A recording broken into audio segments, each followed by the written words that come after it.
everyone, welcome to our penetration testing full course by Simplilearn. Cyber threats are growing more sophisticated every day, and in 2025, the risk is higher than ever. From data breaches to ransomware, businesses are facing constant attacks that could cost them millions and damage their reputation. So, how can they stay ahead of the cyber criminals? The answer lies in penetration testing, a vital process to find weaknesses and secure system before attackers do. Penetration testing or ethical hacking is like hiring a digital defender to protect your system. Experts simulate cyber attacks to uncover vulnerabilities and strengthen security. This course is your path to master penetration testing, offering both a high-paying career and opportunity to make real-world difference in cybersecurity. So whether you're a beginner or looking to level up your skills, we will help you to become a pro at defending the digital world. So let's get started.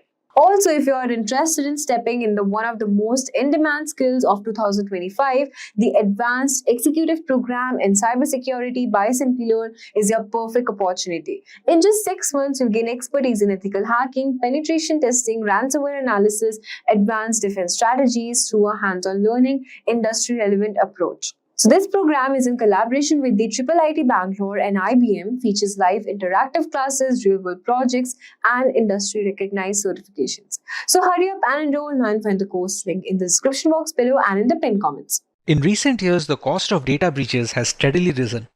The additional vulnerabilities that occur due to the move to a remote workforce dramatically enhance the chances for cyber attacks and introduce several weak points for hackers to exploit. Additionally, automated hacking assaults and the capacity to exchange bitcoins via ransomware have increased the cost of cybercrime in general. Companies' workforces have transitioned to full-time work-from-home models, which gives rise to new attack surfaces. Threat actors target the people who are most vulnerable by taking advantage of current events and shifting situations. To better understand this growth in digital crime, let us go through a few statistics. 2020 brought with it a slew of new problems for both businesses and consumers. In the midst of a worldwide epidemic, forest fires, and political instability, it's easy to overlook a serious, albeit less physical threat. It set a record for data loss due to cyber attacks as well as the sheer volume of attacks. 2020 is already outpacing its predecessor. The graph below denotes the percentage of companies that fell victim to at least one cyber attack in the respective year. With the numbers growing steadily, we are yet to see the true crux of this digital revolution. In situations like these, penetration testing has been a gift for organizations worldwide. While security testing cannot guarantee a 100% solution, it can go a long way in securing those critical data from falling into the wrong hands. Hey everyone, this is Vaibhav from Simplilearn. Welcome to this tutorial on penetration testing. Let's go through some of the topics we will be covering today. We start by learning about penetration testing and ethical hacking and the different use cases in the IT industry. Next, we know about the benefits of penetration testing and how they help organizations save money in the long run. Moving on, we familiarize ourselves with the different types of penetration testing or ethical hacking, with each serving a different category of personnel. In the next section, we read about the 5 distinct phases in every ethical hacking campaign and how they help clear up the extensive report at the end of every penetration testing session. Finally, we have a live demonstration on how we can check for vulnerabilities and the ways hackers can break into devices without adequate security measures in place. Let's start by learning about penetration testing in general. Organizations can define penetration testing based on the objectives of the test. All networks, applications, devices, and physical security components are included. It imitates the behavior of harmful individuals or the hackers. Experienced cybersecurity specialists use penetration testing to strengthen a company's security posture and eliminate any weaknesses that leave it vulnerable to attacks. Penetration testing, when done correctly, goes beyond simply preventing thieves from gaining unauthorized access to a company's systems. It generates realistic scenarios that demonstrate how well a company's present defenses might perform in the face of a full-scale cyber assault. The simulation aids in the discovery of the sites of exploitation and the testing of IT breach security. Businesses may acquire professional, unbiased, third-party input on the security procedures by conducting frequent penetration testing. Pen testing, while relatively time-consuming and costly, can aid in the prevention of highly destructive and expensive breaches. A white hat hacker employs hacking talents to find security flaws in hardware, software, or networks. On the other hand, white hat hackers follow the rule of law when it comes to hacking instead of black hat hackers. They assist firms in conducting penetration tests to analyze their security index and make the necessary improvements. Ethical hacking provides a full audit of your security policies and, in the case of bug bounties, can assist you in identifying holes in existing operational systems. It takes a far broader approach to cybersecurity than penetration testing. Whereas penetration testing focuses on system flaws, ethical hacking allows actors to utilize any attack tactics available to them. They can take advantage of system misconfigurations, send phishing emails, launch brute force password assaults, breach physical boundaries, or do whatever else they feel will get them access to critical information. Because thieves are progressively changing up the approaches and launching multi-layered complex attacks, this is incredibly useful for determining just how exposed the organization is to cyber threats. Considering the vast domain that is ethical hacking, we have multiple categories of penetration testing methodologies. Let's cover them in the next section. When configuring a security system, testing is critical to preventing hackers from penetrating the perimeter. There are three sorts of tests: black box, gray box, and white box. In the black box testing, the tester receives no information during the penetration test. In this case, the pen tester takes the method of an unprivileged attacker from initial access and execution until exploitation. This scenario is the most realistic, showcasing how an attacker with no inside knowledge may target and compromise an organization. However, because of this, it is also the most expensive alternative. White box penetration testing, which is also known as crystal box testing, entails sharing all network and system information with the tester, which includes network maps and passwords. This saves time and lowers the overall cost of a project. A white box penetration test effectively simulates a focused assault on a given system using as many attack paths as feasible. In a gray box penetration test, also known as a transparent box test, very restricted information is present with the tester. Gray box testing is beneficial for understanding the extent of access a privileged person may get and the possible damage they could wreak. Gray box tests achieve a mix between depth and efficiency and may be used to mimic either an insider danger or an assault that has infiltrated the network perimeter. Now that we covered the basics of penetration testing and their relative categories, one must know how these testing campaigns benefit the organizations conducting them. Let us go through a few perks of penetration testing. Regular penetration testing helps your business assess the security of online applications, internal networks, and external networks. It also assists you in understanding what security measures are required to achieve the degree of protection your company needs to protect its people and assets.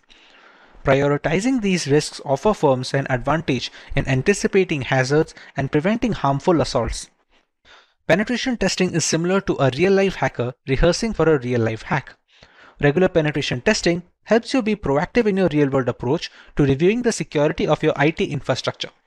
The process identifies gaps in your security, allowing you to correct any flaws before an actual attack happens. It is undeniably expensive to recover from the effects of a data breach. Legal fees, IT cleanup, consumer protection programs, lost revenue, and dissatisfied customers may cost businesses millions. Penetration testing regularly is a proactive strategy to remain on top of your security and may assist in preventing financial damage from a breach while safeguarding your brand and image.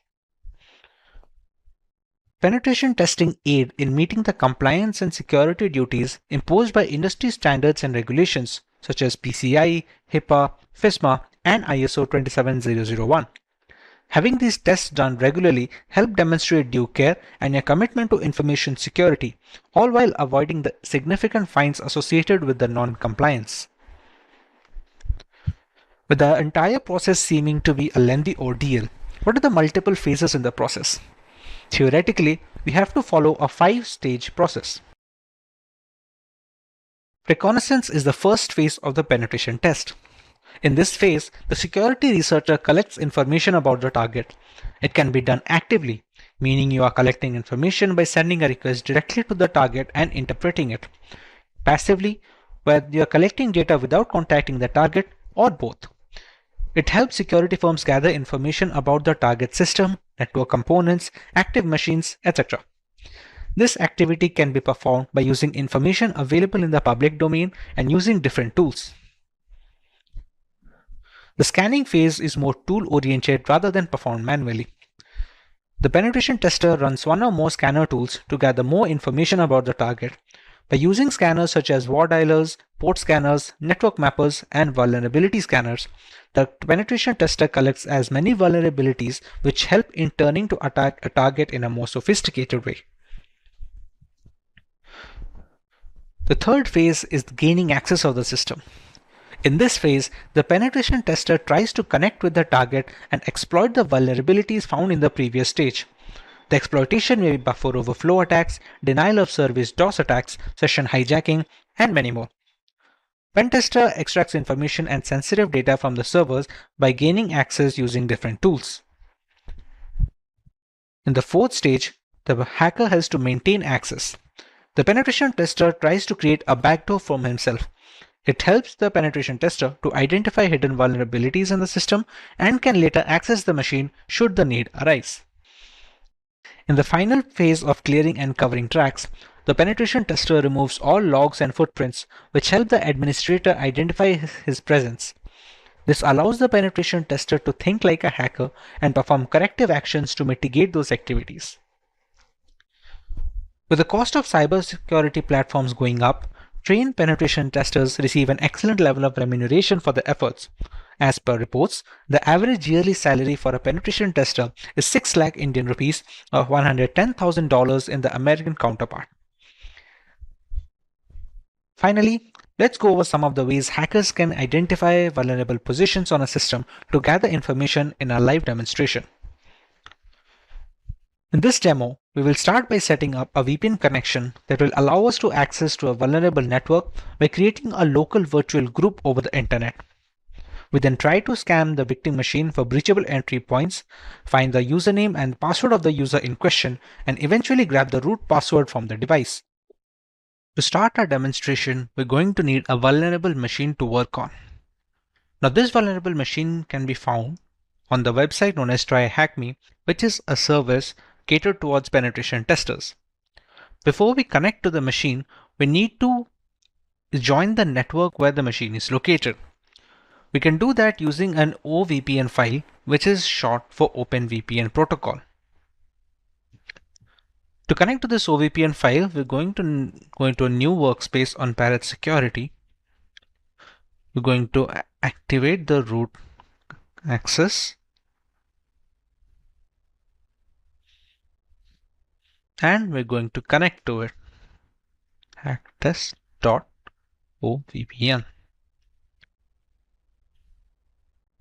Once we see the message initialization sequence completed, we can be sure that we have connected to the network which has the vulnerable machine. Now, to start the vulnerable machine, we're going to click this button and wait for a few seconds.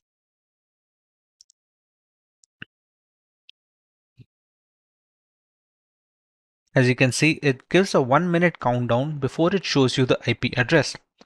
Now remember, whatever the IP address we receive here, it is a machine being launched on the TryHackMe servers, but we can access that machine because of the OVPN connection that we have just set up using this file. This OVPN file can be found on the TryHackMe servers profile section, which I downloaded beforehand. As you can see, we now have the IP address of our victim machine. Let's try if we can reach this machine or not. We're going to copy the IP address and we're going to try and ping to the machine. If the connection is successful and we have joined the network, we should be able to see some response over here.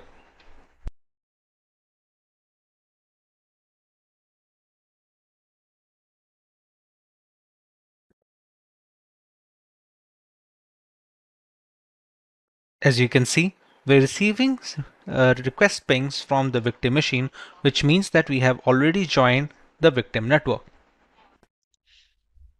Now that we are confirmed we are able to access the vulnerable machine, let's run the first step in a penetration testing, which is reconnaissance. Let's run up and map scan. We're going to use the flag of SV so that we can know which version of the service it is running. We're going to take up the IP address and paste it here.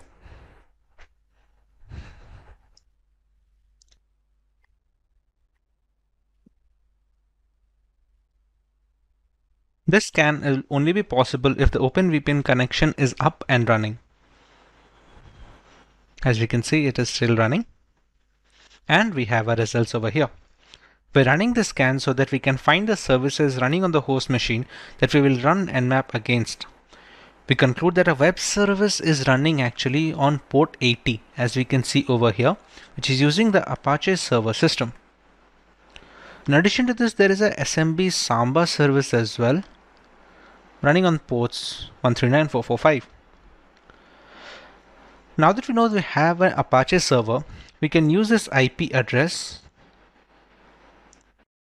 to open it on the browser. Okay. Since the current homepage is not accessible, we can use some other URLs as well. As far as Apache servers are concerned, there are a certain set of URLs that can be used to open.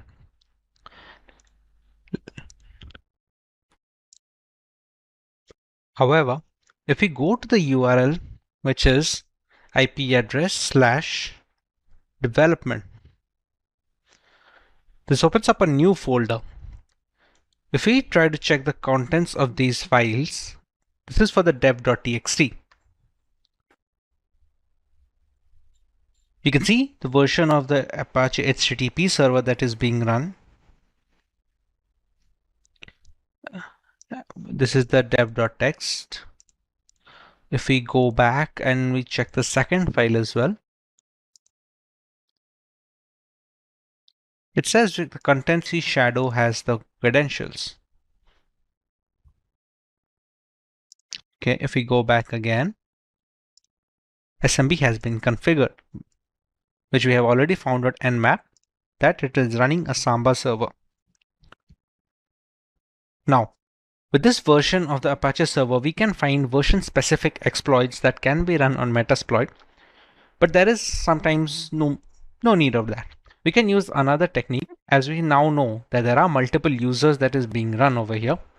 We can use a tool known as enum for Linux. What it does is acts and enumerates the Windows and Samba systems. To run that command, we're going to use enum for Linux -a, and we're going to take IP address of the machine. I'm going to paste it here. What this will essentially do is provide us usernames that are being stored in the victim machine. It's going to take some time to find out the usernames. Once we find those out, we can run the necessary attacks. As we have already seen on the Nmap, it is also happening in SSH port. So if we find the username and we find a single hash that can be cracked, we can use the SSH to get inside the machine. Right now, we have to wait for the results of the enum for Linux command.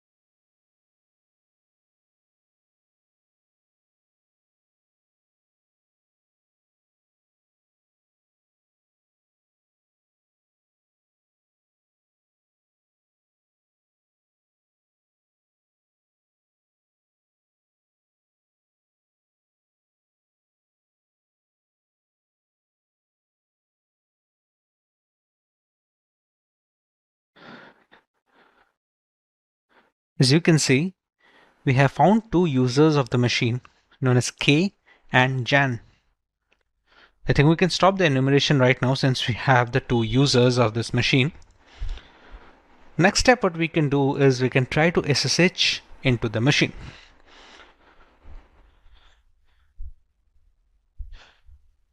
Now to run the SSH command, we're going to need the password of one of the users. For this example, let's say we go with the user of Jan. To brute force, we're going to use the Hydra tool. This is like an example command. This is how we can use. Let me just copy this and paste it over here. All right. Hydra -l user, as we had already decided, we're going to use the user Jan, and we're going to use SSH. For the IP address, we're going to copy it from here and paste it here. Now for the password list, we're going to use a word list which has a few passwords already present in it. For this example, I'm going to use the rocku.txt file, which has like millions of passwords already stored in it. What the Hydra will do is it will try to bypass the SSH console on the machine using the passwords present in the rocku.txt file. We will give the path of rocku over here like this.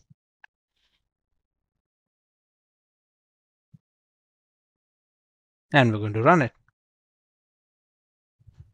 As you can see, it's mentioned that it's attacking SSH at this IP address. Now this attack is going to take a while, and after this attack is done, we are going to get the SSH password, which is basically the credentials of the Jan user in the victim machine. For now, I'm going to stop this attack. What I would recommend is for you to run this attack and write down the password that you received in the comment section below. The password that we receive from here can be used to log in into the machine. Let's try that once. To SSH into the machine, we're going to write SSH user @IP address. We're going to write yes and press enter. Now we're going to enter the password that we have found after running the Hydra command. I'm going to type the password and press enter. And we have logged in, as you can see. Now, if we try to look around, there are no directories over here. Okay, so let's go one step back.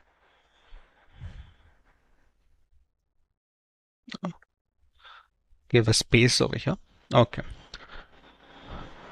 Let's go to the second users folder. Okay.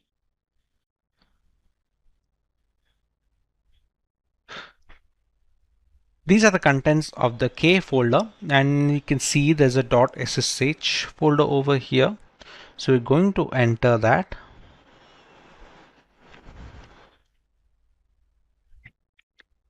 Let's have a look the files in this folder, and we can file an RSA ID over here, which, if I'm not wrong, should be an RSA private key, which can be used to SSH into the machine. Here we go.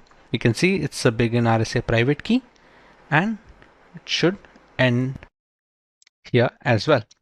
Now what this private key does, this hash will be used to log SSH into the machine when using the user K. Once this hash is cracked using Hydra or any other cracking software like John the Ripper, we can easily use the passphrase to log in into the machine with the user of K.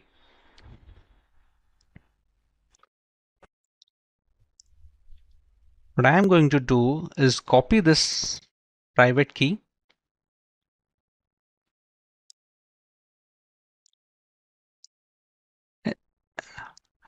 I'm going to launch a new terminal. I'm going to create a new file known as nano-id, paste the private key over here, and save it. As you can see, we have saved the file over here. Now this hash can later be used to crack into the machine using the user of K. This hash can be cracked using either John the Ripper, Hydra, or there are other cloud mechanisms that can be used to crack this machine. After it is cracked, we can use the passphrase derived from it to SSH into the machine. To perform the SSH entry, we're going to use this command, ssh-i. We're going to use the same file which we received. We're going to write the username, which is k 10.10. We can just copy it from the here. Right. Minimize this and paste the IP address over here. Or we can do one more thing. We're going to use a sudo command together as well. It's better. Sudo ssh, enter the system password. This passphrase is the one that we received after cracking the hash in this ID file. Whichever password you received after cracking this using Hydra or John the Ripper, please write the password in the comment section so that we can know that we have successfully cracked the password. We're going to write the passphrase over here, press enter, and as you can see, we have entered the system of K. Here we're going to press ls and we find the backup file of the password. We're going to write cat pass.back and here is the final root password. So as you can see, we have now received the final root password of the primary user, and we have already cracked the password of the other user, that is Jan. So this is the entire process of how you can use Nmap to find out the vulnerable points. You can see which are the softwares that are running, which versions they are running, and which of those versions have a legitimate claim as an insecure exploit.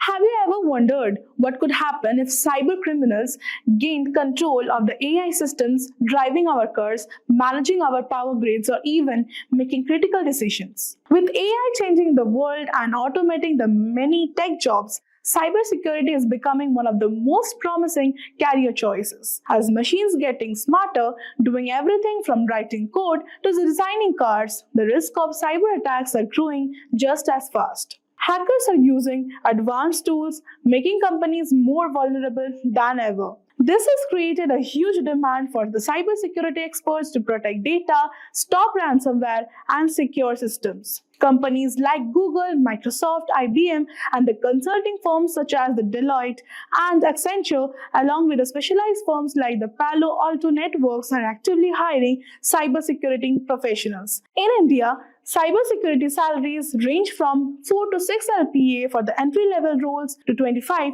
to 50 plus LPA for the senior positions. While in US, they range from $70,000 to $90,000 per year for beginners to $200,000 for senior roles like CISO. Quite impressive, right? So in this video, we will learn step by step how you can land your very first cybersecurity job, from starting with zero knowledge to mastering the skills needed to get hired. I have broken down the entire roadmap into easy to follow weekly milestones. So stay tuned as we cover everything you need to know in one powerful video. Your future in cybersecurity starts here. So let's move in. Now let's start with who is a cybersecurity engineer. A cybersecurity engineer is a tech professional responsible for designing, implementing, and maintaining secure systems to protect an organization's data and infrastructure from the cyber threats. They act as the first line of defense against hackers like malware and data breaches, ensuring that the sensitive information stays safe. Now, let's understand their roles and responsibilities. The roles and responsibilities of a cybersecurity engineer are as follows. Number 1 is design secure systems. Building security architectures and implement firewalls and encryption is their first and foremost roles and responsibilities. Coming to the second one is to monitor threats, detect and respond to suspicious activities and breaches. Now moving on to the third, that is access vulnerabilities, conduct checks to identify and fix system weaknesses. Now moving on to the fourth, we have develop policies, create security guidelines and train employees. Now moving on to the fifth, we have maintaining tools, manage antivirus software, firewalls and security systems. Cybersecurity engineers play a vital role in safeguarding the digital assets and maintaining trust in a connected world. Now, moving on to the skills required to become a cybersecurity engineer. If you are aiming to become a cybersecurity engineer, there's a mix of technical and soft skills you will need to master. So let's break it down into bite-sized, relatable pieces. First, we have some technical skills to become a cybersecurity engineer. The first one is networking. You need to have a strong grip on how the internet and the network function works. Think TCP/IP, DNS, VPNs, and firewalls. These are the building blocks of security. If you don't know this, it's likely trying to gird a house without knowing where the doors are. Now, moving on to the second, we have operating systems. Be a pro at securing Windows, Linux, and Mac. Each OS has its quirks, and understanding their security setups is key to defending against the attack. Now, moving on to the third, we have programming. You don't need to be a coding wizard, but familiarity with Python, Java, or C++ will give you an edge. Even scripting with Bash or PowerShell can help automate the security task. Now, fourth, we have cloud security. Companies are in the cloud, so you need to know how to secure platforms like AWS, Azure, or Google Cloud. The future of data is here and it needs protection. Now, moving on to the cybersecurity tools under the skills required to become a cybersecurity engineer. You will spend a lot of time with the tools like SIEM, for example, the Splunk and the QRadar, IDS and IPS antivirus software, and endpoint protection systems. These are your shields and swords in the fight against the cyber threats. Now we have risk management. Every system has weak spots. Your job is to find them. Learn to conduct vulnerability assessments and penetration tests, and then fix those issues before hackers can exploit them. Now, you should have a knowledge of security standards. Understand the compliance frameworks like ISO 27001, GDPR, HIPAA, and NIST. Think of this as the rule book that keeps companies' security practices in check. Now, moving on to the soft skills section. In the soft skills section, we have analytical thinking. Cyber threats are like puzzles. Your job is to solve them. Quick thinking and problem solving are your superpowers. Now, moving on to the second one is communication. You will often need to explain the complex tech issues to the people who don't speak tech. Simplify, clarify, and get them on board. Now, third, we have attention to detail. Spotting the tiniest vulnerability can save a company from massive losses. Your eagle eyes will make all the difference. Now, continuous learning. Cyber threats evolve every day, and so should you. Stay ahead by keeping up with the latest trends, tools, and attack methods. In cybersecurity, learning never stops. It's what keeps the job exciting. Master these skills and you will not only be ready for a cybersecurity role, but also thrive in a fast-paced, ever-changing field. Ready to take on the challenge? Now, let's see how to become a cybersecurity engineer in 2025. So, are you starting from the scratch but want to become a cybersecurity engineer in 2025? No problem. Here's a step-by-step, week-by-week roadmap to take you from zero to cybersecurity ready in just 6 weeks. So, let's move on. For week 1, we have master the basics. Now, mastering the basics involves network fundamentals, that is, learning about IP addresses, TCP/IP, DNS, and how networks function. Tools like Cisco Packet Tracer or YouTube tutorials are a great starting point. Secondly, we have operating system. Understand Windows and Linux basics. Install a Linux distro, for example, the Ubuntu, and explore terminal commands. Thirdly, we have Cybersecurity 101. Watch the beginner-friendly videos to grasp concepts like firewalls, encryption, and access controls. Now, our daily goal is to dedicate 1 to 2 hours to learning and experimenting with tools like Wireshark for network analysis. Now, moving on to the second week, we have building foundational skills. So, here we begin with scripting and automation. Start learning Python as it is beginner-friendly and widely used in cybersecurity. Practice writing basic concepts to automate tasks. Secondly, we have basic security practices. Understand how antivirus software, VPNs, and firewalls work. Practice configuring a firewall on your system. Hands-on practice. Build your first simple security project like scanning for the open ports using Python. Then, our daily goal is to work on one practical exercise daily, such as creating a simple script or configuring a security setting.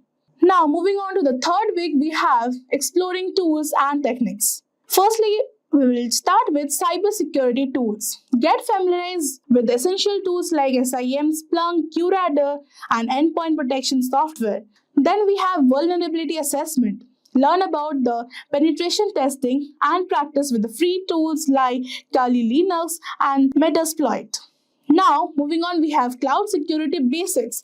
Explore the cloud platforms like AWS, Azure, or Google Cloud and their security features. Start with the free tier accounts. Now, our daily goal is to set up and test at least one cybersecurity tool each day. For example, run a vulnerability scan. Now, moving on, we have the fourth week as earn your first certification.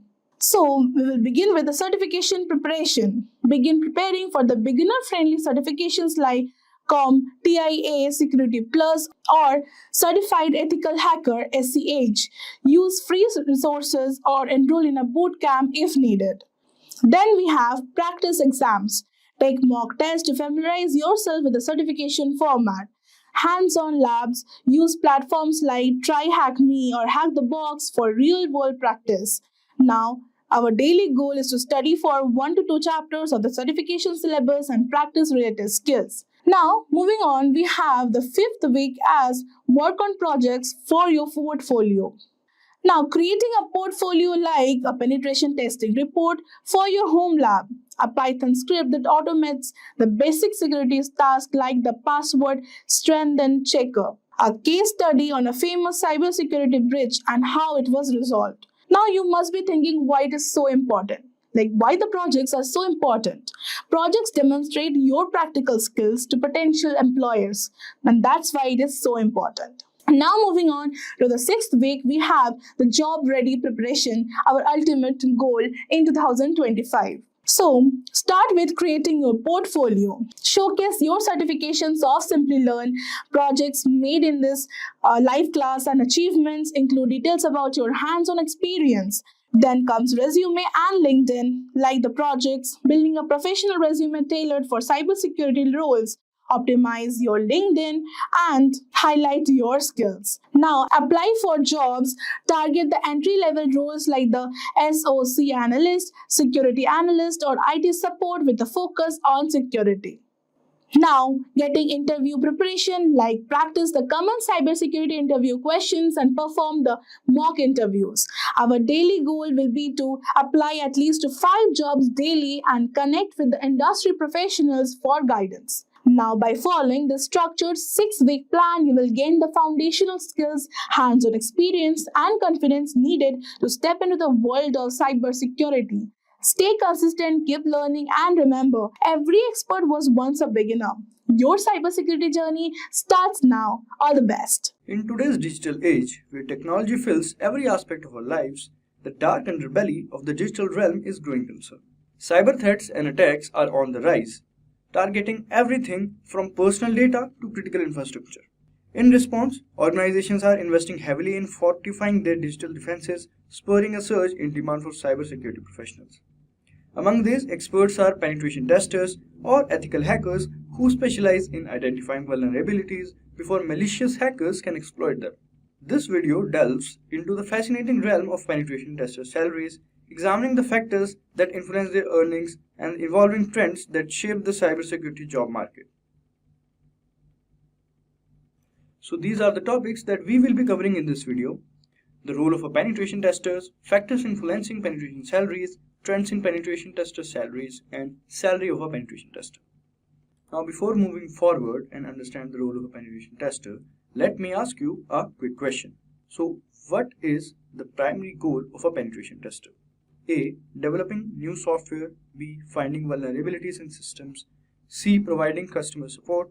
Or D. Creating marketing strategy. You can select the correct option and write in the comment section below. You can pause this video and answer in the comment section. Now let's move forward and understand the role of a penetration tester. So a penetration tester is like a computer detective. They pretend to be a bad guys to find weak points in computer stuff like systems, networks, and apps. This helps stop real bad guys from using those weak points. But the testers follow strict rules and only do this with the permission from the companies they help. Their main job is to find problems early so companies can fix them and be better protected from cyber attacks. So this is the role of a penetration tester. Next, let's understand the factors influencing penetration tester salaries. So several factors contribute to the wide range of salaries seen in the field of penetration testing. First would be experience. As with any profession, experience plays a pivotal role in determining a penetration tester's salary. Individuals entering the field and limited experience might command a lower salary compared to seasoned professionals who have proven track record of identifying critical vulnerabilities. Next factor is skill set. The depth and breadth of penetration testers' skill set directly impact their earning potential.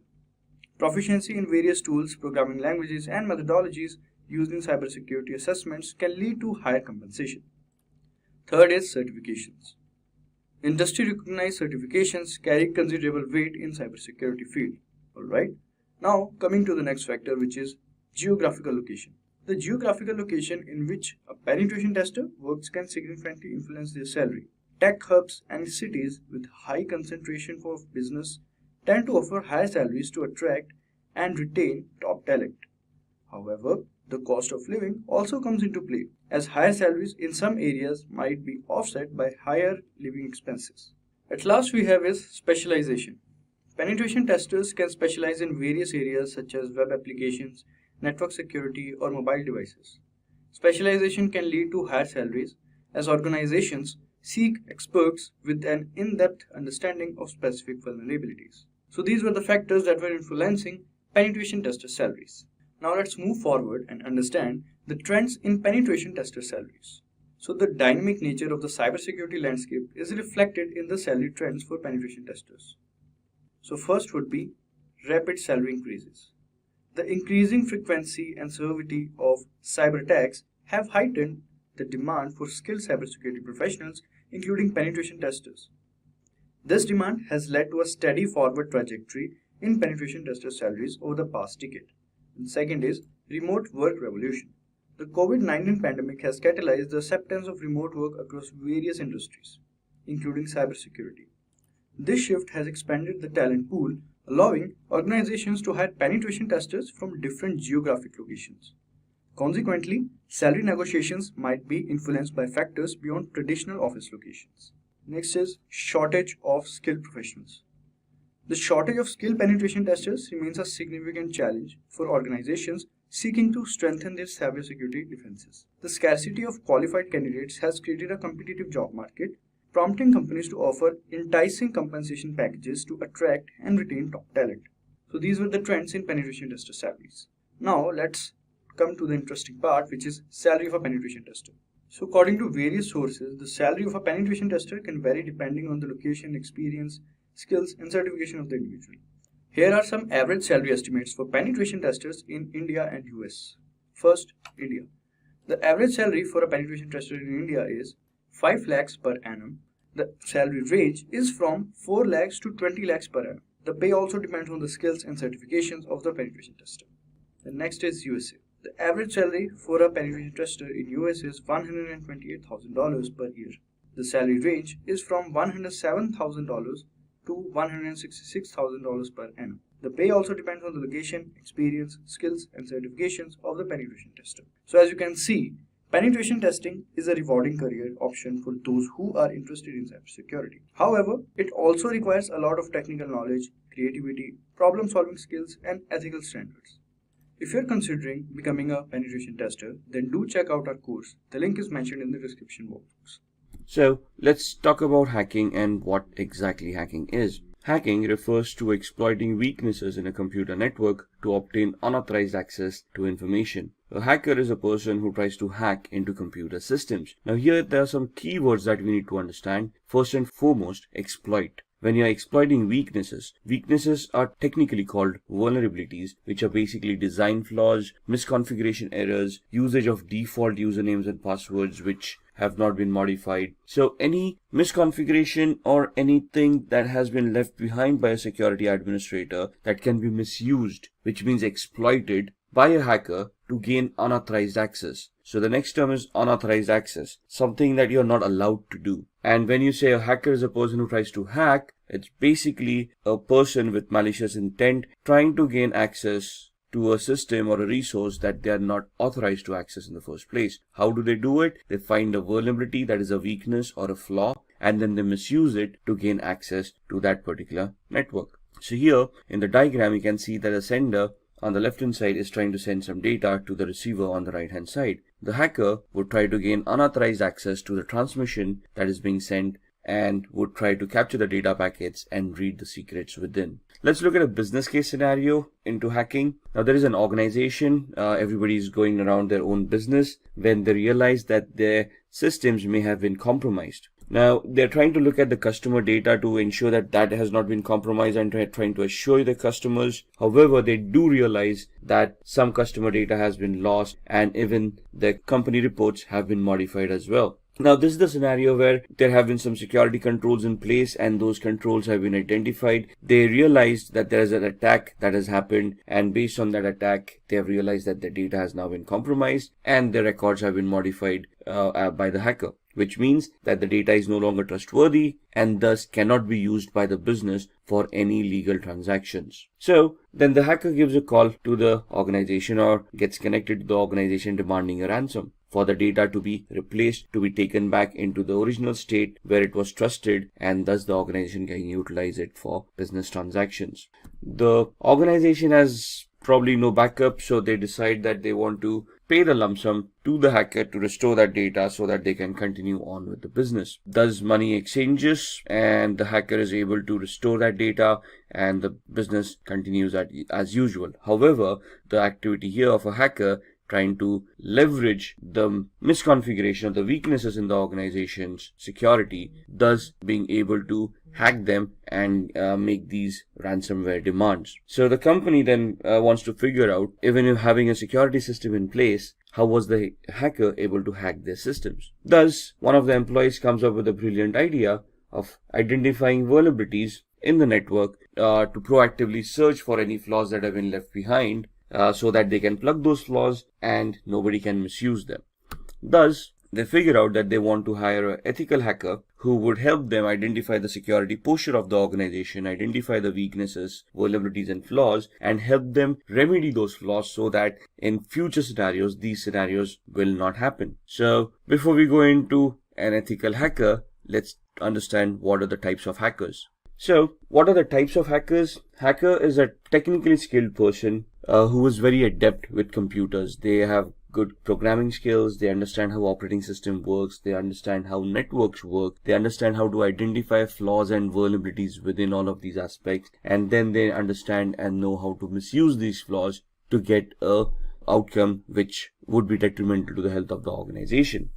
So there's 6 types of hackers that have been identified: black hat hackers, white hat hackers, grey hat, script kiddies, nation sponsored hackers, and hacktivists. So black hat hackers are basically the malicious hackers who have malicious intent and have criminalistic tendencies. They want to harm the organization by hacking into their infrastructure, by destroying their infrastructure, by destroying their data, so that they can gain from it from a monetary perspective.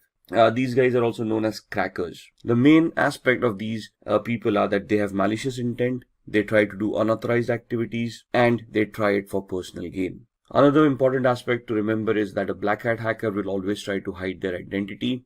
They will spoof their online digital identity by masking it, by spoofing their IP addresses, MAC addresses, and try to remain anonymous on the network. A white hat hacker, on the other hand, is also an ethical hacker or a security analyst who's an individual who will do exactly the same thing that a black hat hacker would do, minus the malicious intent, plus the intent of helping the organization identifying the flaws and remedying them so that nobody else can misuse those vulnerabilities. So they are authorized to act on the company's behalf. They are authorized to do that activity which would help the company identify those flaws and thus help the company mitigate those flaws, improving on their security posture. So these kind of security experts or ethical hackers would help organizations defend themselves against unauthorized attacks. Grey hat hackers is a blend of both white hat and black hat hackers. So here they can work defensively and offensively both. They can accept contracts from organizations to increase their security posture. At the same time, they can also get themselves involved in malicious activities towards other organizations to personally gain or benefit from them by doing unauthorized activity. Script kiddies are people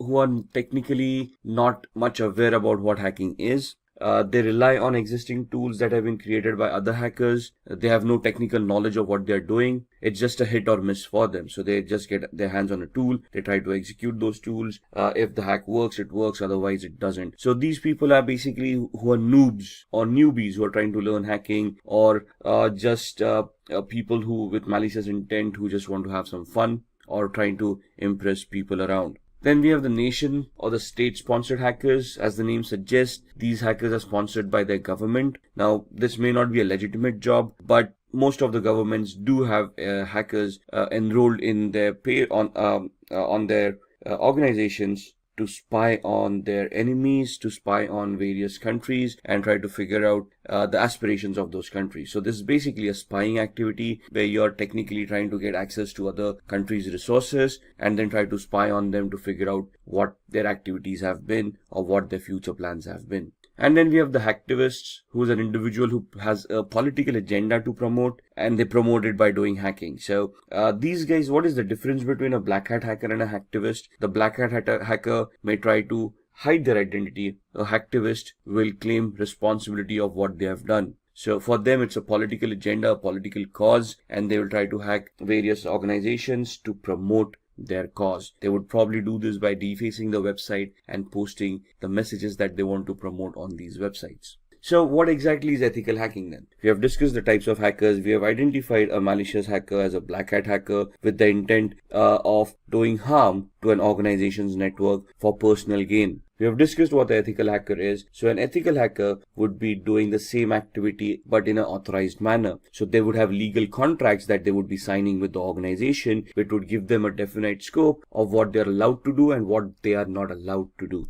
And the ethical hackers would function within those scopes, would try to execute those test scenarios where they would be able to identify those flaws or those system vulnerabilities, and then they would be submitting a report to the management of what they have found. They would also help the management to mitigate or to resolve those weaknesses so that nobody else can misuse them later on. They might use the same techniques and the same tools that black hat hackers do. However, the main difference here is that these guys are authorized to do that particular activity. They're doing it in a controlled manner with the intent of helping the organization and not with the intent of personal gains. So who's an ethical hacker? Again, an ethical hacker is a highly intelligent, highly educated person who knows how computers function, how programming languages work, how operating systems work. They can troubleshoot. They're technically very adept at computing. They understand the architecture. They understand how various components in a computer work. They can troubleshoot those components, and they can basically be very good with programming as well. Now, when I say programming, we don't want an ethical hacker to be a good developer of applications. We want them to understand programming in such a way that they can create scripts. They can write their own short programs like viruses, worms, trojans, or exploits which would help them achieve the objective that they have set out for. So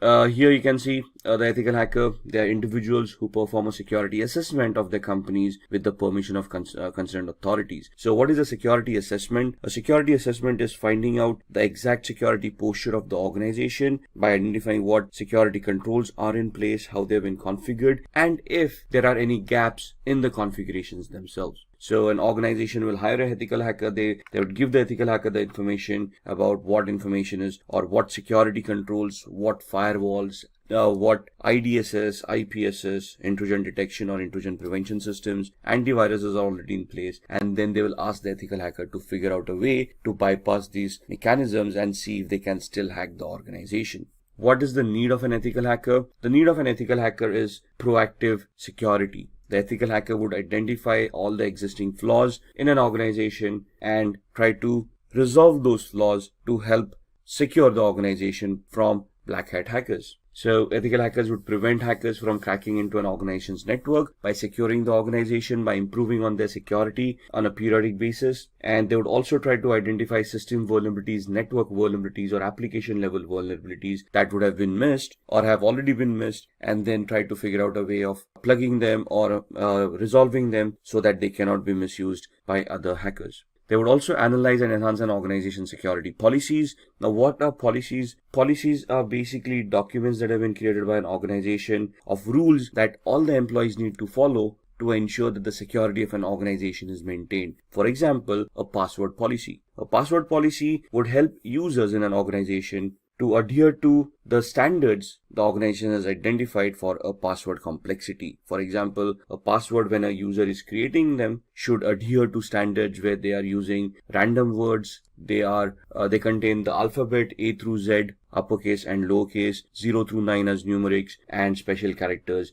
and they are randomized so that the password becomes more stronger to prevent from brute force attacks. So what would an ethical hacker do at this point in time? They would try to test the strength of the passwords to see if brute force attacks or dictionary attacks are possible, and if any of these passwords can be cracked. They would ensure that all the employees are following the policies and all the passwords are as secured as the policies want them to be. If there are any gaps in the policies or the implementation of the policy, it is the ethical hacker's responsibility to identify those gaps and warn the organization about it. Similarly, they would also try to protect any personal information, any data that is owned by the organization that is critical for the functioning of the organization, and they will try to protect it from falling into the hacker's hands. Now, what are the skills that are required of an ethical hacker? These are the following skills. So first and foremost, they should have good knowledge with operating systems such as Windows, Linux, Unix, and Mac. Now, when we say knowledge about operating systems, it's not only about how to use those operating systems, but how to troubleshoot those operating systems, how these operating systems work, how these operating systems need to be configured, how can they be secured. For example, securing an operating system is not only installing a firewall and an antivirus, but you need to configure permissions on an operating system of what users are allowed to do and what users are not allowed to do. For example, limiting the installation of applications. How are we going to do that? We need to go into the system center, the security center of Windows, and we need to configure security parameters over there of what are acceptable softwares and what are not. Same with Linux and Mac softwares, operating systems. So we need to know how we can secure these operating systems. Similarly, all of these would have desktop versions and server versions of operating systems. As an ethical hacker, we need to know the desktop and server versions both, how to configure them and how to provide services within the organization on these servers so that they can be consumed in a secure manner by all the employees. At the same time, they should also be knowledgeable of programming languages or scripting languages such as PHP, Python, Ruby, HTML for programming, if you will, because web servers come into the picture. So again, they should not be great developers where they can create huge applications, but they should be able to develop scripts, understand those scripts, analyze those scripts, and figure out what the output should be of those scripts to achieve the hacking goals that they have set out for. An ethical hacker should have a very good understanding about networking. No matter whether you're in application security, you're in network security, or you're in host-based security, since a computer will always be connected to a network, either a local area network like a LAN or the internet, we should know how networking works. We should know the 7 layers of the OSI model. We should know which protocols work on those 7 layers. We should identify the TCP/IP model and how a OSI model can be mapped to the TCP/IP model. We should understand how TCP and UDP work, how each and every protocol is crafted, how they are supposed to behave for us to analyze and understand any network-based attacks. We should be very good in security measures. So we should know where those vulnerabilities would lie, what are the latest exploits available in the market, and we should be able to identify them. We should be able to know the techniques and the tools of how to deal with security, how to analyze security, and then how to implement security to enhance it as well.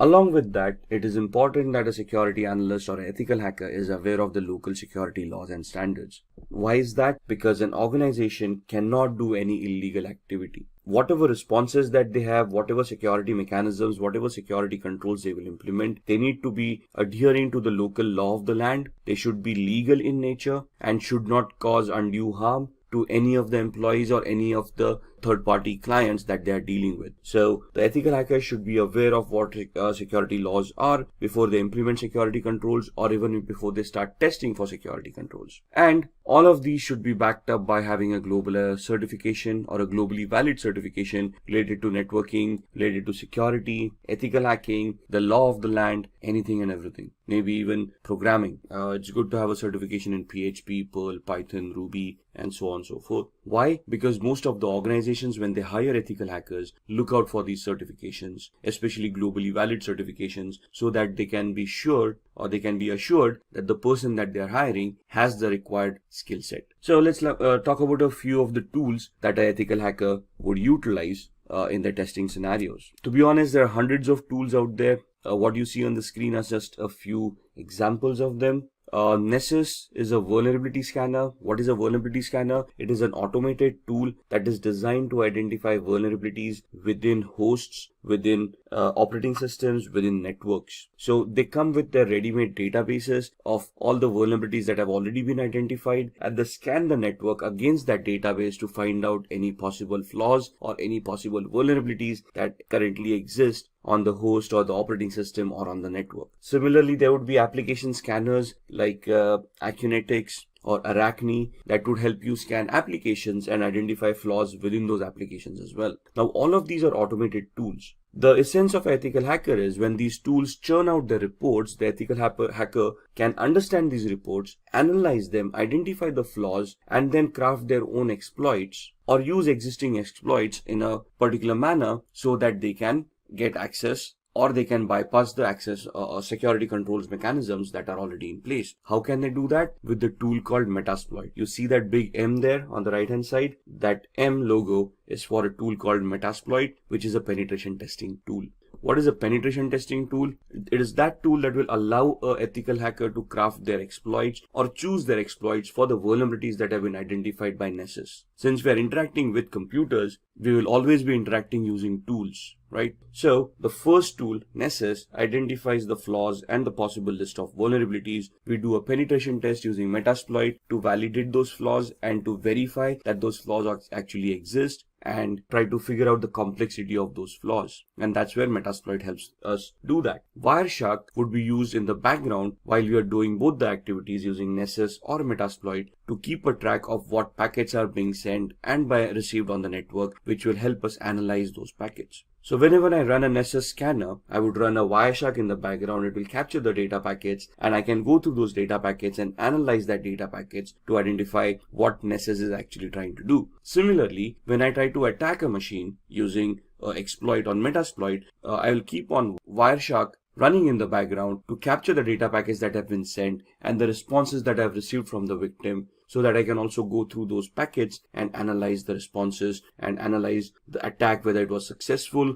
to what extent was it successful, and basically will also give me a validation, a proof of the activity that has happened. Nmap is another automated tool that allows me to scan for open ports and protocols. So why would I use Nmap? Because ports and protocols become an entry point for a hacker to gain access to devices. For example, when we connect to a web server, we connect through a web browser, but we automatically connect to port 80 using HTTP and port 443 is using HTTPS. So if I'm connecting to a web server using HTTPS, it is safe to assume that port 443 on the web server is open to accept those connections. Similarly, there would be other services that may be left open on the web server because nobody thought about configuring it, or they misconfigured the web server and they left unwanted services running. So Nmap will allow me to scan those ports and services and allow me to understand what services are being offered on that server, so then I can start analyzing that server, identify those flaws within those services, and then try to attack them. If the application that I'm analyzing is connected to a database and I want to do a SQL injection attack, or if Nessus tells me that there is a SQL injection attack that may be possible on that particular application, I can use an automated tool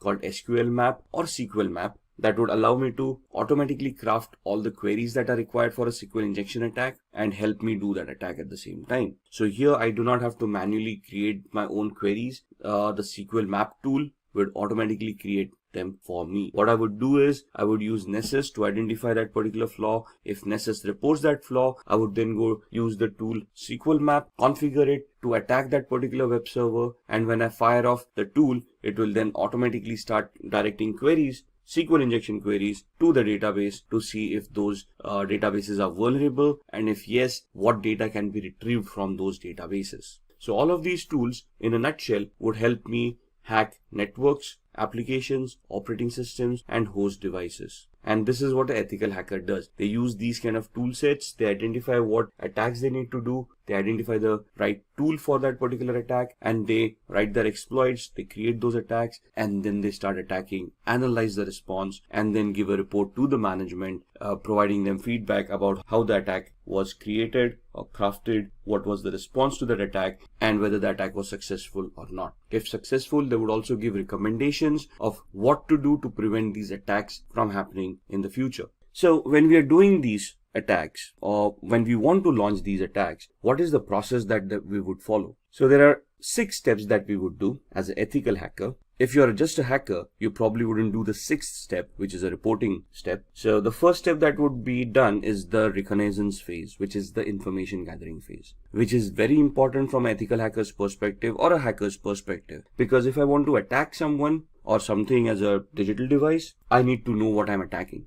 I need to know the IP address of the device, the MAC address of those devices. I need to know the operating system, the build or the version of that operating systems, applications on top, the versions of those applications, so I know what I'm attacking. For example, if I want to attack a server, I assume it's a Windows-based server and I use a particular tool to attack it, but it actually turns out to be a Linux-based server, my attacks are going to be unsuccessful. So I need to focus my attack based on what is there at the other end. So in my information gathering phase, I want to identify all of that information. Once I have that information done, I'm going to scan those servers using tools like Nmap that we just talked about. And we're going to try to see the open ports, open services, and protocols that are running on that server that can give me possible entry points within the network or within the device or within the operating system. At the same time, along with the scanning with Nmap, I would run a vulnerability scanner, the Nessus vulnerability scanner we talked about, or Akunetics for applications, and then I would try to identify vulnerabilities in those applications, operating systems, or networks. Once I have identified those vulnerabilities in the scanning phase, I would then move on to the gaining phase, where I would then craft my exploits or choose existing exploits and start attacking the victim. At this point in time, if my attack is successful, I will probably have gained access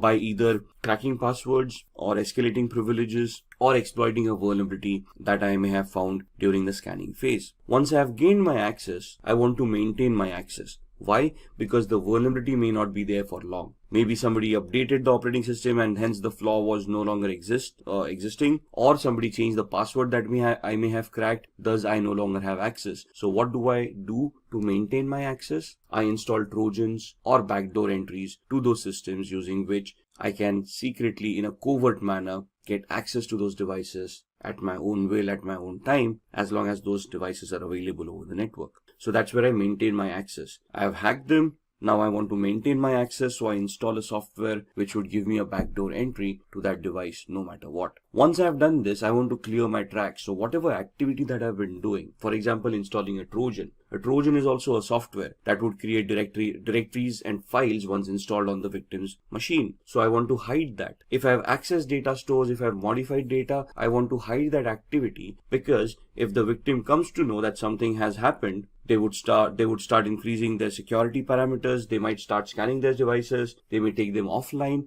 Thus my hack would no longer be efficient. The reason I'm clearing my tracks is that the victim doesn't find out that they have been hacked or they have been compromised, or even if they do find out that they've been compromised, they cannot trace the compromise back to me. So I would be deleting references of any of the IP addresses or MAC addresses that I may have used to attack that particular device. And this is where I will be able to identify where those logs were created, where those traces are. Once I take off those traces, the victim would not be any wiser of whether they have been compromised or who compromised their system. And if I am successful at all of these stages, or to whatever extent the success that I've achieved in any of these stages, I would then create a report based on that, and I would report to the management about the activities that we have been able to do and whatever we have been able to achieve out of those activities. For example, we identified 10 different flaws. There were 20 different attacks that we wanted to do. What attack did we do? What was the outcome of that attack? What was the intended or the expected output of that attack? I'll create a report which would give a detailed analysis of all the steps that were taken, along with screenshots and evidences of what activity was conducted, what was the output, what was the expected output, and I would submit that report to the management, giving them an idea of what vulnerabilities and flaws exist in their environment or their devices that need to be mitigated so that the security can be enhanced. So these are the 6 steps that the ethical hacking process would take.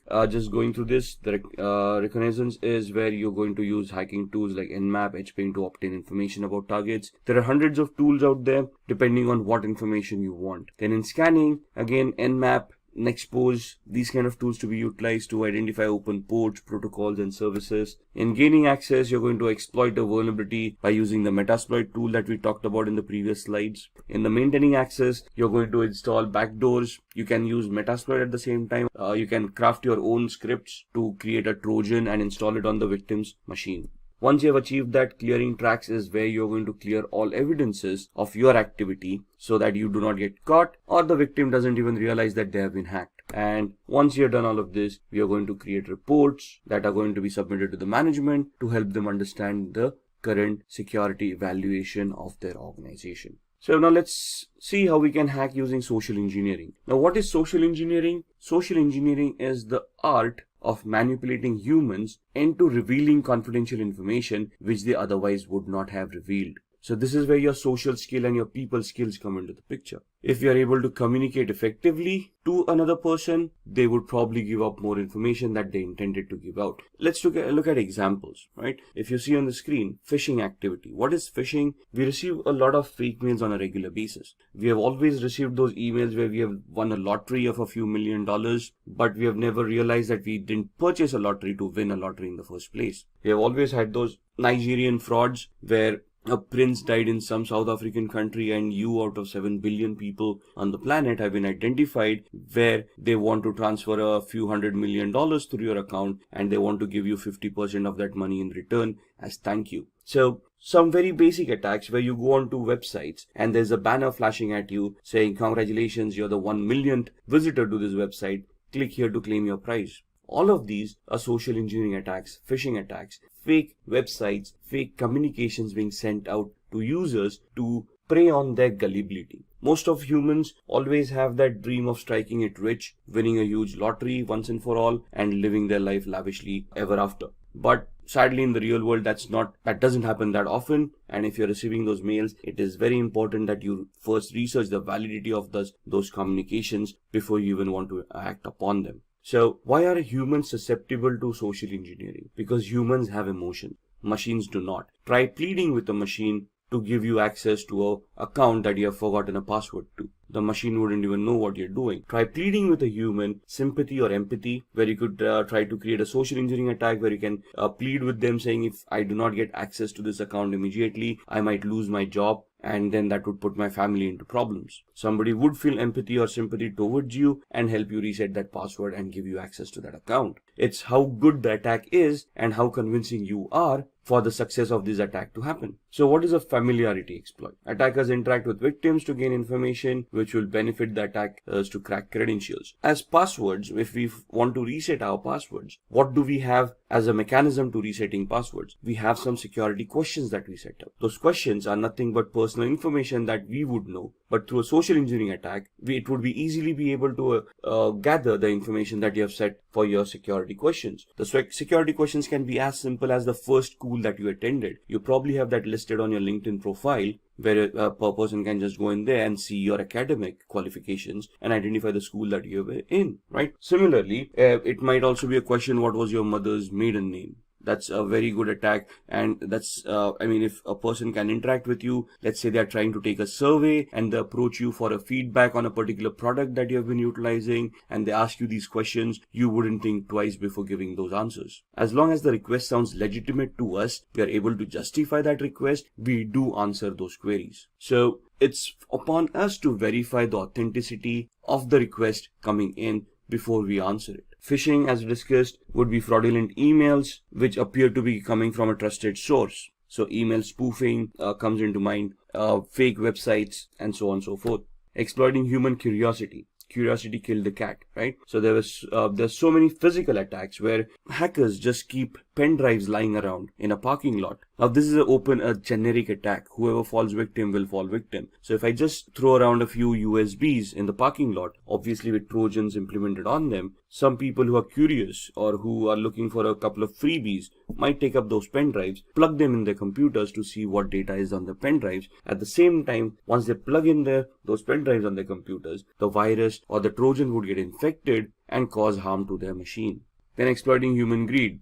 We just talked about the Nigerian frauds and the lotteries, those kind of attacks, the fake money-making gimmicks. Now, basically, this is where you prey upon the person's greed kicking in, and they clicking on those links in order to get that money that has been promised to them in that email. So one of the safest mechanism to keep data private and to keep yourself secure is using encryption. Now, encryption can happen through cryptography. What is cryptography? Cryptography is the art of scrambling data using a particular algorithm so that the data becomes unreadable to the normal user. The only person with the key to unscramble that data would be able to unscramble it and make sense out of that data. So we're just making it unreadable or non-readable by using a particular key or a particular algorithm, and then we're going to send the key to the end user. The end user using this same key would then decrypt that data. If anybody compromises that data while it is being sent over the network, since it is encrypted, they would not be able to read it. So the encryption algorithm would be something like this. Now, if you see the computer word once made into unreadable format would look like EQORXVGT. For an end user, it wouldn't make any sense, but the person who has a key to unscramble that would be able to convert it back to computer and then understand the meaning of that word. So this is just a substitution cipher that is being shown on the screen. So what is the alphabet? The key is alphabet plus 3. So C plus 3 alphabets, that becomes E. O becomes Q. M becomes O. So the key that is utilized to scramble the data is the character that you are at. The third character from there would be the corresponding key. So the encrypted message is also known as a cipher. The decryption is just the other way around, where you know the key now and you can now figure out what that E corresponded to by going back 3 characters in the alphabet. Most of the times, a certified ethical hacker must decrypt a message without knowing the secret key. So let's say a ransomware has affected your organization or has affected a device, and you want to figure out or you want to decrypt that data. Now, as an ethical hacker, you wouldn't be for paying a ransom to the hacker, would you? So it is now your prerogative of how you're going to work around and how you're going to try to crack the encryption mechanism, how to crack the cipher to decrypt that message and see what's within it, right? Decryption without the use of a secret key, that is known as a cryptanalysis. Cryptanalysis is the reversing of an algorithm to figure out what the decryption was without using a key. So cryptanalysis can be done using various formats. The first one is a brute force attack, second is a dictionary attack, the third one is a rainbow table attack. A brute force attack is trying every combination, permutation and combination of the key to figure out what the key was. It is 100% successful, but may take a lot of time. A dictionary attack is where you have created a list of possible encryption mechanisms, a list of possible cracks, and then you try to figure out whether those cracks work or not. Rainbow tables are where you have an encrypted text in hand and you're trying to figure out the similarities between the text that you have and the encrypted data that you wanted to decrypt in the first place. So in the brute force attack, you're trying every possible combination, permutation of what the key would be. In dictionary attack, you have a word list that would tantamount to the key, and if you're trying to match all the words listed in the text file or the word list to see if any of those words are going to work to decrypt that data. Here in the rainbow table, the ciphertext is compared with another ciphertext. You find out similarities and then you try to work or reverse engineer your way accordingly. So let's have a quick demo on cryptography before we end this session. So to begin with the demo of cryptography, we are on a website called spammimic.com, which will help us scramble the message that we created into a completely format which would be unrelated to the topic at hand. So if I say I want to encode a message, turn a short message into spam. So what this does is, you want to send across a secret message, you type in the secret message.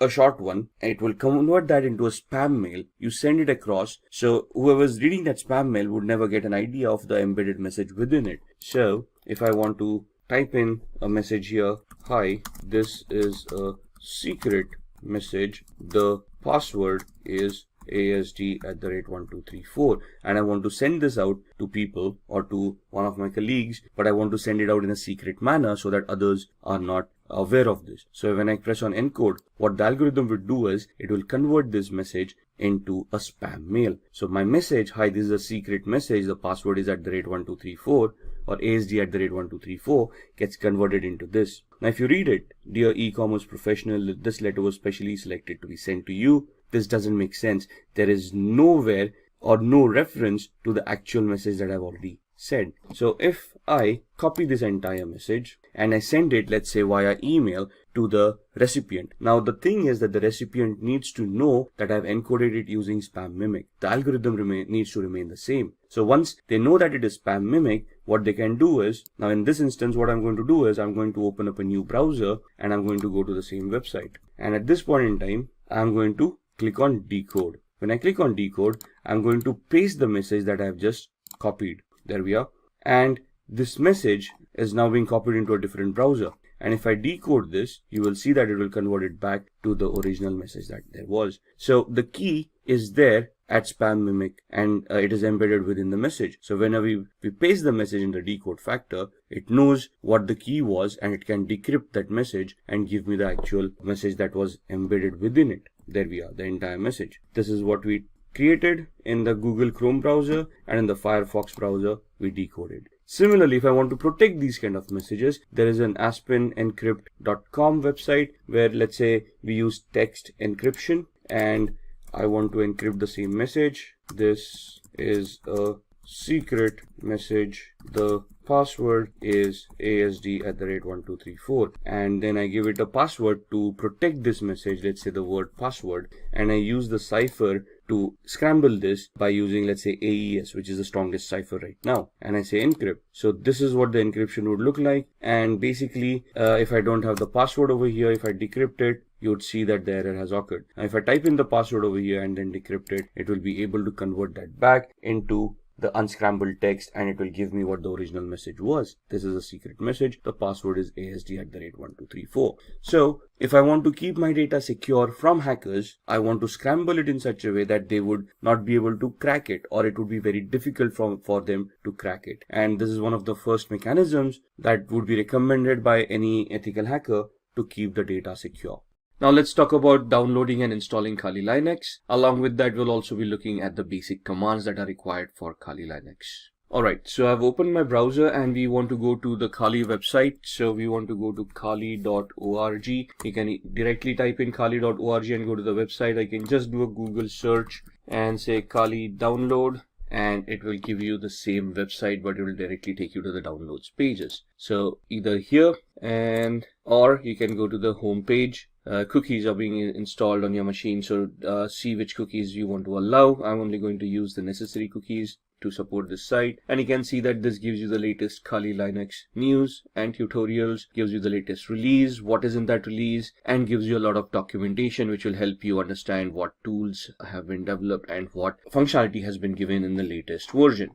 If you want to download, you can directly go here and you can download Kali Linux. Now, Kali Linux is a 2.6 gigabyte download, so it's going to take time, the latest version being 2019.4. And we click over here. I'm using a download manager to manage all these huge downloads, and you can see it's pointed to the operating systems folder, and it is going to be a 2.57 GB download. So we click on download, and in the background, you can see this is going to be downloaded, and we're going to minimize this. And it will take a few minutes for that to download, but this is an ISO image, so we need to install it on a virtual machine. So what we need is we need to use a hypervisor which will allow us to create virtual machines. So we can either use VMware Workstation, which you can download from here. However, this is paid version, so you can see it is around $250 or something for this software, but it is a very good software to have. So if we click on download now, It is going to start the download. It's a 30-day trial period if you want to use it. After 30 days, you'll need to enter the key, which you'll get after purchasing the software. If you do not want to utilize this,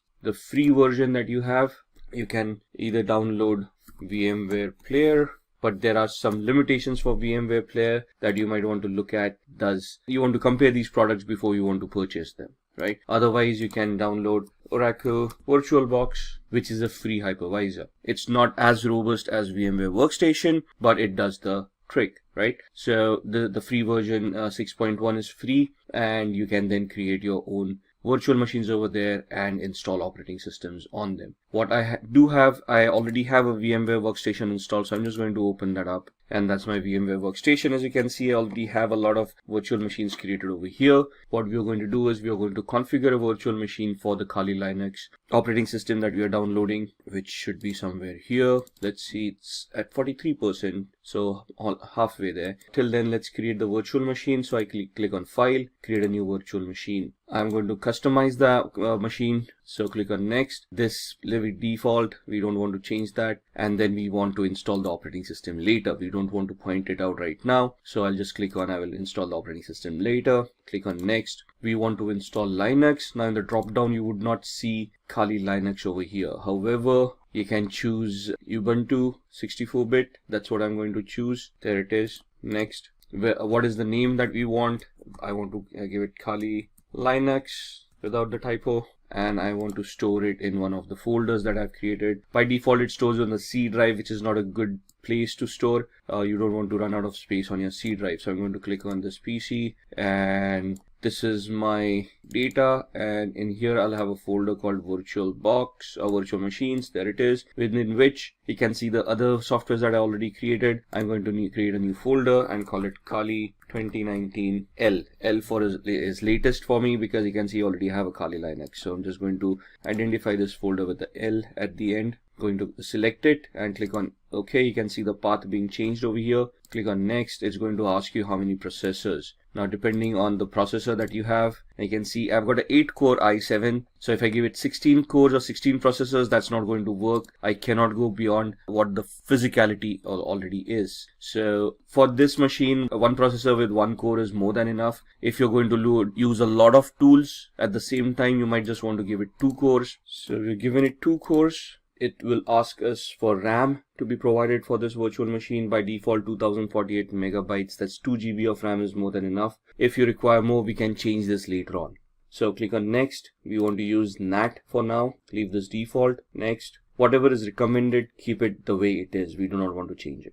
Next. Create a new virtual hard disk for this machine, and it is going to ask us the size. 20 GB is more than fine. Store it as a single file. We don't want to use multiple file options. Click on Next. And then click on Browse, where we want to store the VMDK file or the virtual hard disk file. And we go back again to the same folder that we had created, virtual machines, and we look at the Kali Linux, Kali 2019 L, and we want to store the VMDK file over there. Once we save it, we want to click on Next, and then we want to click on Finish. So this is the virtual machine that has been created right here, right? Now this is the basic configuration. Now where are we at with the operating system? And you can see the operating system has been downloaded, and it is stored in this particular folder. So we go to E drive. So we are looking for the operating system that we have downloaded. We downloaded it in the operating systems folder, and if we go in here, you can see the current one, the Kali Linux 2019.4 ISO right here. So what we do, we go back to the Kali Linux machine that we have created, edit virtual machine settings, and we point this virtual machine using the CD DVD, and then we point the ISO, the one that we downloaded over here. So we go back to E drive, we go back to OS, and we click on Kali Linux 2019, click on Open. So now when this boots up, it will boot up with this ISO, and then it will allow us to install the operating system. So click on OK. Then we click on Power on this virtual machine. It will start powering on. It will boot to the ISO, and it will start giving us the booting options. So I'm just going to enter the full screen mode over here for this to be better visible. And we don't want the live mode. What we want is we want to use the graphical install. And then we highlight that, we press enter, and you can see the setup starting up. We'll wait for the GUI to pop up. There it is. Which language do we want? For now we want English. Click on continue. Where are we located? Click on continue.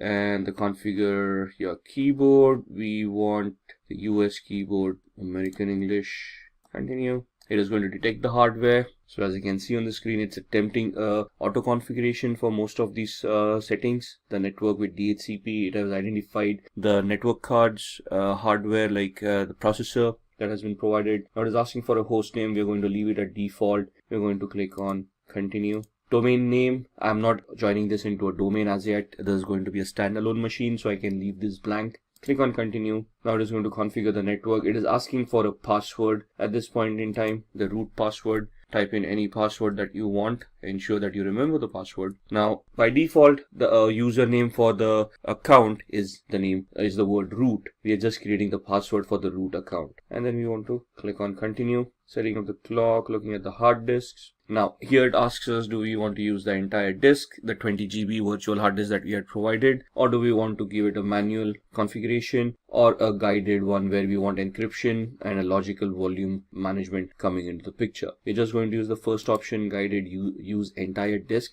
Don't worry, it's only going to use the virtual disk that we had created. Click on continue. It will give us that it's a 21.5 GB VMware virtual disk that we had.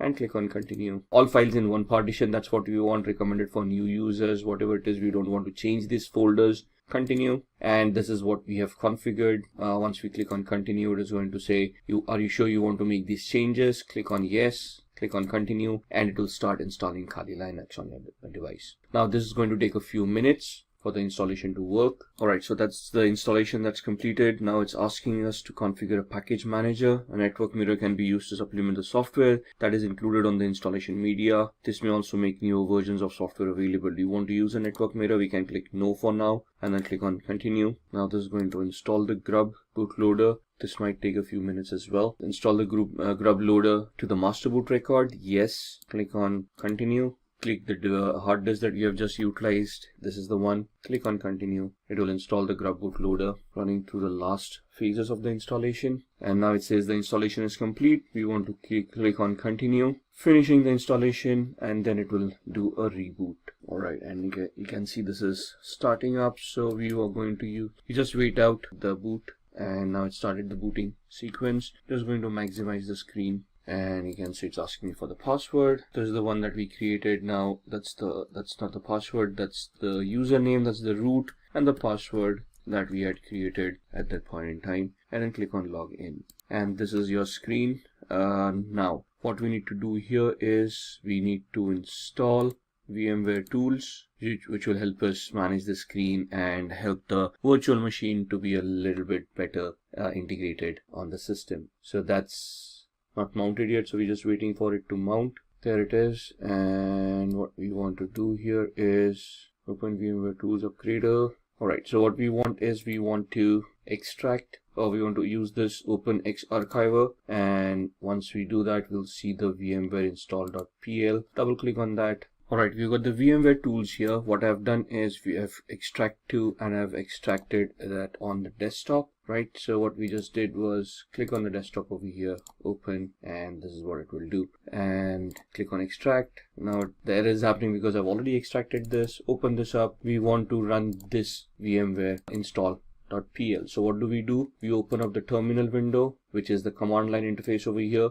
And now this is where some of the commands come into the picture. So for example, pwd, it will show us the present working directory. ls will show us the list of the folders that are there. So the folder that we have is on our desktop. So we'll just change directory to desktop, press enter, do an ls, that will show us the list, and you can see VMware tools distrib. That's the folder that we have right here. Right, so we want to go into that folder, cd VMware. At this point, you can just click on tab and it will populate everything over there. Press enter, do an ls, and we want the VMware -install.pl to be executed. Alright, so we tried executing that command. We had an error over there. So what we need to do is we need to execute this command. So /VMware -install.pl, and it will start creating. Now it will ask you for your input installing VMware tools. In which directory do you want to install the binary files? By default it is going to use /usr/bin. If I just press enter, it is going to use the default. As you can see, the input over here. What directory do you want the init directories? I'm just going to press keep on pressing enter for the defaults to come in. This part does not exist. It is going to create it, default yes, defaults everywhere. And then it tries to start initializing it to maximize the screen, and this is where it is installing. And you can see by just installing that, it automatically adjusted the screen, and now we got a full screen of Kali Linux right here. Right, and that is what VMware Tools does for us once we have installed the operating system. And now you can see the entire screen. On here you will see the tool sets that are given here. Now, why are we using Kali Linux in the first place? Because this comes in with a bundle of thousands of softwares that are ready to be utilized for ethical hacking. Right, and they have been categorized over here for information gathering, vulnerability analysis, web application analysis, and so on and so forth. So you can see from forensics onwards, reporting tools, and as you scroll down, you can see your development tools, graphics coming in, internet, and the system configuration coming into the picture. These are your settings for your operating system. So these are basically your tools. We are right now on the favorites. If I click on information gathering, you will see that other tools for information gathering start appearing over here.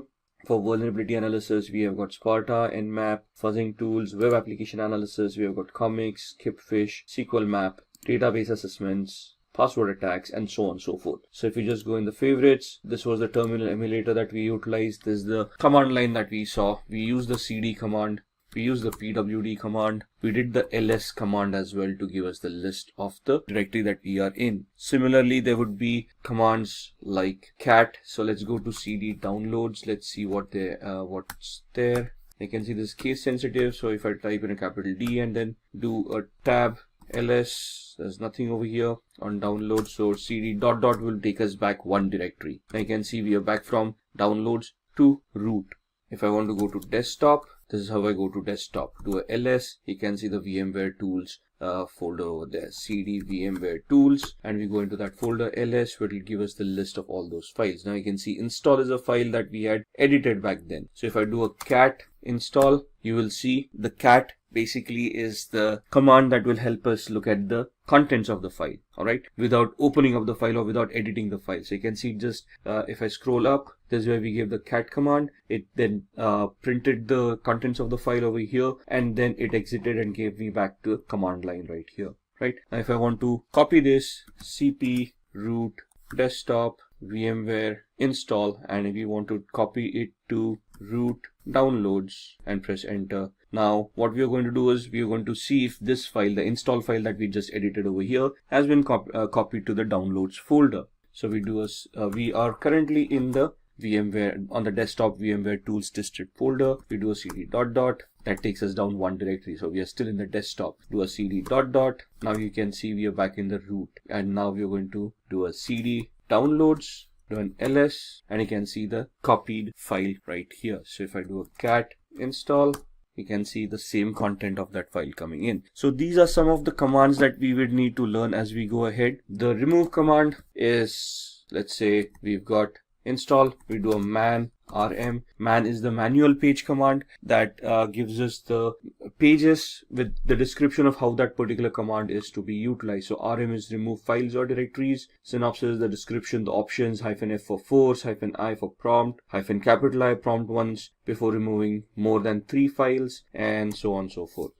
If you want to exit this, you can press Q to exit, and you come back to this page. So if I say rm install ls, you will see that the install file has now been deleted. So in Windows we use the del command. In Linux it is the rm command. So this is what we wanted to look at, the demo for Kali Linux, how to download it, how to install it, and some of the basic commands that we can utilize. Alright, let's begin with the phishing tutorial.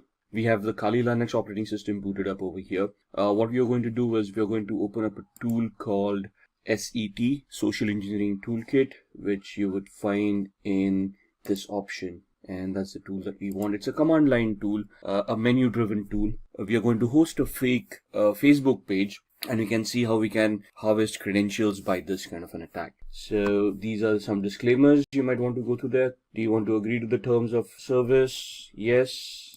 Press enter.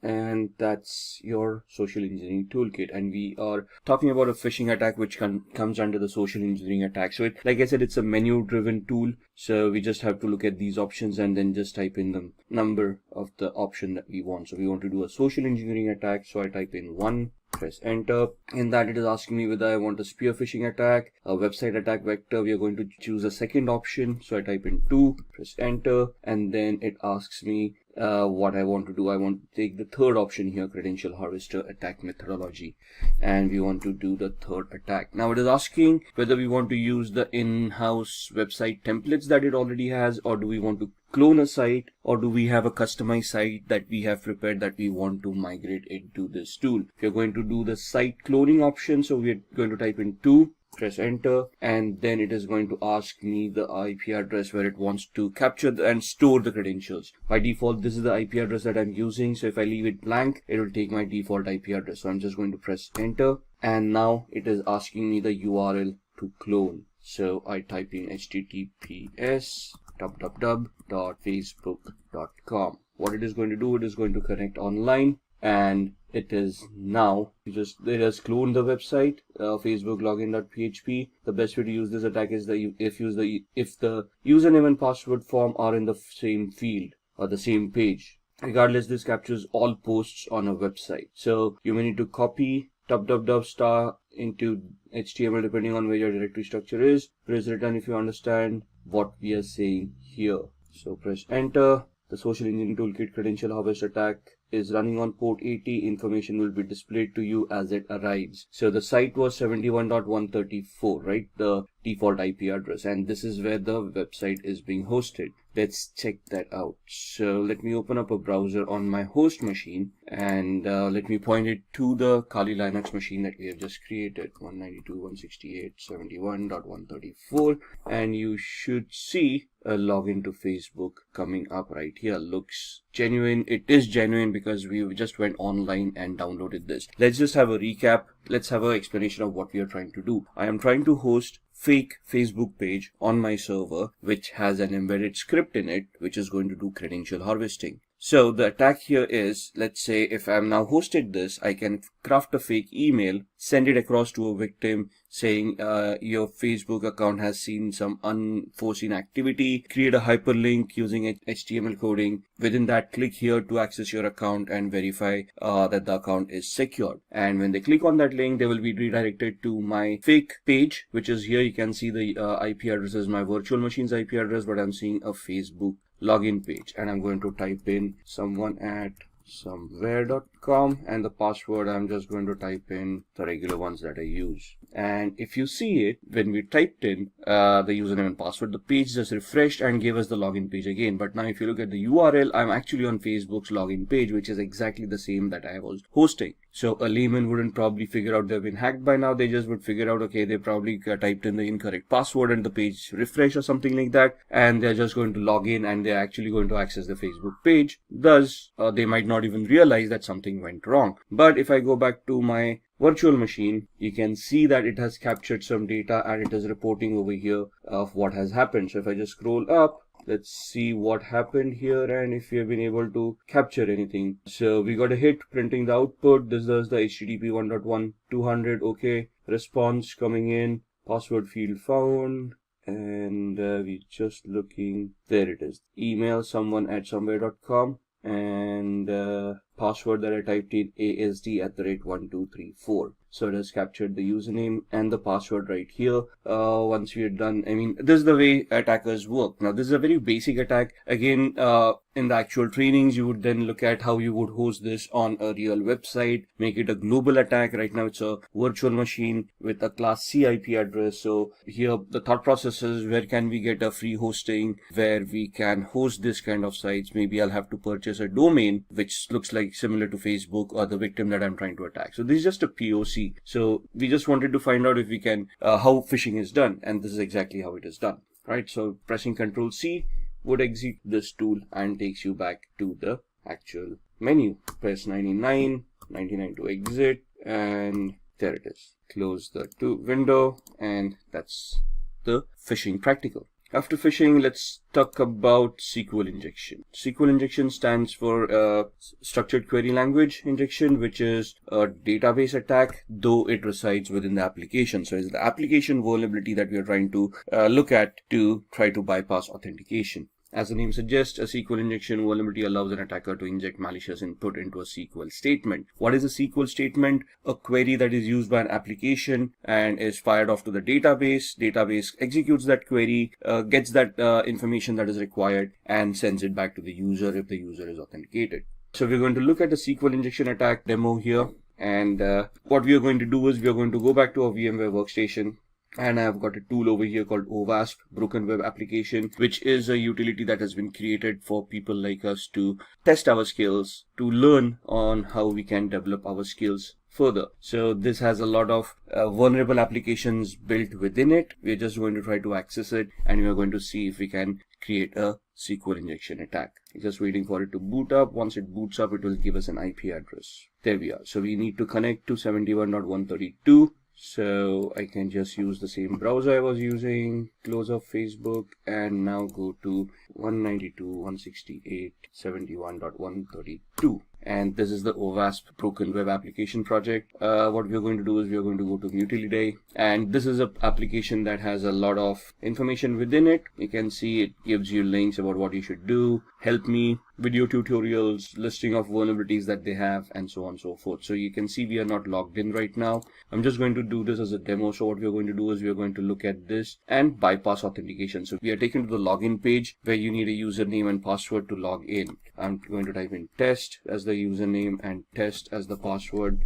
Click on login, and you can see that account does not exist, so the authentication mechanism works. Now what we want to do is we want to create a query. Now what does a query look like? When I type in a username and a password, if I just type in a single quote here, it is going to create an error, and this is what a SQL query looks like. Select username from accounts where username is a single quote, and then the exception error happened, so it's not showing the rest of the query to us. Now what I'm going to do is I'm just going to craft a query here, single quote, and give it a condition or 1 equals 1 space hyphen space. What happens hyphen space is comments out anything after that. So the password field is being commented out at this point in time, and I'm just giving it a condition where the condition is true. 1 does equal 1. And if this condition is true, it is going to allow me to log in. So you can see right now we are not logged in. This bypasses the authentication mechanism, and you can see user authenticated, and we are now logged in as admin. So in the training, what we need to understand as a whole is how SQL works, what are the queries that are structured with, how you can, what are the testing operators. Now,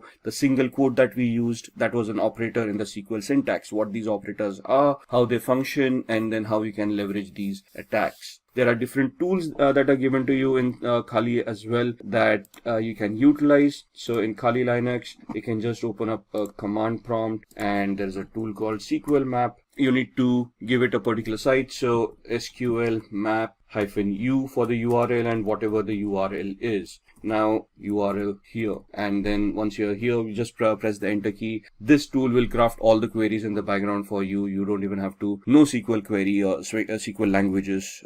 This is a very easy tool to utilize. Sadly, I cannot demo this on a live website because that would be illegal, but you can see how you can operate this yourself. That's what SQL injections are all about. Moving on, we now talk about VPNs, virtual private networks. And a virtual private network is basically a secure network that allows me to anonymize myself over the internet. So what I'm doing is I'm connecting from here to a server that encrypts my channel, encrypts my connection, and thus allows me to keep my data secure. Now, the basic essence of a VPN or a virtual private network is to allow me this encryption mechanism where I can encrypt and safeguard my data. The added advantage that nowadays a VPN gives is that they can allow us to spoof our IP address or obfuscate our IP address so we can actually become anonymous on the internet. It can allow us to use multiple IP addresses and thus secure ourselves on the internet. For example, I use VPN called CyberGhost. And what this allows me to do is it allows me so many servers over here. If you look at the entire list, all the servers, then there are no spy servers, which guarantee me that they are not going to keep and store any logs. And thus, they are not going to record any of the activity that I'm doing. right? Since they are located out of Romania, this becomes a little bit more safer for me because the government and the laws over there are a little bit more relaxed than other countries. They give me different links for torrenting, for streaming, for connection features. So there are a lot of VPNs out there. So for example, let's go to the website cyberghost.com. So you can see there's a sale going on, 76% sale, or you can go on to ExpressVPN, which is also a very good VPN. Then there is NordVPN. It depends on what you want and how you want to utilize it. So just purchasing a VPN or getting a free VPN is not enough. It depends on which country the VPN originates from and which server you're connected to. For example, most of the countries have a pact where they share information amongst themselves even if you're connected to a VPN. That means that these companies that provide these services have to generate and store logs, and these logs have to be reported to the government if they ask for it. Now, if there's a list of 14 countries that actually focuses on this practice, so you have to find out VPN that and a server that is not a part of those 14 countries and ensure that those logs are not going to be reported to the government. And these are 3 VPNs basically are something that which are good, and I personally use CyberGhost. I've used the others. I just keep on rotating them just to get an idea of which one is better. So these are VPNs that can allow you to anonymize yourself on the internet. Moving on, these are the ones that we talked about. There are others: Safer VPN, Hide My Ass, ExpressVPN, and so on and so forth. From our terminologies, let's now talk about VPS. VPS is basically virtual private server, where you can rent a service or server as a service, a virtual machine as a service. So basically on a cloud using infrastructure as a service, you can rent a server and utilize it for whatever activity you want. So let's go to these sites: register.com, GoDaddy, Network Solutions, or we can talk about other cloud solutions as well. So here you can get register your domain names. So in the previous exercise, for let's say when we talked about the phishing exercise, what we want is we can go on to register.com or we can go on to GoDaddy.com and we can purchase a particular domain. For example, something like this. Instead of the O's, I'm typing in a couple of zeros for the Facebook and let's see if anything of that is available. Now, something.photo is available, or facetips.com is available. There are other options that are making over here that they're giving us over here. And once we purchase this, we can then have our own hosting with a web hosting as a service. And we can have a Linux-based hosting or a Windows-based hosting depending on what you want, and that's where your shared hosting comes into the picture. If you just want, if you want to look at a virtual server and you want to rent a server over there itself, you can move on to rackspace.com, and here in your services, you can have physical server or a virtual server in a public cloud. Your other cloud providers, for example, would be Amazon, AWS, and on AWS, you can basically look at EC2, Elastic Compute Cloud, which is basically virtual servers in the cloud. And over here, you can rent out a server with whatever capacity you require. You'll obviously have to pay the rent for what those servers are going to cost. But once you have those servers, you can then launch any services on top of it. Looking at other services that we have, we talked about Tor. Tor is a onion routing software that allows users to browse the web anonymously. So we can just go online and we can try to spoof our identity, and I'm going to show you how. So I've got a VMware workstation right here, so we're just going to pull that up and we're going to power on a Windows 7 machine where we're going to look at the onion routing. So our Windows machine has booted up. We're just going to log in, and this is my Windows 7 machine. Now I've got a Chrome browser right here, and we're going to go to a website called seemyip.com, which is going to give the IP address that I'm currently using. So right now I'm not connected to any VPN or anything, and you can see that's my IP address that I'm utilizing. Now if I want to anonymize myself, what I'm going to do is I am going to use Tor, and that's the Tor browser that's set up right there. If I click on it, it's going to open up the software and it's going to create a new network, and it's going to connect to the Tor network and allow me to anonymize myself. Right, so that's the Tor browser opening up and giving me a new browser over here.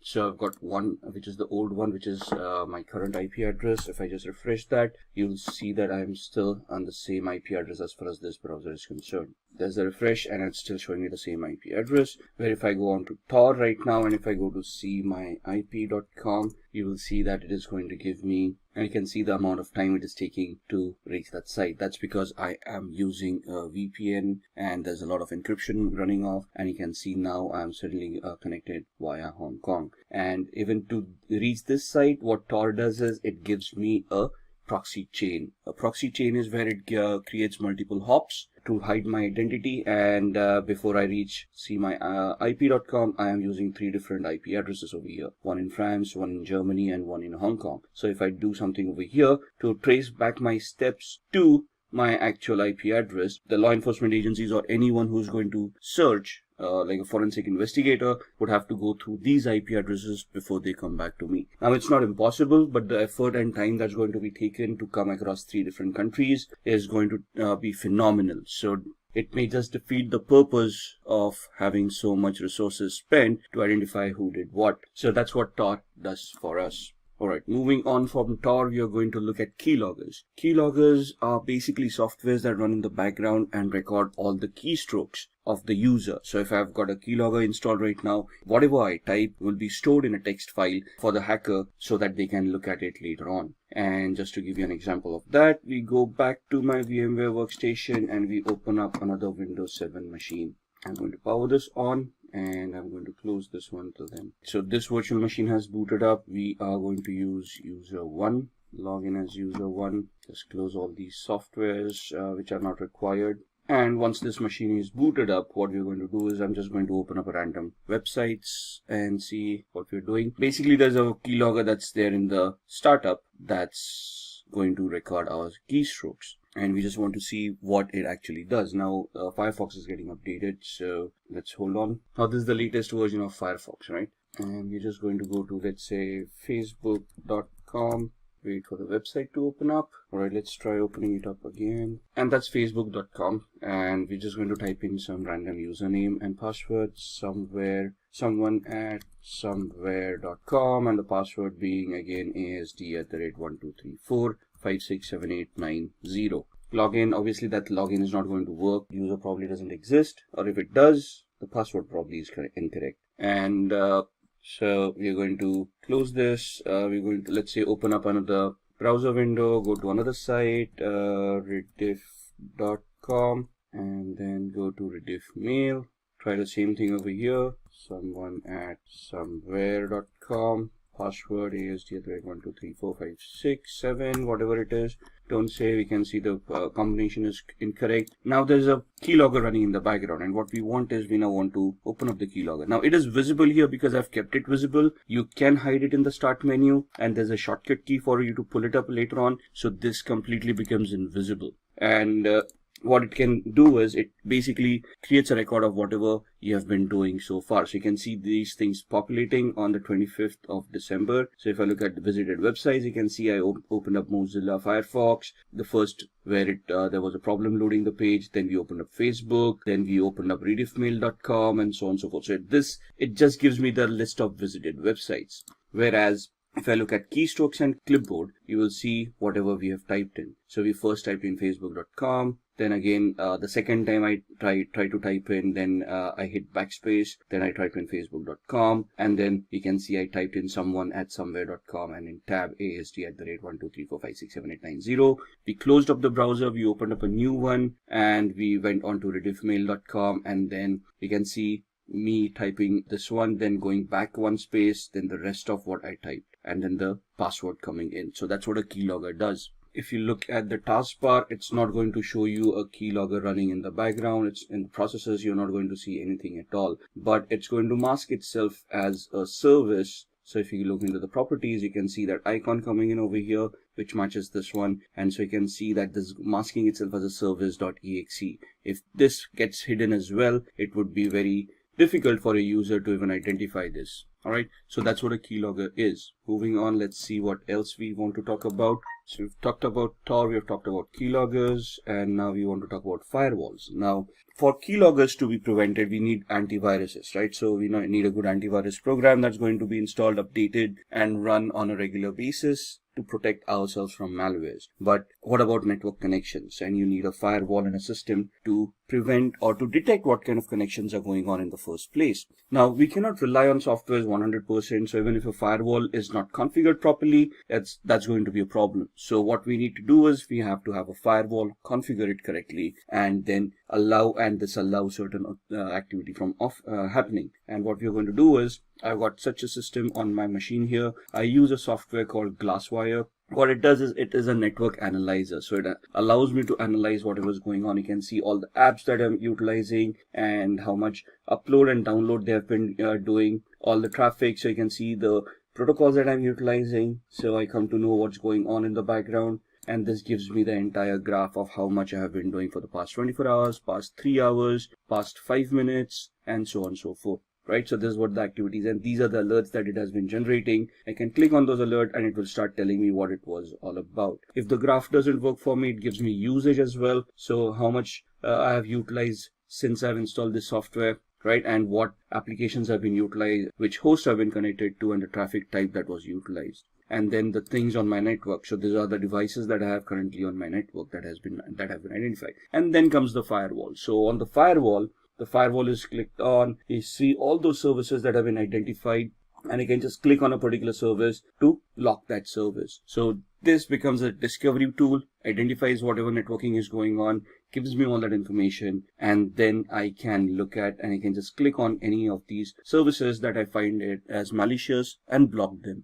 I can create different profiles for different applications as and when I want them. And these are the alerts. So you can see that this was the first time a network connection was looked at from VMware. And what this allows me to do is whenever I execute a file, it can upload it to virustotal.com and scan it as a third-party antivirus to ensure that there is nothing malicious on it. So I already have an antivirus over here, but if this ever gets compromised, I still can rely on a third-party service where in real time when I execute my applications, they would be verified and I would be assured that nothing is wrong with my system. And this software that I'm utilizing, Glasswire Basic, is free, and then there are paid versions as well. It's just glasswire.com is where you're going to find this. Moving on, rootkit. Rootkits are also malicious softwares that you allow an unauthorized user to have access to a computer to restrict areas of its software. Now, a rootkit in a sense is a malicious software that infects a machine and prevents some functionality from it, like hiding data or preventing users from running antiviruses. And it's basically a malicious software that is used to hide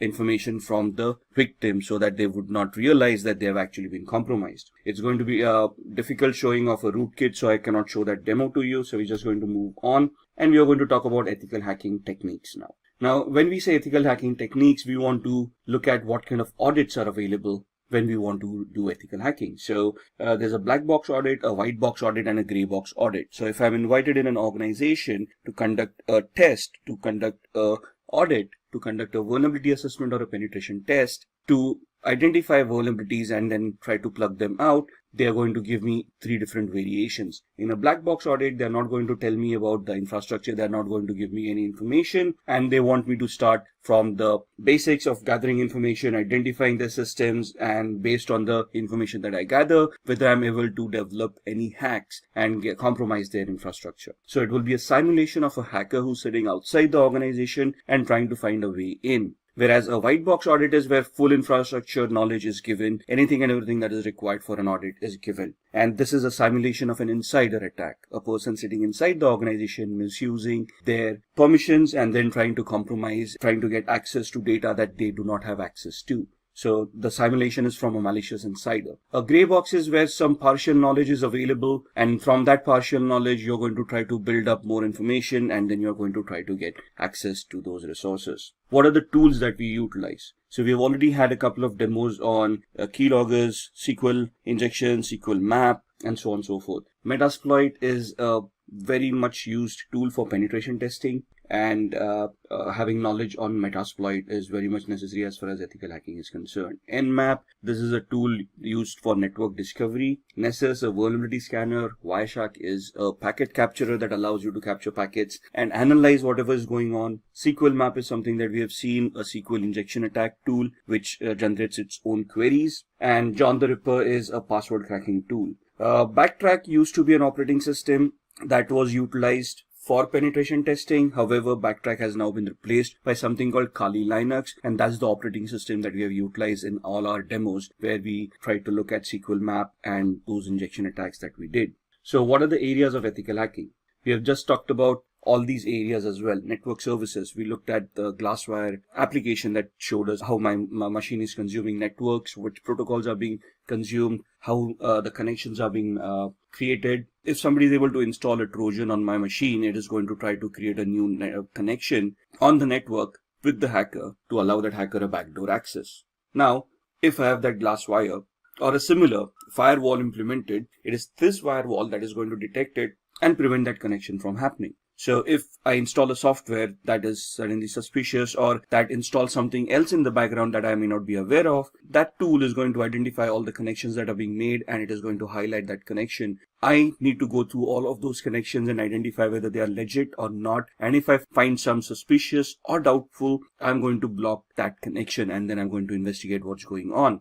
And that's where ethical hacking comes into the picture. You want to find out if your firewall that you have implemented is going to work correctly or not. If the configuration of the firewall is done properly, or if the firewall is misconfigured, is it leaking out information, right? At the same time, you're looking at web applications. We looked at the OWASP broken web application where we did some SQL injection attacks, right? So that was a weakness or a vulnerability in that application, which would allow us to bypass authentication and get access to resources that we were not authorized for. And then client-side attacks would be where you install keylogger at the end of the client system, and then you try to capture whatever data the user is typing in, like usernames and passwords on the Facebook and the rediffmail.com website that we saw, and then try to misuse that information to get access to those resources. Then Wi-Fi networks, right? Wi-Fi is something that we use on a regular basis. We got our smart devices nowadays, smartphones, tablets, phablets, that we can connect to Wi-Fi and start using all our services, our banking applications on our smartphones. And thus we want to ensure that wireless connectivity is simple and is secured. So you want to use encryption mechanisms, you want to use tools on your smartphones, antiviruses, firewalls on your smartphones to ensure that whatever you are utilizing is going to remain secure.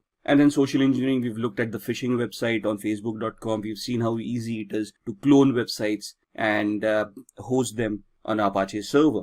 So if you look at it as from an ethical hacker's perspective, the job of an ethical hacker is to simulate these kind of attacks that a hacker may conduct. And first of all, you're basically going to find out areas where these attacks can happen. Think of it from a hacker's perspective. Try to simulate those attacks and see if those attacks are going to be effective. Can those attacks be prevented? And can your current security controls that you have put in place identify, detect, and prevent these attacks from happening in the first place? And that is what ethical hacking is all about. Let's look at the Metasploit attack.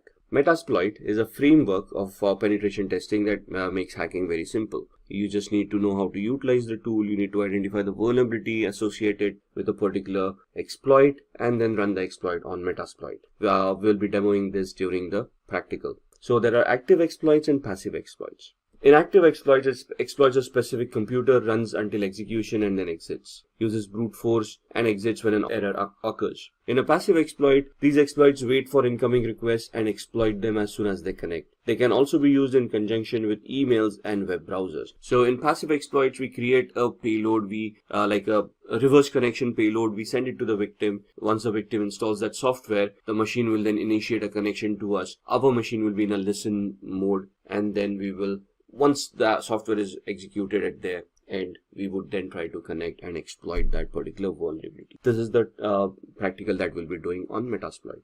So let's move on with the demos, and then we'll see what we can discuss amongst them. Alright, let's have a look at some of the demos that we had talked about in the ethical hacking and penetration testing module. We are going to look at 3 different demos. The first one is going to be a SQL injection attack that we are going to perform on this tool that we have. The second one is a password cracking attack on Windows 7. And the third one is a MetaBreeder based or a Metasploit based shell shock attack on a Linux based web server. So let's get cracking.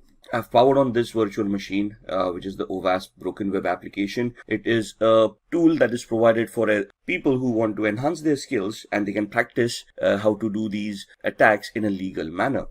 So we are going to go to this site. I'm just going to open up my browser. The IP address is 71.132, and that's the OWASP broken web application that we want to utilize. We are going to head off to Mutility 2, and we are going to look at a SQL injection attack where we want to bypass authentication. Now this takes us to the login screen, so we can just try our luck here and see that the authentication mechanism works. The account does not exist, so the username and password that we have supplied is not the correct one. So we want to ensure that there's a SQL database, and we can try to attack it and see if we can bypass the authentication. Now what we want to do is we want to create a SQL based malformed query that can give us a different output. So I'm just going to type in a single quote over here and type login, and you can see that this is now suddenly recognized as a operator, and there's an error that is given out compared to the login that we tried earlier. When we used a proper text-based login mechanism, it gave us the account does not exist, but here the single quote gave us an error,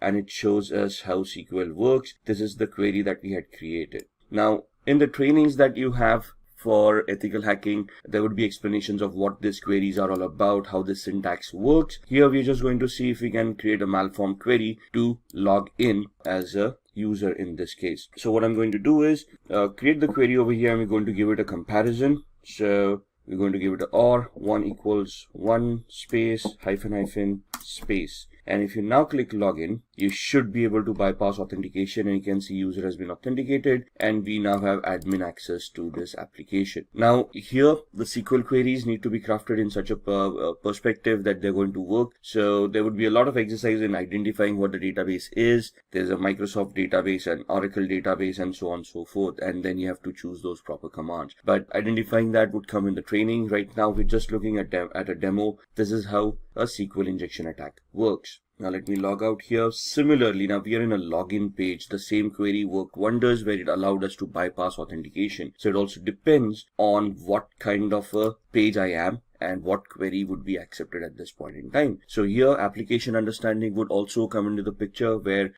which function we are calling upon when we are connected to a particular page. Now this is a user lookup function, right? So again here we try the same method, test.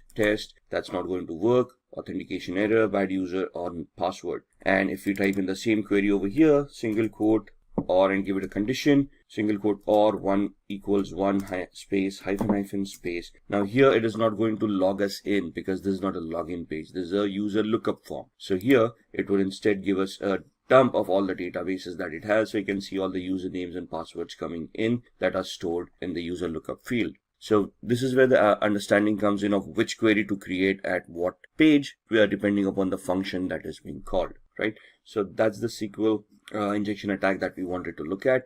Let's move on to password cracking. Now this is a Windows 7 machine that we have. I'm just going to do a very basic password cracking example. We're just going to log in. Now here the assumption is that we are able to log in. We have access to a computer, and we want to check out other users who are using this computer and see if we can find out their passwords, so that we can log in as a different user, steal data if required, and we wouldn't be to blame if there are any logs that are created. So here we've got a tool called Enable that is installed right here. Now I'm already an administrator on this machine. I'm checking out other administrators who share the same privileges, or any other user who may be on this system whose password I can crack, and thus I would be able to get access through their account and then do any malicious activity, right? So this allows me to go into a cracker tool, and it allows me to enumerate this machine and identify all the users and passwords that are there in this particular machine. Right? So I'm just going to click on the plus sign, and I'm going to import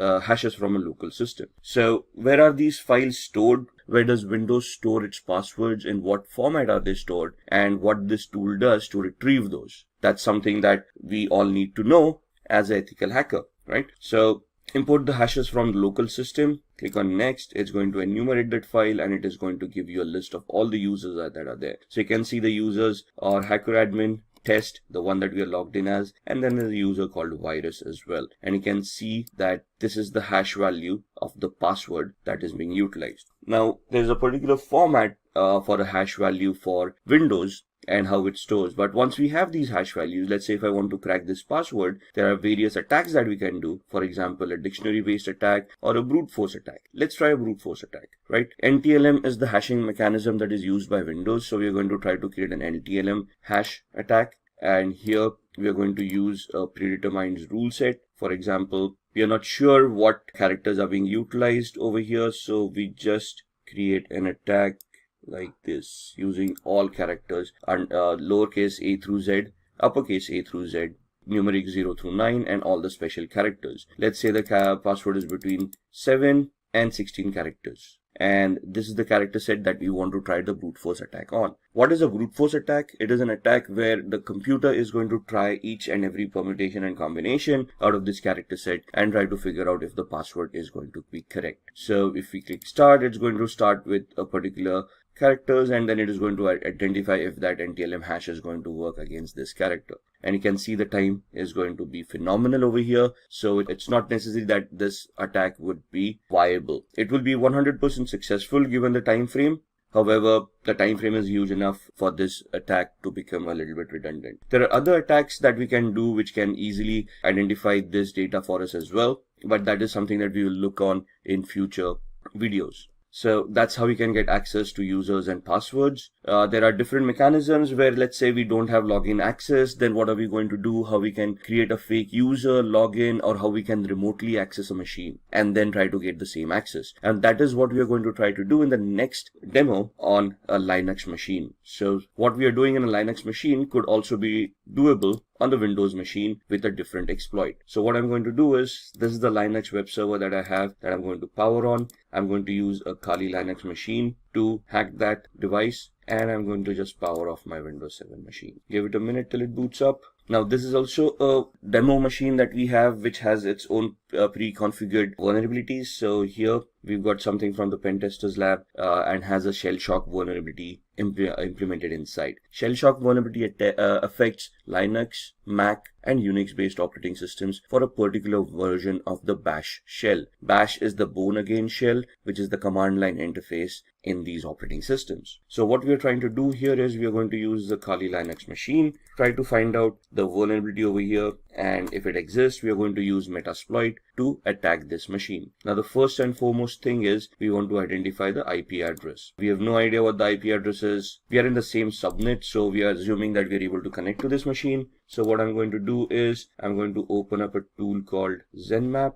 I'm going to open up a command line interface, find out what my IP address is, and my IP address is this with a subnet mask of 255.255.255.0. So I want to see if there are any other machines that are live in the same subnet, and we are doing a ping sweep over here to identify which machines are live. In a minute we'll get all the IP addresses. 71.1, 2, 133, 254, and 128. We know that we are 128 at this point in time. 254 is the DHCP server. So we are assuming that 133 is the machine that we want to look at. And let's then try to see if we can scan that machine. 133, and we're going to do an intent scan to find out which ports are open, what services are running over there, and if it is whether the pentest machine that we were looking for. You can see off the start port 22 and port 80, and somewhere here it's going to give us the ports that are open and the details about those ports, and somewhere here it will tell us that this is the pentester lab machine that we wanted, which is correct. So now we want to do a vulnerability analysis on this. What we are going to do is I'm going to use another GUI based tool called Sparta, which I can just find out from here.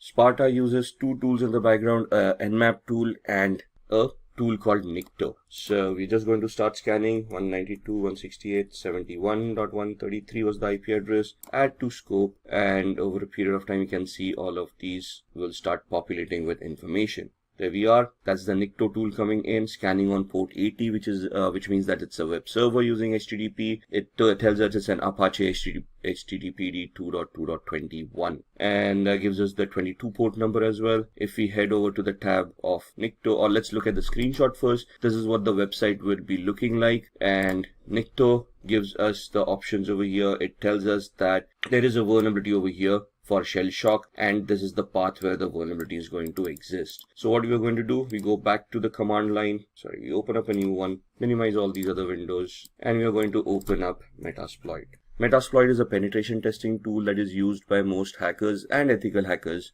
to test applications and test existing exploits and vulnerabilities. So just give it a minute till it starts. You can see there are already around 1700 exploits right here. We are going to see all those exploits with these commands. There we are, sorry for the typo.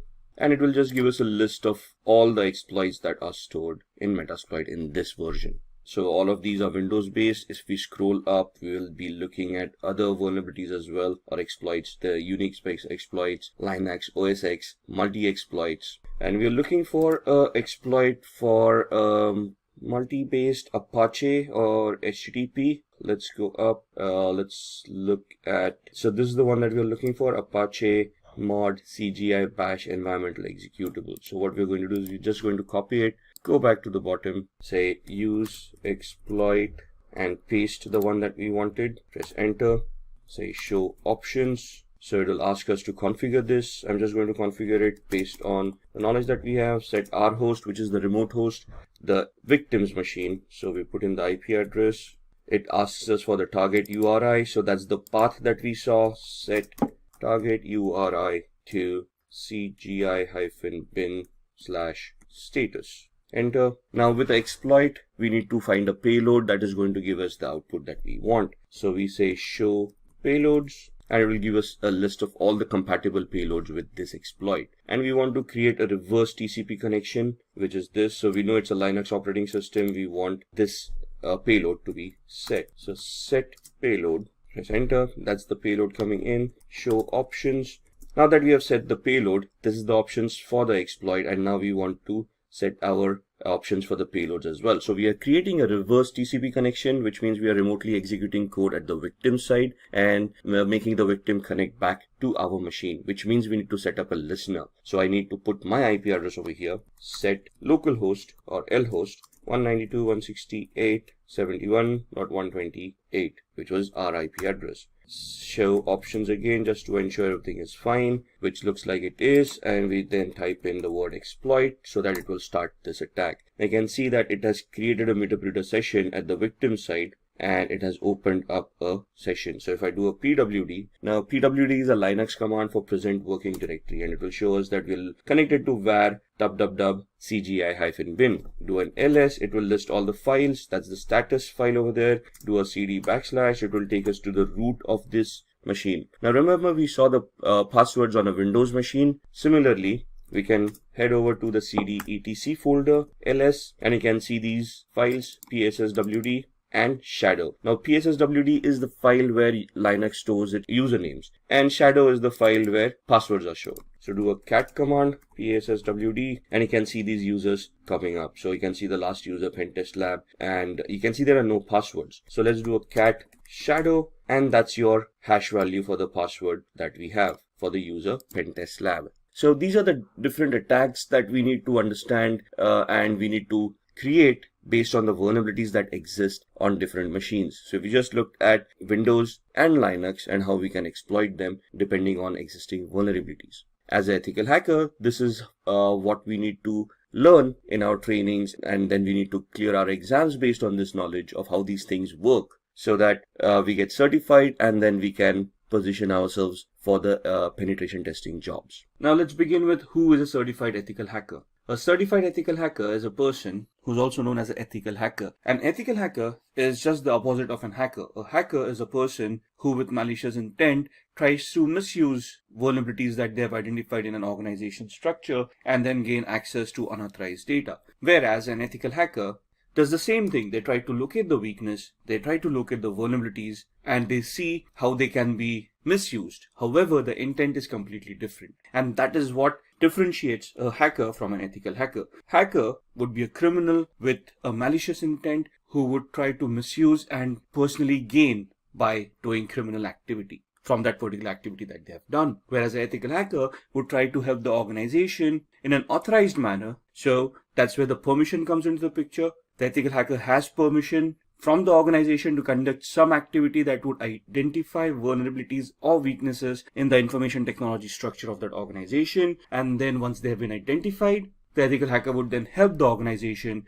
to plug those vulnerabilities rather than misuse those vulnerabilities. So any person who completes CH version 10 certification is known as a certified ethical hacker. So there's a certification. Once you complete that, once you pass the exams, you can essentially call yourself as a certified ethical hacker, and you're going to get a certificate with the same terminology. So as you can see in the diagram, your responsibility would be as a certified ethical hacker would be with the proper permission of the organization, with the authorization coming in, with contracts coming in, you would legally help the organization to identify those weaknesses and vulnerabilities. And once you find them, you're going to report them to the organization, and you're going to help the organization with remediation plan, which would help them remediate, mitigate, and resolve the vulnerabilities that you have identified, thus making the organization's security structure a lot better, based on which black hat hackers or malicious hackers would be unable to attack the organization. So what is CEH version 10? Now this course was initially introduced in September 2015, and I think if you look at the versioning, this is the 10th version that is there in the market. So essentially CEH, or the Certified Ethical Hacking course, as the course itself, has been for a long time in the industry. It's a very well accepted course, and it's a well-renowned course. The current version as it is was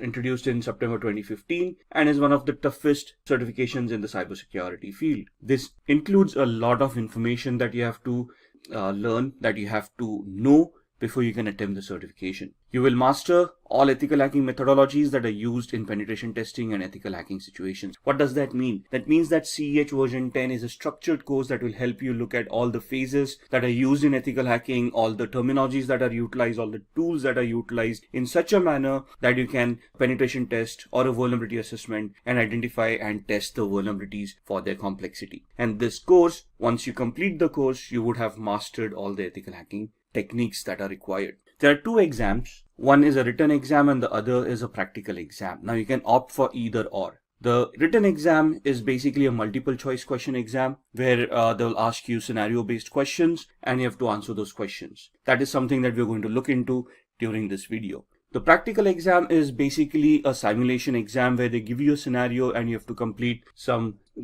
those tests and prove that you are a good ethical hacker.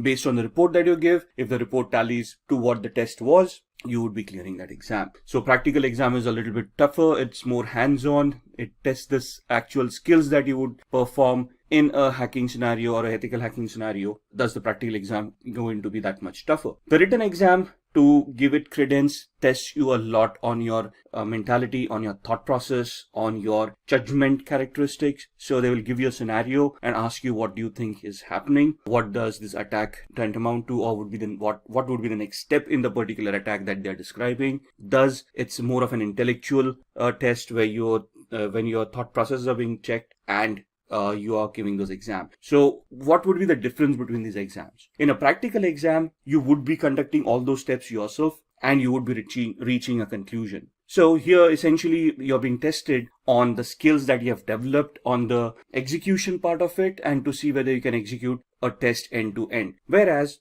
in a written exam, you would be put in the middle of a test where you have to assume something, where you have to understand what the steps would have been performed in the previous steps and what would be the expected result, and you're supposed to analyze that and then come to the correct answer. So if there is a question which exam is better, written or practical, the answer to that is from an intellectual perspective, a written exam would be a lot tougher than a practical exam, and from an execution perspective, a practical exam would be tougher than a written exam. So it depends on us which exam we want to give. Both of them are widely accepted and well respected in the information security field. So it's just the option that we choose which exam we want to give. Now, this course, the version 10 course, is purely attack-based course. Okay, it is an offensive course. There is no defensive mechanisms. So if you're looking for questions of how to secure yourself on the internet, how to securely configure an operating system, or how to securely configure a server, how to configure a firewall, this is not the certification. This basically talks about attacking those devices. So if you come across a firewall, how would you test a firewall? How would you identify vulnerabilities in those? And how would you bypass a firewall? Similarly, if you come across a server, how are you going to attack and hack the server?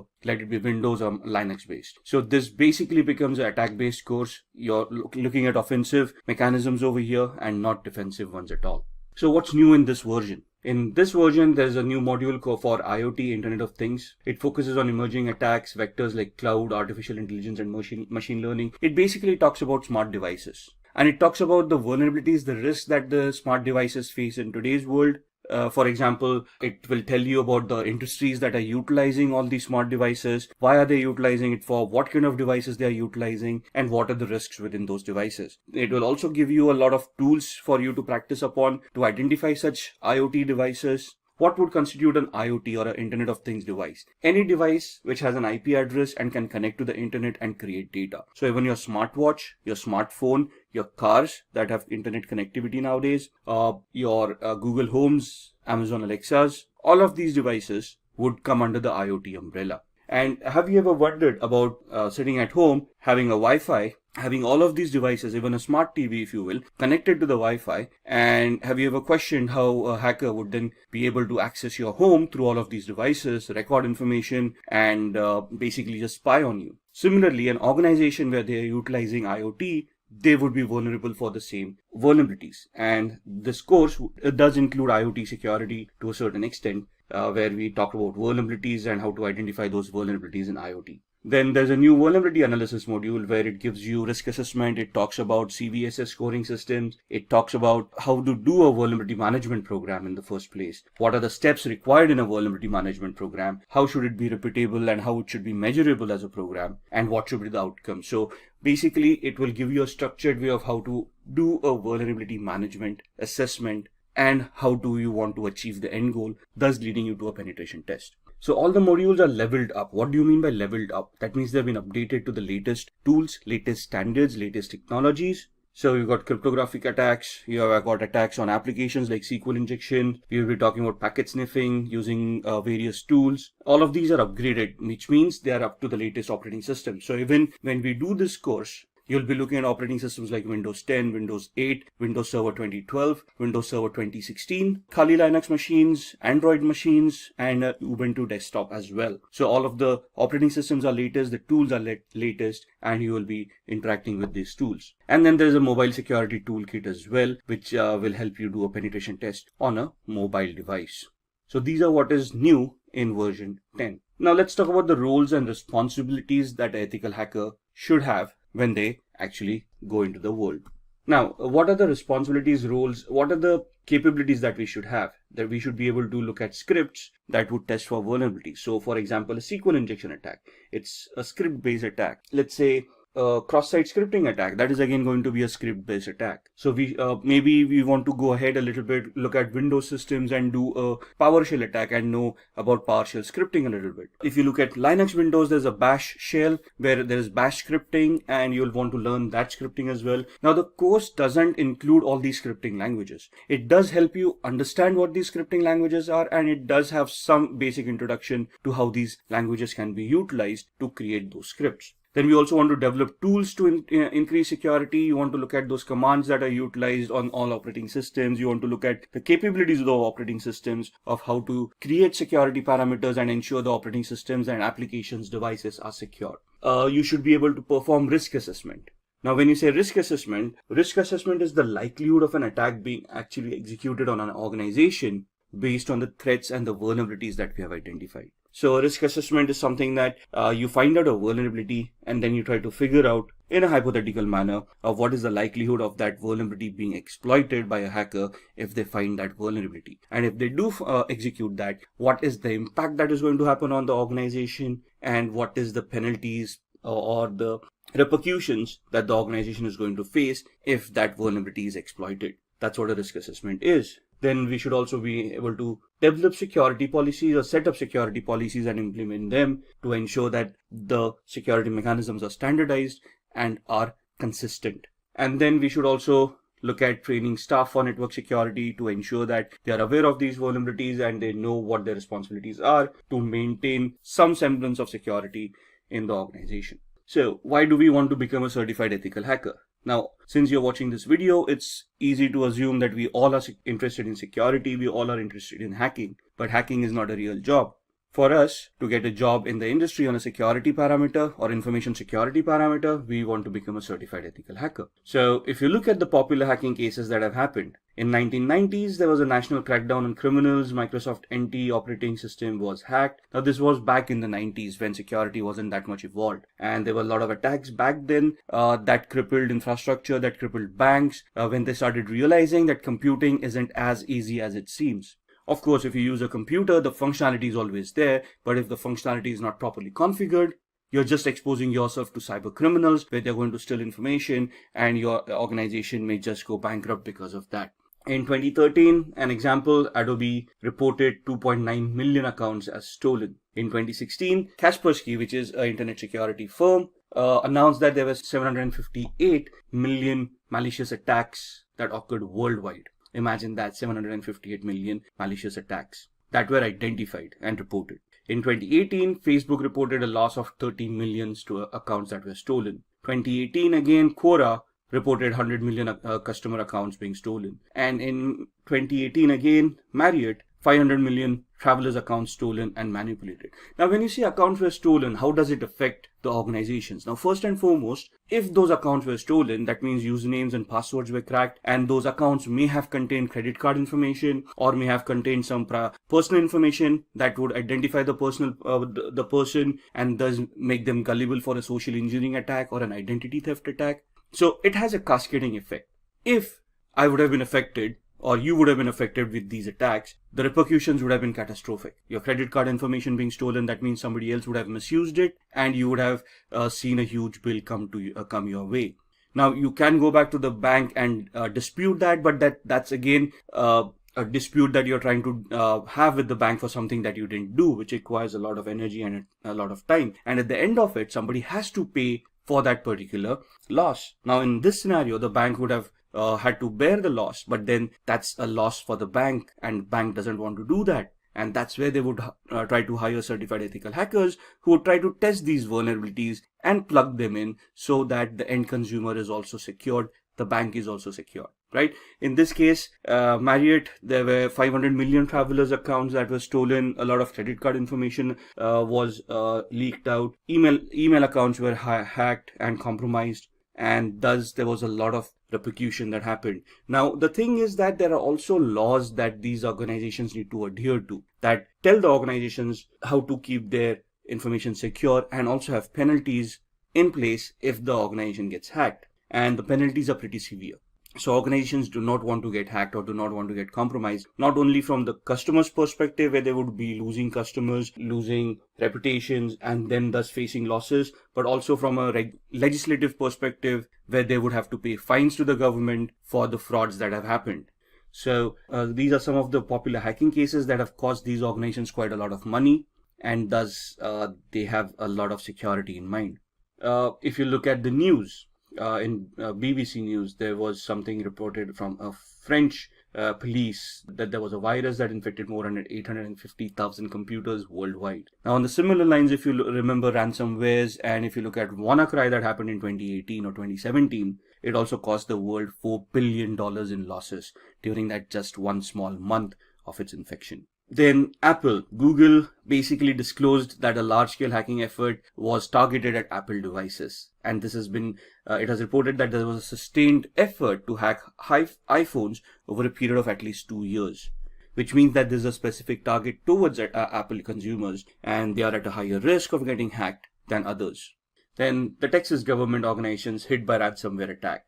So hackers have infected 23 organizations connected to local government in the US state of Texas with ransomware. That means that their databases have been encrypted. The government themselves do not have access to that database. The databases could have been compromised by the hackers. And that means that whatever services were being provided to the users based on that database may no longer be available to the end users because of the ransomware. Now, moving on with these, why do we want to become a certified ethical hacker? Increased attacks lead to more job openings. Now, if you look at ransomware, the WannaCry attack that happened in 2017, there was a knee-jerk reaction given by the rest of the world for IT security. Suddenly budgets started opening up. Suddenly people wanted more ethical hackers on their payrolls to test for vulnerabilities. In UK and Europe, we have GDPR, which is again another law that imposes severe penalties on organizations that get hacked and for not having proper security and a vulnerability assessment and penetration testing program in place. So that leads to a lot of job requirements as well, where organizations look at people with this special skill set to help them mitigate the vulnerabilities, to safeguard them and their customers from hackers, and also from penalties from law enforcement and governments. So thus the demand keeps on increasing for ethical hackers, which automatically means that the salaries are going to increase as well. So more the demand, lesser the supply, higher the salaries. That's plain economics. Then challenge hacker with malicious intent. So from an ethical hacker's perspective, it is our duty to safeguard an organization, which means that will be pitched against hackers, and we have to ensure that those hackers would be challenged to the maximum limit before they even try to get access to any of the resources that we are trying to protect. It offers a boost in your career, so more efforts that you put in, more vulnerabilities that you find, the better the career prospects that you have, and the better job aspects that you're going to get. And this also lets you keep yourself updated on the latest technology. As the technology progresses, as we evolve on technology, security will also evolve, and the ethical hacker would need to keep themselves updated on these technologies. So this is what is a plus point to become a certified ethical hacker.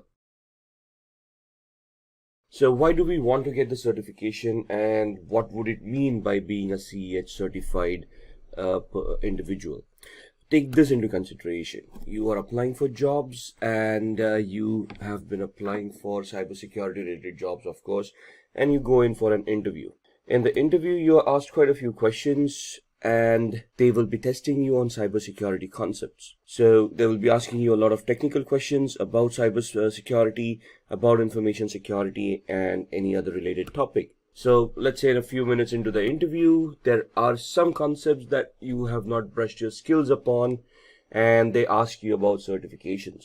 And one of the main certifications that is sought after is the CEH certification. And if you're not certified, that's where things can become a little bit problematic, where organizations today very proactively start looking for people or candidates who are already certified, rather than take them on board and get them certified. So in this scenario, having a certification would obviously help not only to be shortlisted for the job, but the certification involves a lot of training, which would help you understand the concepts and prepare you for the interview a lot better as well, right? So getting yourself certified is quite necessary in today's world. Let's look at what the certification is all about. The certification involves a very hands-on training that trains an individual into thinking about cybersecurity from a hacker's perspective.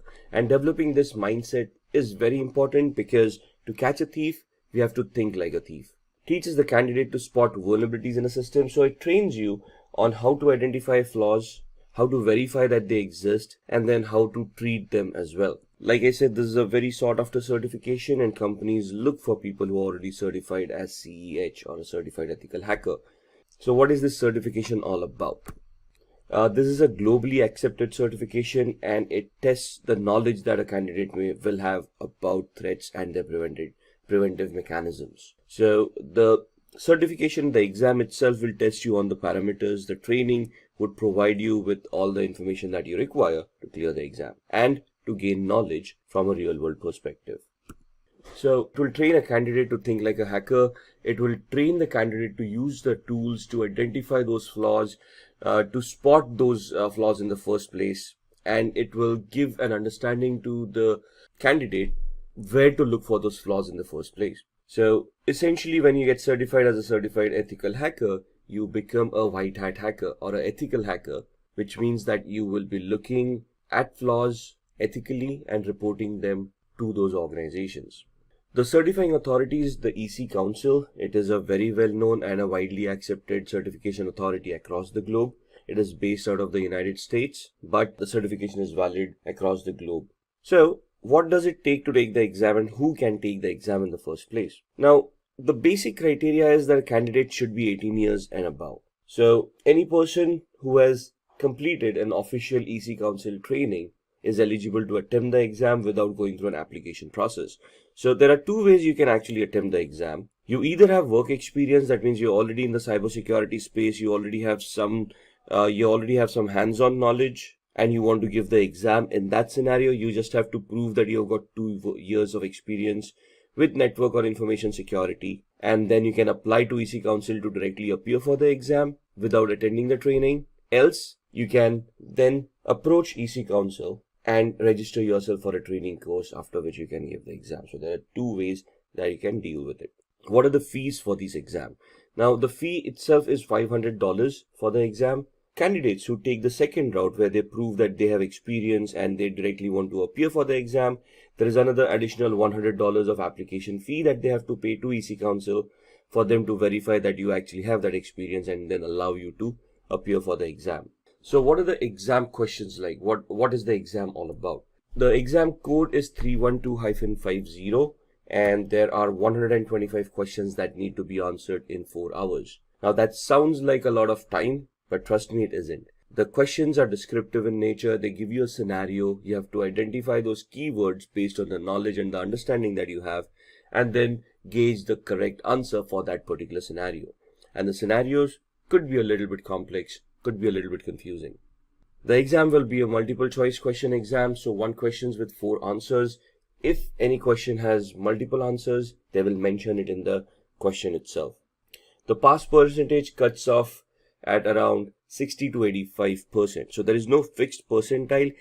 Every question has a different grade, every question has a different value, and based on the questions that you have been asked and the correctness of the answers, you would either pass somewhere between 60 to 85%. The results are immediate, so once you complete the exam and you submit it, it will let you know there itself whether you have cleared or not. So what are the skills that you require for this exam? You must have very good networking skills. And when we say networking skills, you should know your protocols. You should know how computers communicate with each other. The protocols like HTTPS, FTP, SMTP, and anything about the OSI layer. You should be good with your operating systems. The candidate should also have a very good knowledge about operating systems. And when we say operating systems, we want the candidate to know about troubleshooting methods and how the operating system work in the first manner. So you should have some basic skills about operating systems and the configuration of these operating systems. You should also know the different types of cyber attacks such as social engineering, phishing, and how to prevent these attacks. So this is the exam skills. The training prepares you with all these skills.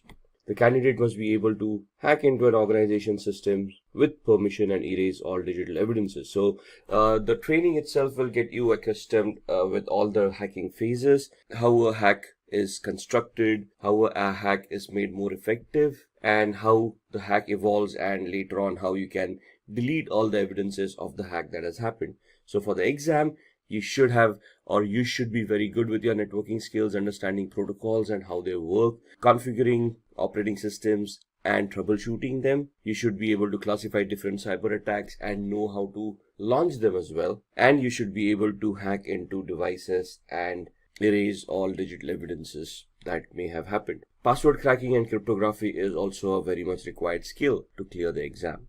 There must be a few rules followed, and there is a code of ethics from EC Council. So they essentially give you a non-disclosure agreement before you start the training, which you have to go through, and you have to sign it, submit it to EC Council. Only then are you allowed to go forward with the exam. So what are the exam all about? What are the topics within that exam, and what kind of questions would you get?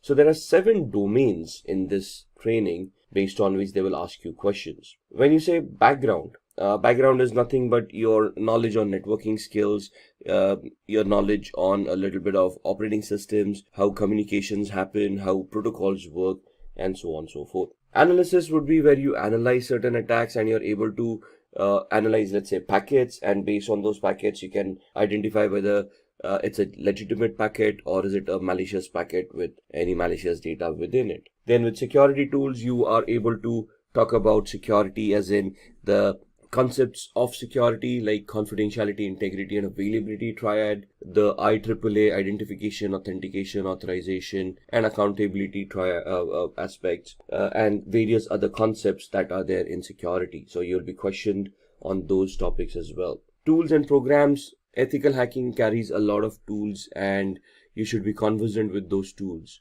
During the training, there will be hundreds of tools that you would be going through, and you would be facing questions on these tools. So there would be some basic questions like commands that would be given to you to identify what that command would execute, or there would be a specific scenario given to you, and then they would ask you which is the most suitable tool that you would utilize to crack that particular scenario. And then there's the methodology, of course, of how or which steps would you take in this particular attack to be successful. Then we talk about policies, and the ethics. So as you can see, all of these domains have different weightage in the exam. 21.79% for your backgrounds. So you can see the background information is very much important. Operating systems, networking, a little bit of applications, a little bit of architecture of how things are deployed. Now, CEH is normally an advanced certification, right? So there are a few presumptions that you already know a little bit about Active Directory, how operating systems work, how identity management works. So there's a little bit of presumption that you have these background knowledge, but in the training you can be prepped up for that knowledge as well. So it does contain a little bit of insights about how these things work.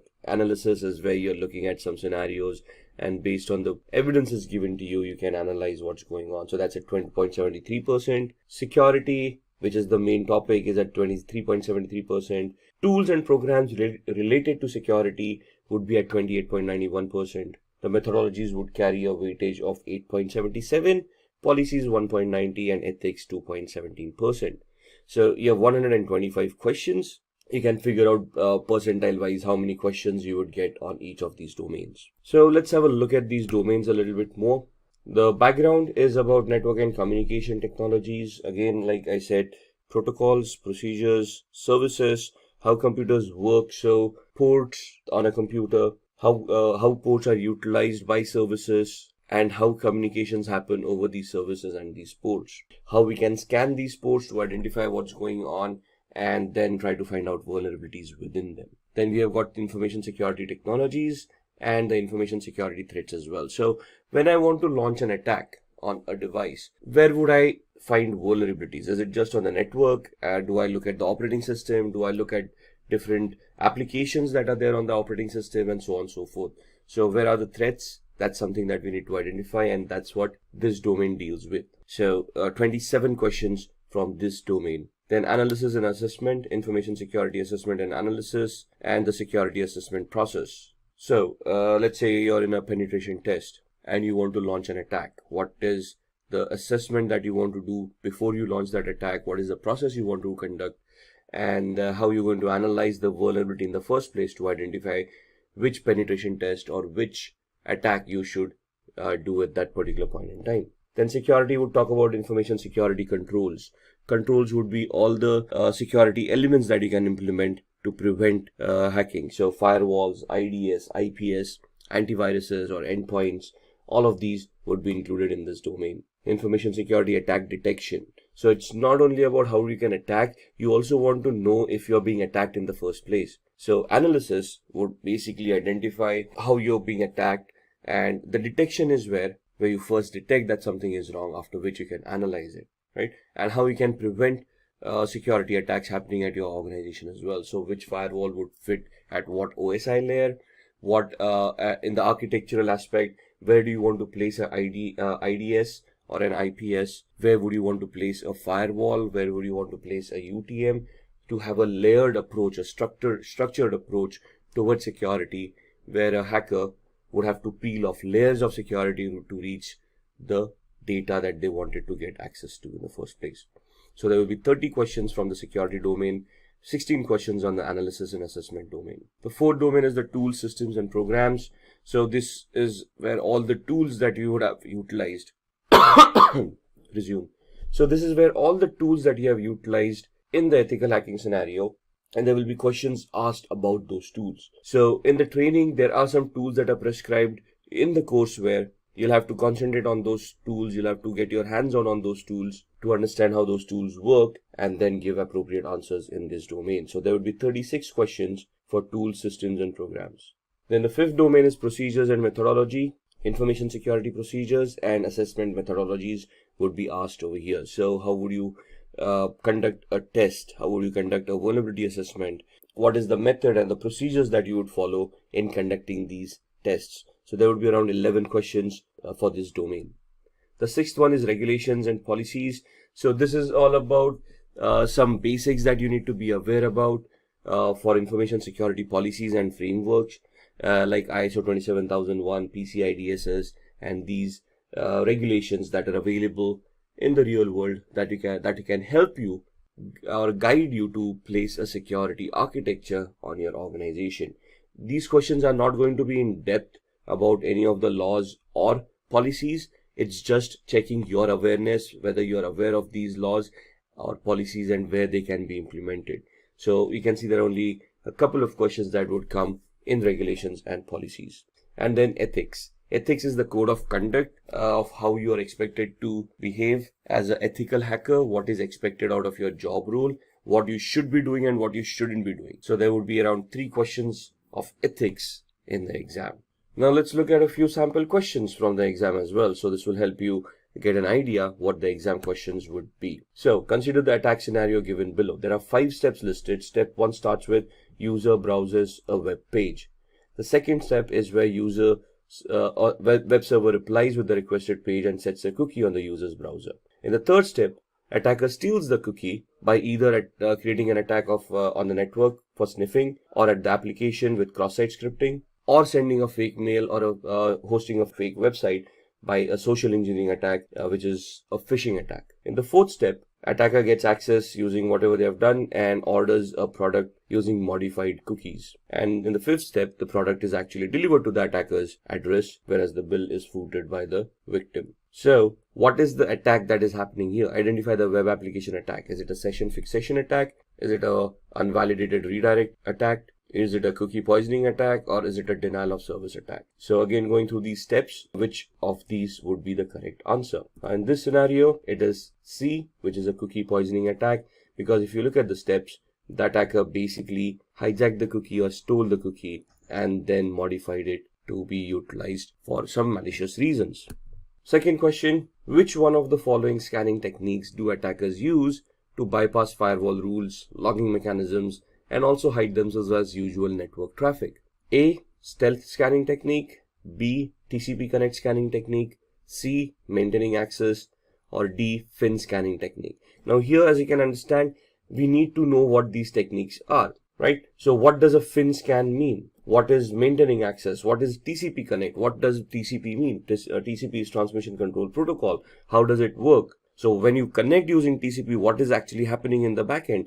That is what the knowledge is all about. And in here, the correct answer is A, stealth scanning technique. So what do we mean by stealth? How can we achieve that?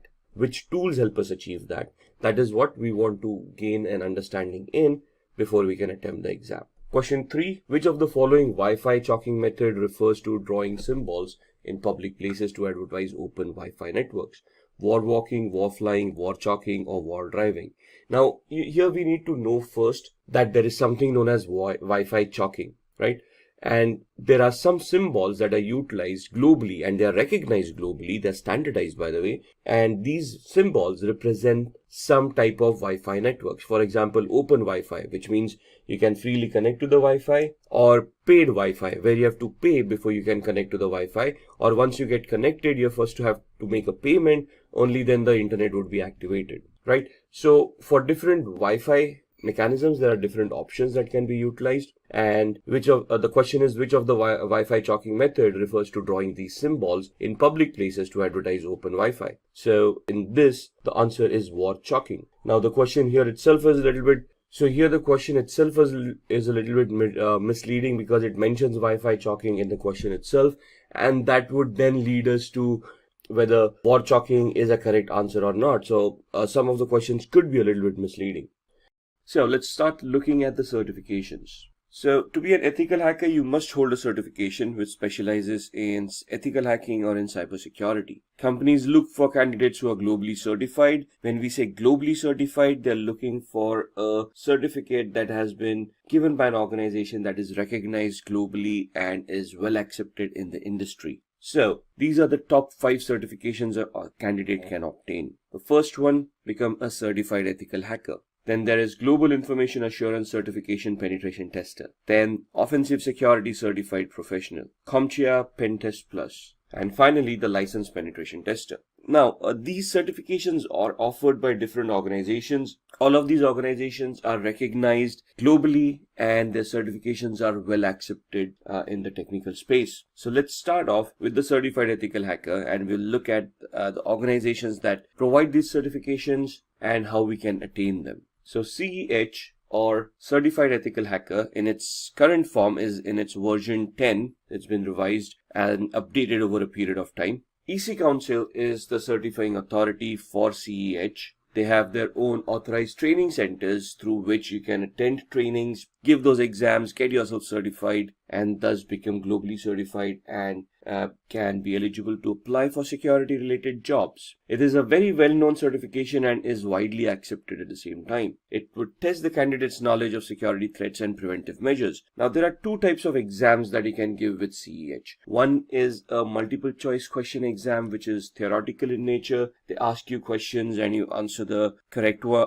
You select the correct answers. If you clear, you get certified. The second certification nowadays is where there's a practical exam associated with it. That's you'll have to purchase the voucher for that exam and give that exam. The practical exam is held in a virtual lab where you're given scenarios, and based on those scenarios, you have to resolve the questions given to you and give proof of the resolution, which would then get you certified as an ethical hacker. The theoretical exam in this scenario is the fees is around $500. This is for the multiple choice question exam where you can pay the fees and you can attend through a online portal and you can give the exam directly. The exam is 4 hours long, in which you have to answer 125 questions. Now 4 hours for 125 questions seems a long time, but it isn't. It's a very technical exam. There are scenario based questions and it would take some time for you to analyze and understand the question and then identify the equivalent correct answer.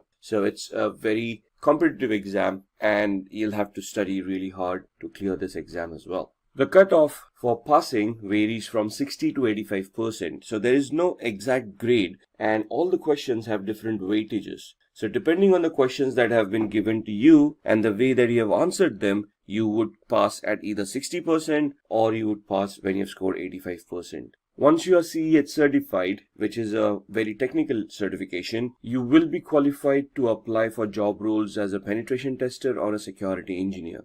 These are job roles where you would be responsible of ethically trying to attack applications, servers, switches, and try to find out vulnerabilities within them. The training of this certification will make you adept in most of these tools that are required. There are a lot of practicals in this trainings, and if you successfully completed those practicals, clearing the exam is a easy task. With the practicals comes your knowledge and would help you understand how you would be performing penetration tests in the real world. An average annual salary in the USA for a CEH certified person is around $91,000 and in India is around 4,76,000 odd rupees. The salaries would vary as far as organizations are concerned.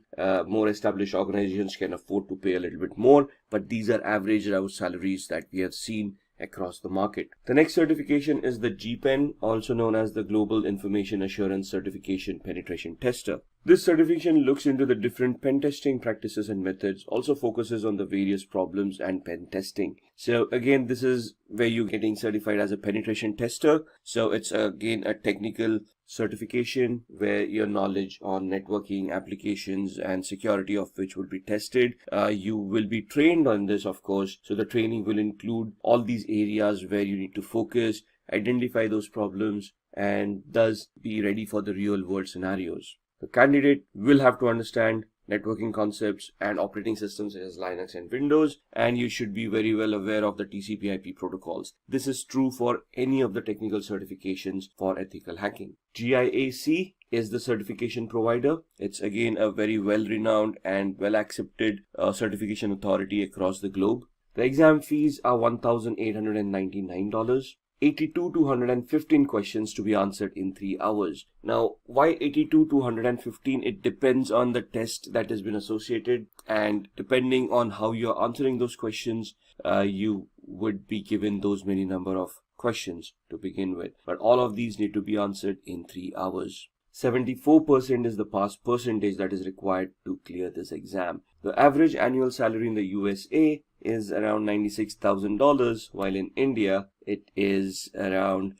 similar to certified ethical hacking. Then looking at the next certification from offensive security called the OSCP, Offensive Security Certified Professional. This is another penetration testing certification, highly technical in nature, and it is an entirely hands-on certification. The previous two certifications that we saw, we talked about CEH, where there are two different exams. You could either take the theoretical exam and give your MCQs, or you could take the practical one. Here you don't have an option. This is a practical exam. So the test is conducted on a virtual network. So they send out instructions to you. There's a virtual lab that is given out to you, and they give you the questions, and you have to perform those assessments, create those reports, and provide it to the certifying authority, in this case Offensive Security.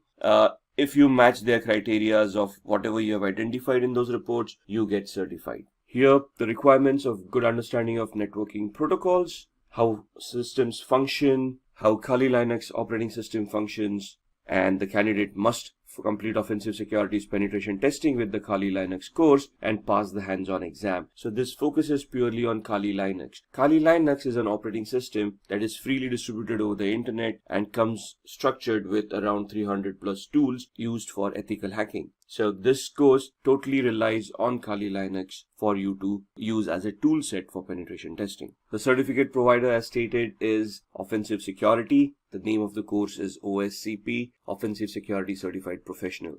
Exam is around $800 to $1,550. Now understand that this exam is technical and is hands-on. So for you to prepare for this exam, they come up with virtual labs where you can start practicing and honing your skills. Depending on the number of days for which you have purchased the access to that particular labs, the amount will vary from $800, which would be the minimum access days available, to $1,550, where the maximum number of days would be given to you for practicing. Once you're ready, even during the time span of where you have that access, once you're ready for the exam, you can attempt the exam and clear. The average annual salary is similar, around $91,000 for the US market and 905,000 rupees in the Indian market. Then looking at the CompTIA Pen Test Plus. CompTIA is another certification authority or a certification provider, a training provider that will help you get yourself certified in the ethical hacking space. So they have certification called Pen Test Plus,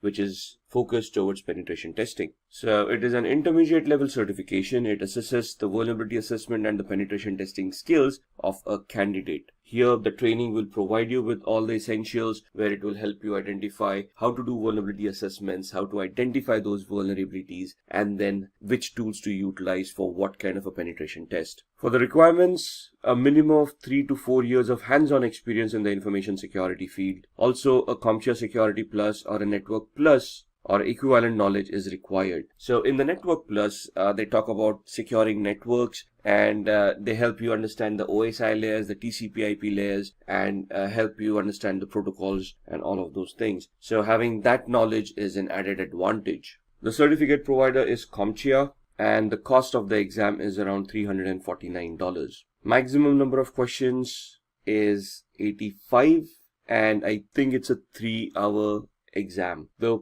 passing percentage is scoring 750 marks out of a possible 900. So the scale is, the minimum you can ever score is 100. If you're completely unprepared, the maximum you can score is 900.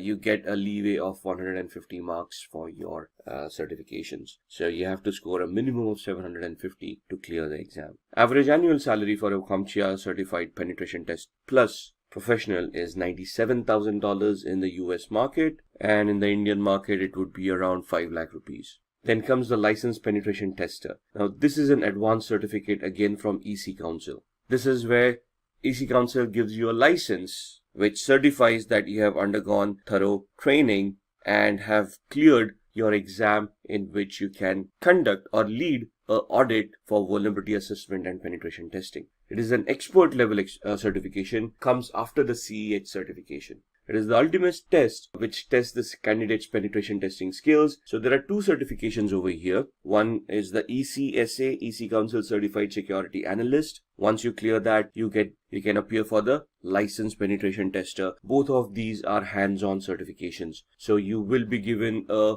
virtual lab, you will be given a scenario in which you'll have to perform some assessments, create reports, submit it to the EC Council. They will analyze your reports. If they meet the criteria that have been identified, you will then be certified as a licensed penetration tester. The candidate must be above 18 years of age. A recertification is required every 3 years. So the validity is 3 years. After 3 years, you will have to be recertified, or there is a continuing point education system over there where you can score points by publishing articles, by attending trainings or giving out trainings, and you can get yourself recertified. It is preferred that the candidate has CEH and the ECSA certification. So the previous certification that we saw, Certified Ethical Hacker, and then the ECSA, EC Council Certified Security Analyst, after which you can appear for the LPT, Licensed Penetration Tester. The certificate provider again is EC Council. The Licensed Penetration Tester exam has a different process. The candidate must purchase an exam dashboard for $899, which is valid for a year.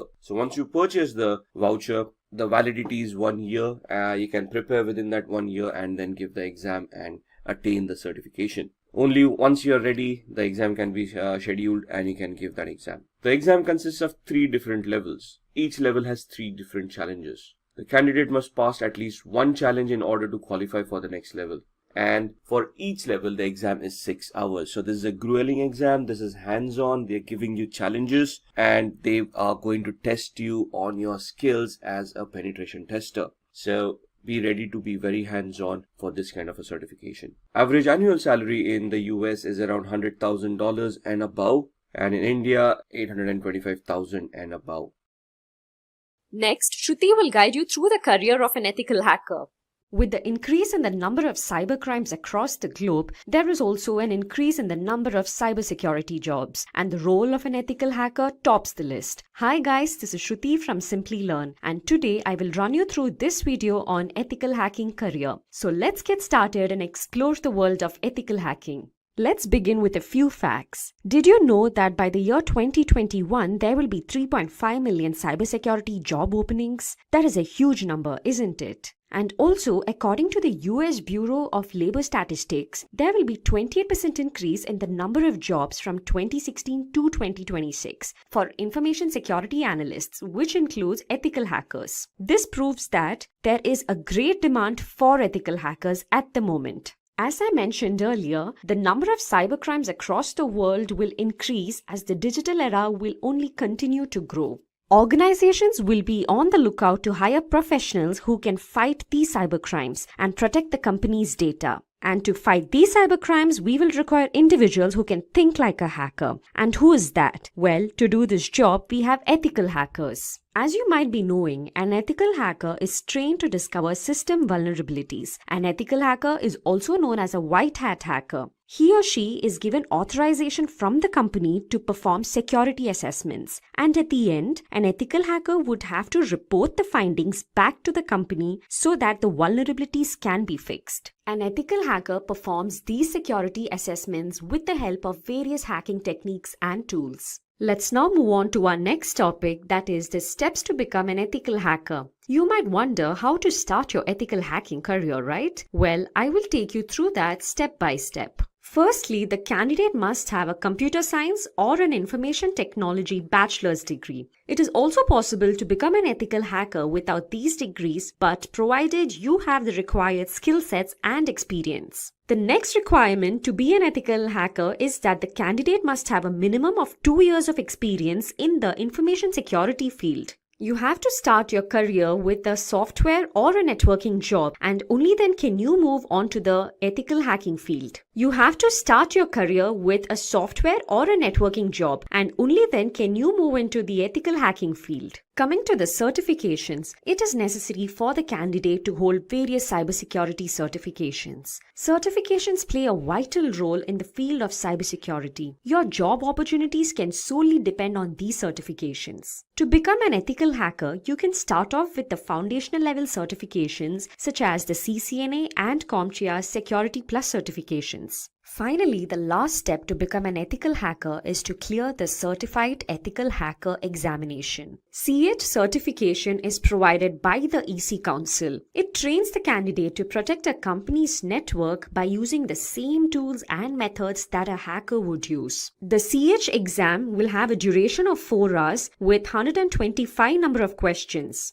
If the candidate clears this exam, then he or she will become a certified ethical hacker. Now that you know the steps to become an ethical hacker, let's look into the skill sets which are required to help you achieve these steps. First and foremost, an ethical hacker needs to have an in-depth knowledge of the working of the operating systems. Knowledge of Windows, Linux, and Macintosh operating systems is required. For penetration testing, creating exploits, and bug hunting, programming will be important. So knowledge of programming languages such as C, C++, HTML, Python, and PHP will be very helpful. Basic knowledge of networking, TCP/IP protocols, and OSI model is necessary as networking is the foundation of cybersecurity. For securing databases, knowledge of SQL, NoSQL, PostgreSQL is necessary. Cryptography is used to secure information. It is the process of converting data from a readable format to a non-readable format and vice versa. Cryptanalysis is decryption without a secret key. In most cases, certified ethical hacker would need to perform cryptanalysis. Hence, ethical hacker has to be comfortable with cryptography and cryptanalysis. Ethical hackers should be proficient in network security control measures such as intrusion detection and intrusion prevention techniques. Now let's move on to the responsibilities which are taken care of by an ethical hacker. Let's have a look at these responsibilities. An ethical hacker is responsible for scanning systems, open and closed ports using tools like Nessus and Nmap. Vulnerabilities and threats are identified by doing this. In addition to scanning for vulnerabilities, they also search the deep corners of the network to spot critical information such as passwords, which can make the organization vulnerable to an attack. In addition to building and maintaining IDS, IPS, and firewalls, they also try to evade these security measures to gauge the performance of the systems. A lot of times, a company's online fraud or online theft incidents are looked into by an ethical hacker. An ethical hacker also checks for sniffing networks and hijacked web servers and applications. Those were the responsibilities of an ethical hacker. Now let's look into the various job roles an ethical hacker can apply for. It is a misconception that an ethical hacker will perform only penetration testing. Well, there are a number of other jobs an ethical hacker can apply for. The different job roles such as that of a penetration tester, information security analyst, security consultant, and an information security manager. Let's have a look at each of these job roles one by one. A penetration tester performs the typical responsibility of an ethical hacker. That is, he or she tries to exploit a security system's vulnerabilities. This is carried out using different hacking tools and techniques. An ethical hacker can also apply for the role of an information security analyst. There is a difference between the job roles of a penetration tester and that of an information security analyst. Here, the candidate will be required to primarily design and protect the organization's network from various cyber attacks. Finally, the candidate is also required to document the identified security breaches so that it can be omitted the next time. The responsibilities of a security consultant is more or less similar to that of an information security analyst that we saw previously. As a security consultant, you will be responsible to design, implement, and maintain various security architectures. In addition to this, you're also required to upgrade the security systems as and when required.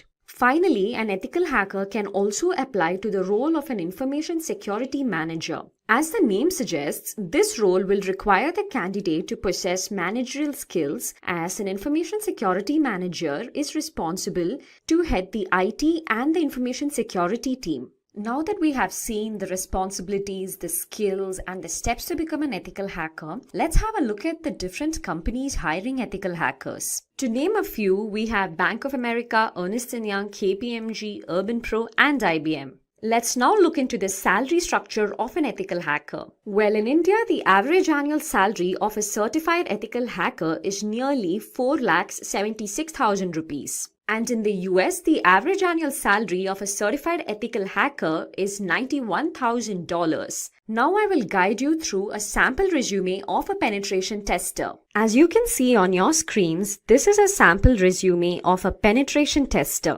We will look into this resume closely and understand how your resume should look like if you are applying for the role of a penetration tester. As always, you can start off with your name and your email ID and your phone number, followed by a brief summary of your current job profile. It is preferred to add your LinkedIn profile link here and also your GitHub profile link if you have one. As I mentioned earlier, this is a sample resume for a penetration tester, and hence we have to have more than 2 years of experience in the information security field. As you can see under the experience section, the candidate has 2 prior experiences, out of which the first experience is that of a software tester and second is that of a penetration tester. You would have to mention your latest or current experience at the beginning. You can mention your job role and the company and the duration, under which you can list out the various responsibilities that you are looking into currently. If you are a penetration tester, you can mention responsibilities such as security monitoring, black box testing,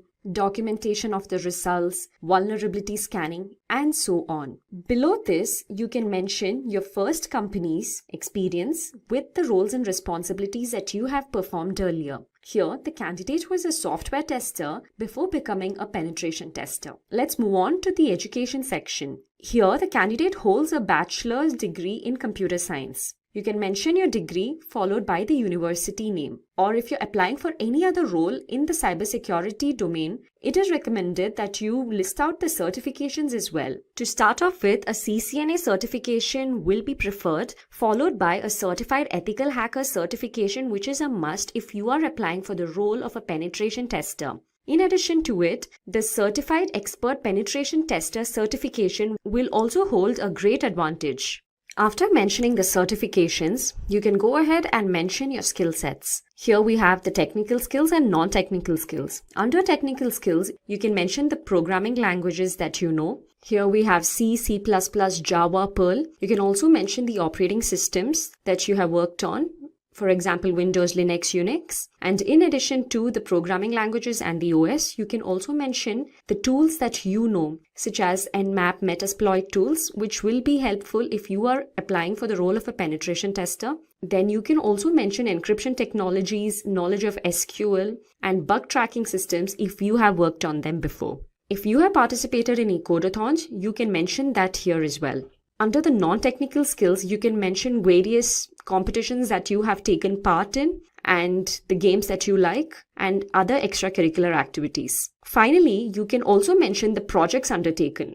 Under the projects undertaken, you can talk about the various projects that you have performed in your company or outside the company. Here, we have 2 projects, one as a software test engineer and second one as a penetration tester. So this is how a resume of a penetration tester will look like.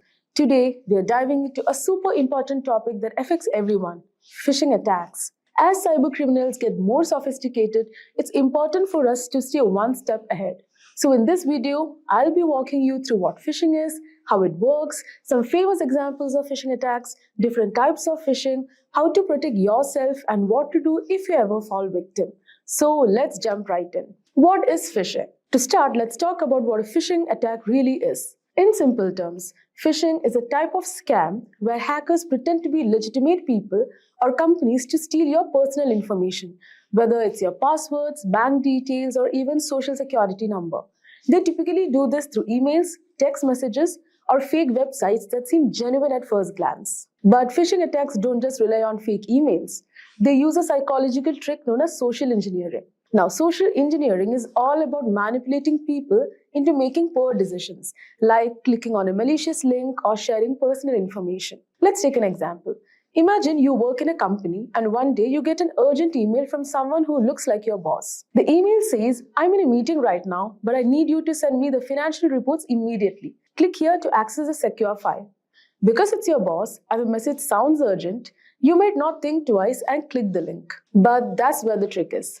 The link wasn't real, and now the hacker has the access to the company's sensitive data. So social engineering works because it plays on human emotions like fear, urgency, trust, and leads you to make hasty decisions without double-checking. So phishing attacks are serious business, and they have caused some of the most damaging data breaches in history. Let's take a look at some of the most famous examples. First, let's talk about the Sony Pictures hack in 2014. This is one of the most well-known phishing incidents. It all started when Sony employees received phishing emails that looked completely legitimate. Some employees clicked on the links in these emails, which gave hackers access to Sony's internal network. And the result? Over 100 terabytes of data were stolen, including unreleased movies, confidential employee information, and thousands of internal emails. The leaked data caused major damage to Sony's reputation and led to lawsuits. It was one of the most costly cyber attacks of its time. Another incredible phishing incident involved both Facebook and Google. Between 2013 and 2015, a single hacker managed to scam these tech giants out of over $100 million. How did he do it? The hacker, Evaldus, pretended to be a hardware supplier that both companies did business with. He sent phishing emails with fake invoices that looked exactly like the real thing.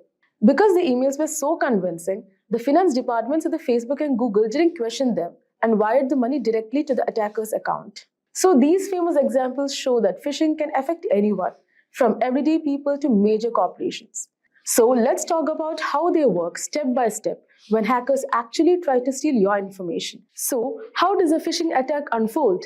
Let's break it into easy steps. Step 1.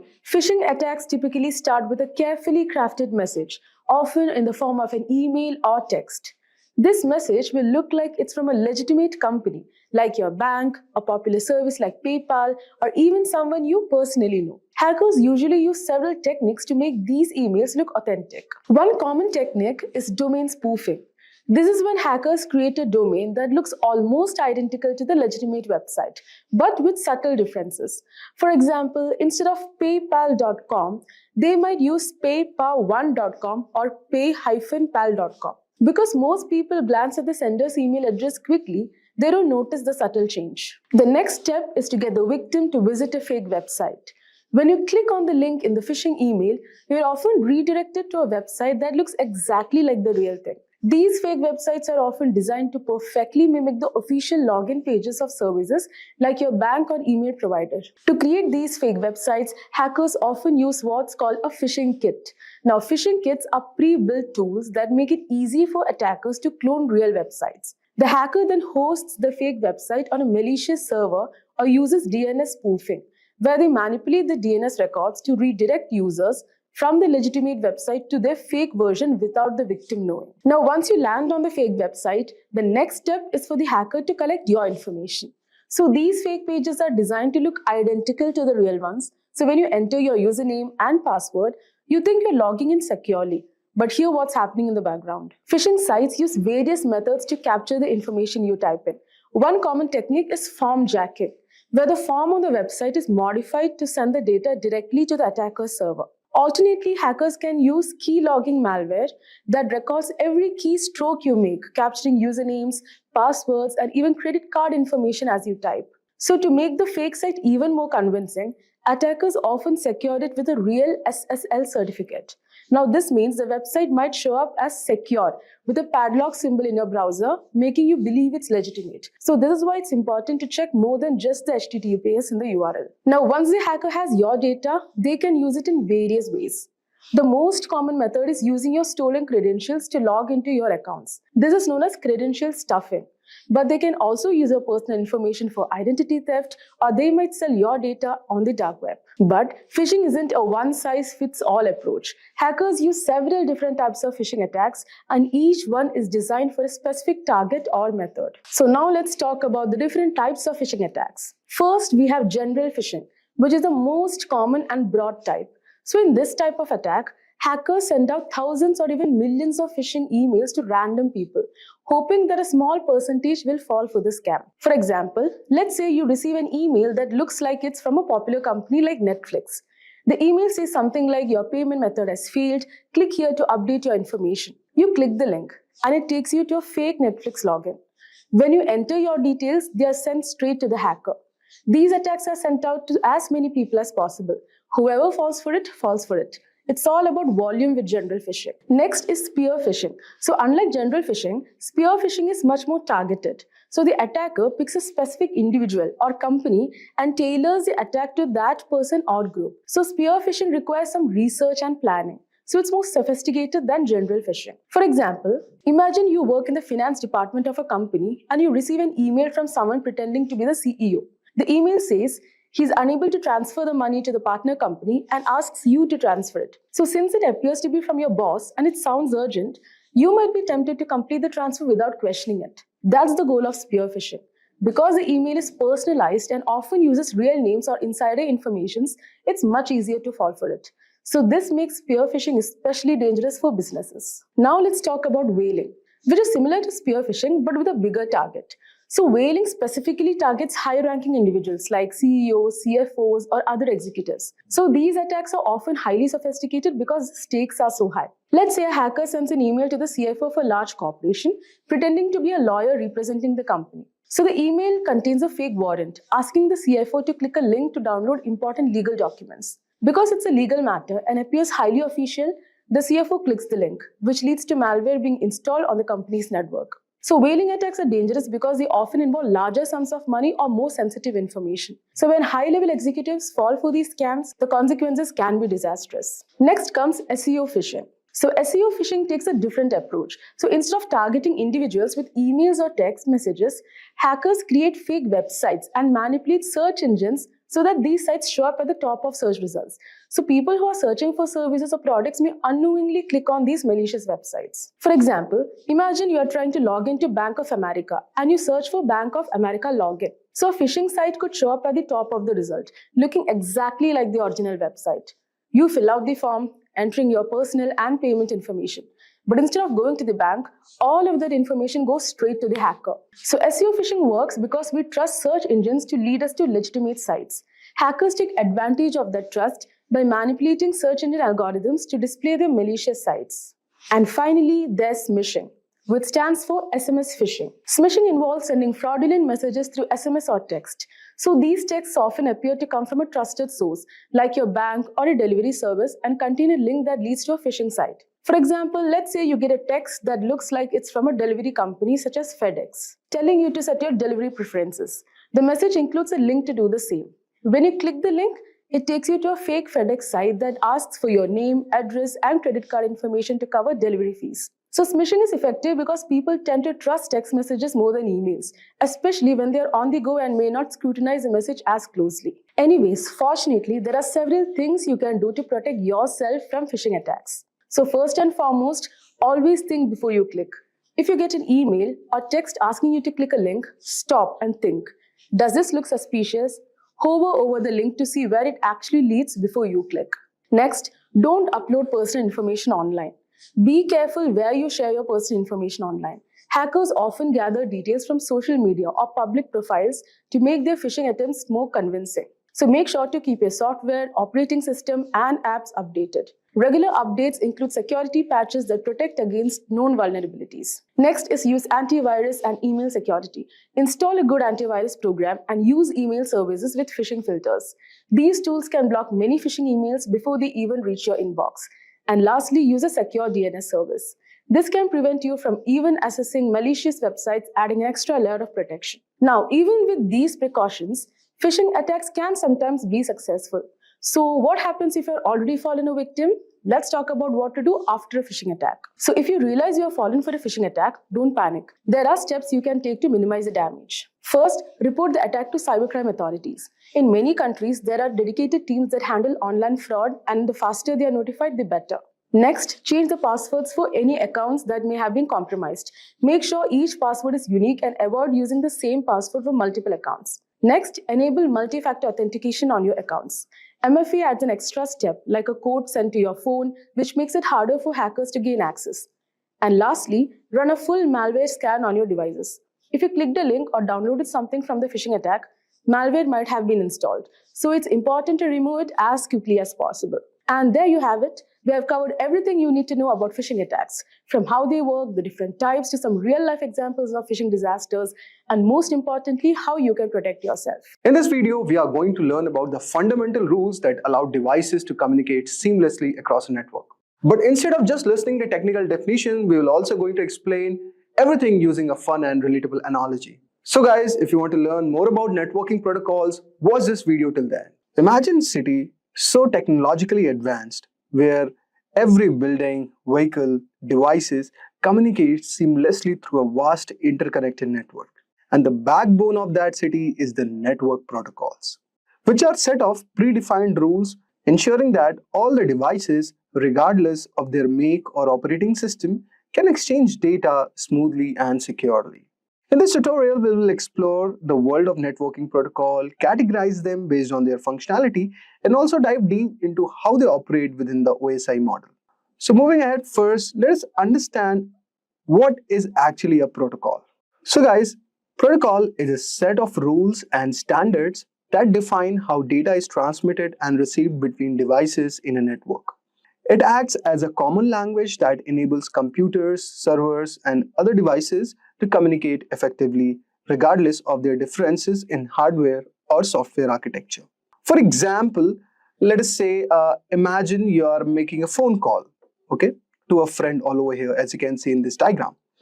And you say hello to initiate the communication.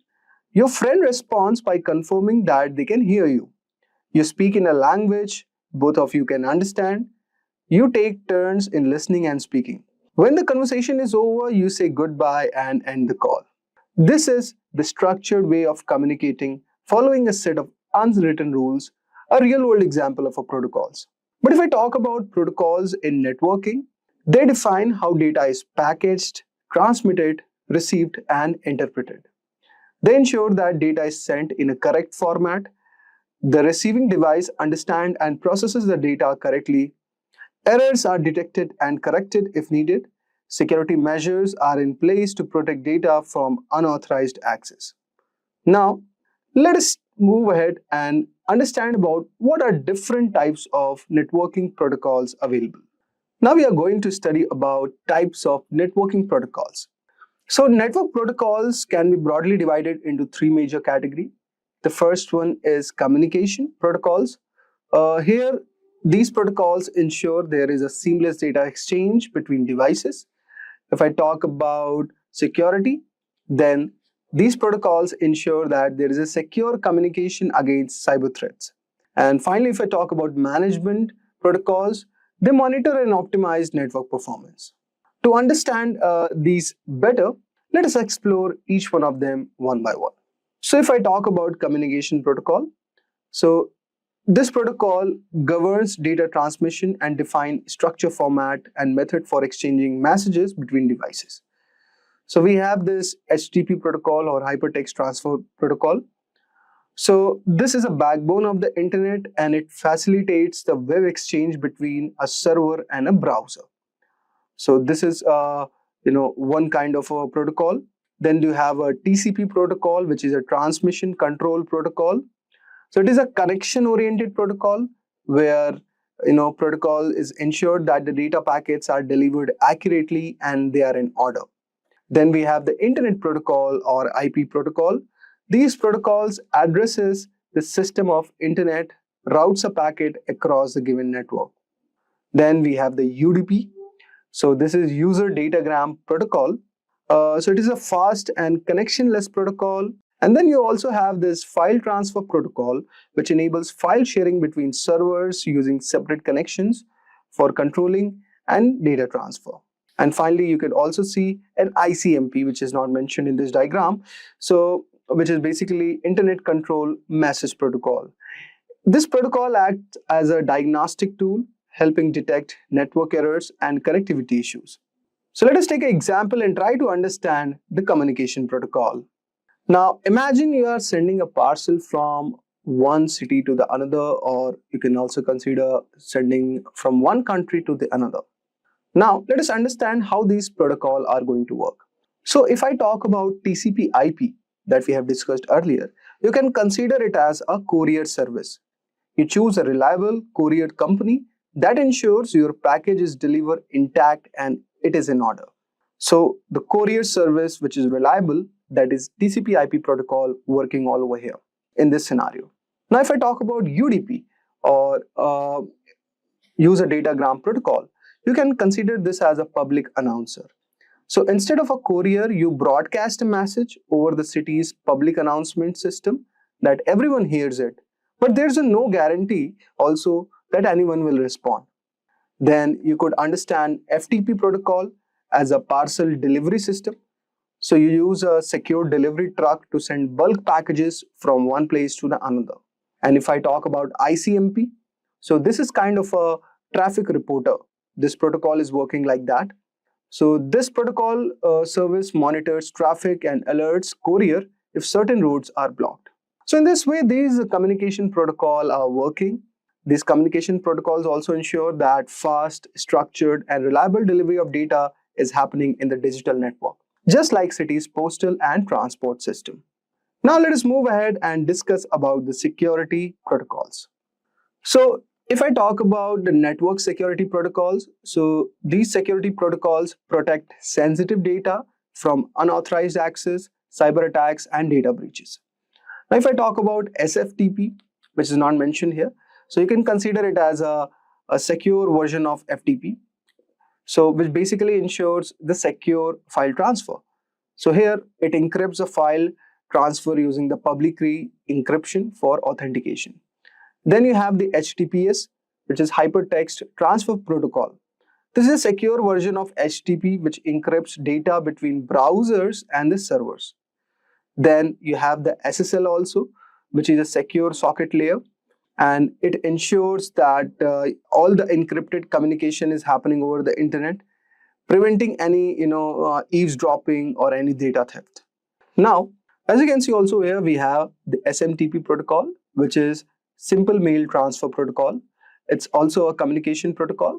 So it is ensuring that it sends email over the internet, and also it ensures that emails are properly formatted, routed, and delivered to the recipient's email server. This protocol works in very simple steps. Like first of all, when you send an email, SMTP performs these steps. First is compose the email. Okay, so you type email in your email client like Gmail or Outlook. Then it connects to a SMTP server when you hit send. So your email client communicates with an SMTP server. Then the routing happens in the email where SMTP server checks the recipient's domain name and contacts their email server. And then the email is being delivered. So the recipient's email server receives a message and stores it for retrieval. So these were one of the scenario. And you could consider the same analogy for SMTP as a postal system also. Now, suppose you write a letter all over here and you put it up in envelope. Okay, you drop it up at the post office, which is basically the SMTP server, where it's checked and it is sorted, and the postal system finds the recipient's address, mail server, and also the recipient can pick up and read the letter. Okay, so there are protocols like IMAP which are used to retrieve the emails. So SMTP only sends emails, not retrieves them. Okay, retrieval is done by IMAP protocol or POP3. So this was one of the example. Now let us discuss about SSH protocol. So SSH means it is a secure shell network protocol, which is basically used to securely access and control remote computers over an encrypted connection. It is widely used for securing remote logging and file transfers. Now, how does SSH works? So it initiates the connection. A user enters a command in the terminal, such as you can say SSH user remote server. Then the authentication happens where the user provides a password or uses an SSH key for authentication. Once it is authenticated, the user gains secure access to the remote server, and then the commands starts executing. The user can run commands, transfer files, or manage the system remotely. Imagine like a bank vault. Okay, so you can think SSH of a secure key card entry system for a high security vault. Okay, or in the banking, in the banks basically, where you will be needing credentials, password, or key card. Once inside, all the communications are private and encrypted. Okay, you can check records, retrieve documents, or make updates very much securely. And when done, you can log out and exit the vault safely. So you can think of SSH providing a secure way to access and manage remote computers, just like a bank vault system, which prevents the unauthorized entry. Now let us move ahead and discuss about our third and final protocol, which is basically the network management protocols. Network management refers to the process of monitoring, configuring, and maintaining the network devices to ensure a seamless communication is happening and preventing failures. It involves fault detection, performance optimization, and security enforcement. Now, the key network management protocols include like SNAP, which is Simple Network Management Protocol. So this protocol, as you can see all over here, this is basically used to monitor and manage network devices such as routers, switches, or servers. How this protocol works, guys? So for example, devices have an SNMP agent that collects data, for example, the CPU usage or bandwidth. And the SNMP manager queries the agent to monitor network's health. If an issue occurs, then SNMP sends alerts called traps. So this is how it works. So for example, you can consider in a large office, SNMP alerts IT admins if a router is overloaded, something like this. Then we have the DHCP protocol, very famous protocol. So it stands for Dynamic Host Configuration Protocol. It automatically assigns IP addresses to devices in a network. So suppose when a new device connects, so it requests an IP address from the DHCP server. And the DHCP server assigns the available IP, preventing conflicts. This could be example in a Wi-Fi enabled office. Okay, so employee don't need to manually configure IPs. Here DHCP assigns them dynamically. Then we have the ICMP protocol, which is Internet Control Message Protocol. This protocol is basically used for error reporting and network diagnostics. Here ICMP actually sends a control messages like ping requests to test the connectivity. So if a network path is down, then ICMP informs the sender. For example, if a website isn't loading, then a technician runs ping www.com or any given domain to check if the server is reachable or not. Then we have the border gateway protocol. So this is kind of a routing protocol which determines the best path for internet traffic.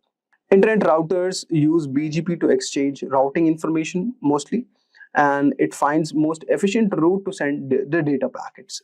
For example, like in a fiber optic cable under the ocean, if it fails, then BGP reroutes the traffic via another path. Okay, so you can consider this example as how it is being used. Now we'll have a look on POP3. So POP3 means Post Office Protocol version 3. Basically, this protocol is one of the protocol that we have discussed earlier, that it retrieves email from the remote server. So when the user opens their email, clients, POP3 downloads the messages to their devices. Emails are deleted from the server after retrieval. So for example, you can consider using an Outlook to download emails from Gmail server. Okay, so there it is used.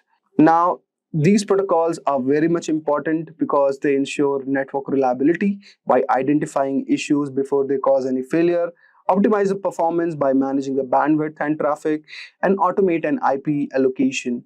And also, it ensures the security.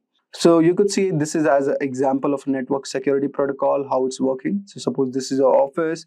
Now the data packets are being sent. So here you have the IP header, then IP payload. So IPsec is a security protocol.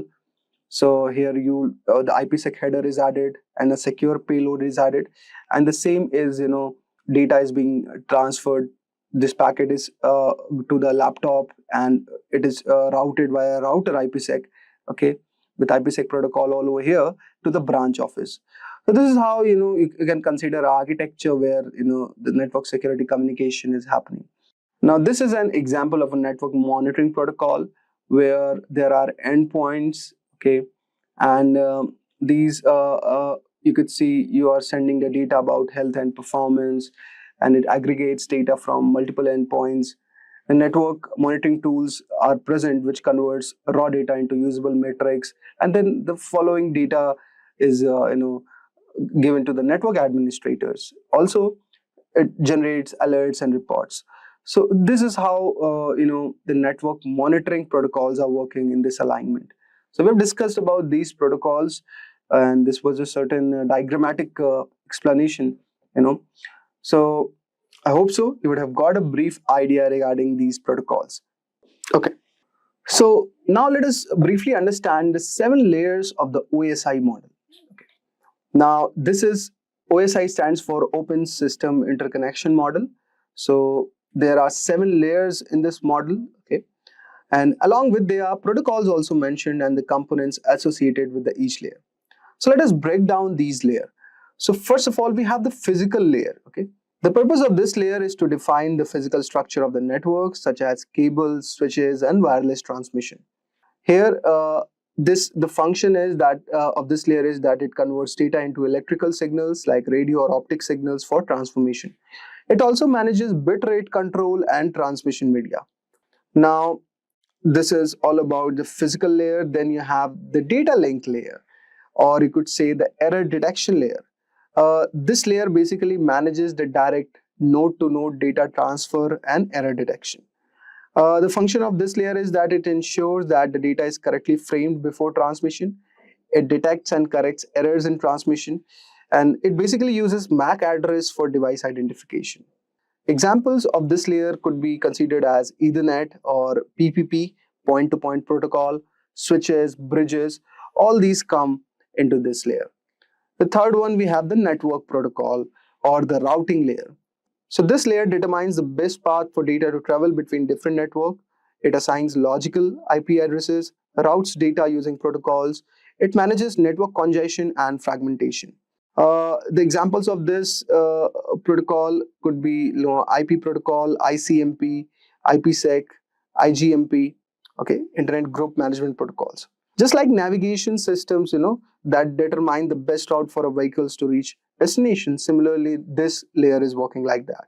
Then we have the transport layer, which basically is like the delivery layer. It ensures complete and reliable data transmission. This layer divides data into smaller segments and ensures proper reassembly. It provides error detection and correction. It uses TCP for reliable transmission and UDP for faster connectionless communications. Examples could be, the TCP protocol or UDP protocol. So you can consider it like a couriers, that ensure that packages are delivered safely and in the correct order. So after this, the data is moved to the session layer, which is like the connection layer. It establishes, maintains, and terminates the communication sessions. It helps in managing sessions between applications. It handles authentication and any reconnections if needed. So for example, we have the API sockets all over here in this layer. So just like customer service representatives who handle call and ensure smooth communication between businesses, this layer is working like that. Then we have the presentation layer, which ensures that data is formatted properly for the application layer. It translates data formats like converts images, compresses file, encrypts and decrypts data for security. Then we have example of presentation layer like SSL, Secure Socket Layer, SSH, IMAP protocol, FTP. So you can consider these as a language translators who convert a message into a format that the recipient can understand. And finally, we have the application layer, which has a purpose of providing network services directly to the users. It manages data exchange between applications and the network. It enables browsing, email, and file transfer. So example of this layer include HTTP protocol, FTP, IRC, SSH, DNS. Okay, so you can consider something like this as these are the customer-facing employee in a company who directly interact with the users. Today, we are going to talk about some really interesting and powerful hacking gadgets you should know about in 2024. But remember, this is just for learning. We don't want anyone getting into trouble. So moving on. The best way to keep your computers and devices safe is to know about the risk. So some risks are easy to cater, using strong passwords, and don't download from bad websites, and don't hand your unlocked device to strangers. But there are also hidden dangers that can cause big problems. Some tools look innocent but can be very dangerous. Here are 7 gadgets that look normal but are actually powerful hacking tools. These tools are made for security experts to test systems, but they can be misused. So let's kick things off with a device that's small but incredibly powerful, that is Raspberry Pi. So Raspberry Pi is a compact and affordable computer that has revolutionized the tech world. Originally designed for educational purposes, it has become a favorite among hobbyists, makers, and even professionals. Despite its small size, it boasts impressive capabilities, including multiple USB ports, HDMI output, and support for various operating systems like Linux and Windows 10 IoT Core. The Raspberry Pi can be used for a wide range of projects, from simple programming and gaming to complex IoT systems and home automation. The Raspberry Pi can also be a dangerous hacking tool. With the right software, it can be used to perform a variety of hacking tasks. For example, it can run Kali Linux, a popular operating system for penetration testing. This allows it to be used for network scanning, password cracking, and even setting up rogue access points to intercept data. Its small size makes it easy to hide, and its affordability means it's accessible to many. In the wrong hands, this innocent looking device can become a powerful tool for malicious activities. Now that we have seen the potential of the Raspberry Pi, which by the way is one of the personal favorites for tinkering, let's move on to another seemingly simple but powerful device, the Wi-Fi adapter. So Wi-Fi adapter might seem like a simple device used to connect to wireless networks, but it can be a potent hacking tool in the wrong hands. These adapters, when paired with the right software, can intercept and monitor wireless communications, making them invaluable for network analysis and penetration testing. For example, they can be used with tools like AirCrack-NG to crack Wi-Fi passwords. Hackers can use Wi-Fi adapters to perform attacks such as packet sniffing and man-in-the-middle attacks. These activities can lead to unauthorized access to networks, data theft, and severe security breaches. It's like having a digital spy in your pocket. While essential for legitimate security testing, it's crucial to be aware of their potential misuse and to secure your own wireless networks against such threats. Speaking of Wi-Fi, you won't believe how sneaky this next device is. Let's take a look at a device that takes wireless hacking to a whole new level, the Wi-Fi Pineapple. The Wi-Fi Pineapple looks like a standard router, but it is a sophisticated device used for hacking wireless networks. It allows attackers to create rogue Wi-Fi access points, tricking users into connecting and revealing their login credentials. Imagine connecting to what looks like a free public Wi-Fi only to have your data intercepted. This device is capable of advanced man-in-the-middle attacks, monitoring and recording data from all connected devices. Additionally, the Wi-Fi Pineapple can capture Wi-Fi handshakes, which can then be used to crack network passwords. Its powerful feature makes it a favorite among penetration testers for assessing network security, but in the wrong hands, it can be used for malicious activities, highlighting the importance of robust wireless security. So from Wi-Fi to Bluetooth, which is everyone these days, right? Let's now explore a powerful tool for Bluetooth hacking, the Ubertooth One. The Ubertooth One is an open source Bluetooth testing tool that appears to be a simple USB dongle. Despite its unassuming appearance, it can monitor and analyze Bluetooth communications, making it a valuable asset for those testing the security of Bluetooth devices. Think of it as a spy for Bluetooth traffic. The Ubertooth One can capture Bluetooth packets, perform Bluetooth attacks, and even explore vulnerabilities in Bluetooth networks. Its ability to dissect Bluetooth traffic makes it a powerful tool for both legitimate security research and potential misuse. Understanding its capabilities helps highlight the importance of securing Bluetooth-enabled devices against unauthorized access and attacks. Continuing with radio frequency tools, which honestly sounds like something out of a spy movie. So let's discuss the Hack RF1 and its versatile capabilities. So the Hack RF1 is a versatile software-defined radio SDR platform that can transmit and receive radio signals from 1 MHz to 6 GHz. It looks like a standard electronic device, but can be used for a wide range of hacking activities. Imagine being able to capture and manipulate signals across a broad spectrum. With the Hack RF1, users can capture and analyze various radio signals, jam frequencies, and even spoof signals to manipulate communication systems. This tool is particularly useful for exploring and testing the security of wireless communication systems. While it serves an essential role in legitimate research and development, the Hack RF1 also demonstrates the need for robust security measures to protect against radio frequency-based attacks. So now let's look at a tool that takes advantage of a computer's trust in USB devices. And trust me, this one's sneaky, the USB rubber ducky. So the USB rubber ducky is a device that looks like a regular flash drive but acts like a keyboard, typing commands into any computer it's plugged into. Hackers use it to execute pre-programmed scripts that can steal data, install malware, or take control of the target device. It's like a tiny digital ninja.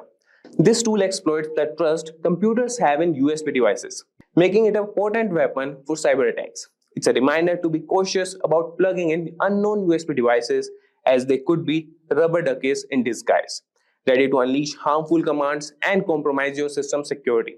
So finally, we have got a real undercover gadget here. Let's uncover the secret capabilities of the LAN turtle. The LAN turtle looks like a typical USB Ethernet adapter, but it's a covert hacking tool used to monitor and infiltrate networks. Don't let its innocent appearance fool you. It provides hackers with several capabilities, such as network scanning, DNS spoofing, and data capture. The land turtle can be discreetly plugged into a network, allowing access to gather sensitive information and gain unauthorized access. Its ability to operate undetected makes it particularly dangerous, emphasizing the need for vigilance and robust network security measures to prevent unauthorized devices from connecting to your systems. So there you have it, guys. We have explored some of the most powerful and dangerous hacking gadgets out there. These tools can do a lot of damage if they fall into the wrong hands. That's why it's so important to stay informed and vigilant about cybersecurity. Do you know, friends, that Wireshark is a powerful network protocol analyzer that helps you capture and analyze network traffic in real time? It allows you to deep dive into data packets traveling through your network, giving you insights into network performance, security, and troubleshooting. In this tutorial, we'll guide you through the basics of using Wireshark, from setting up your capture environment to interpreting the data.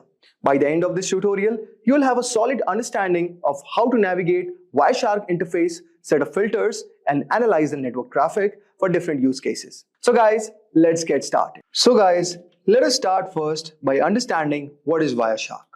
Wireshark is a comprehensive open source network protocol analyzer that basically allows user to capture and analyze the data traveling over the network in real time. It is widely used by network administrators, security professionals, and also developers for various purposes. For example, guys, like network troubleshooting, where you have to identify and resolve network issues by examining the traffic patterns and diagnosing the connectivity problems. The next one is network analysis, which we'll also be doing in our hands-on, where you have to understand and optimize network performance by analyzing data flows and interaction between network systems. The third one is security auditing. You will also have to detect and investigate unusual or potentially malicious network activities such as unauthorized access or data breaches. And finally, you have a protocol development, where you can debug and develop network protocols by capturing and analyzing protocol messages and behaviors. The key features of Wireshark are: the first one is packet capture. Wireshark captures packets of data transmitted over the network. Each packet contains a wealth of information, including source and destination addresses. And also you get protocol, types, and payload data. So as you can see all over here, I've already downloaded Wireshark, and I'll guide you also how to download it.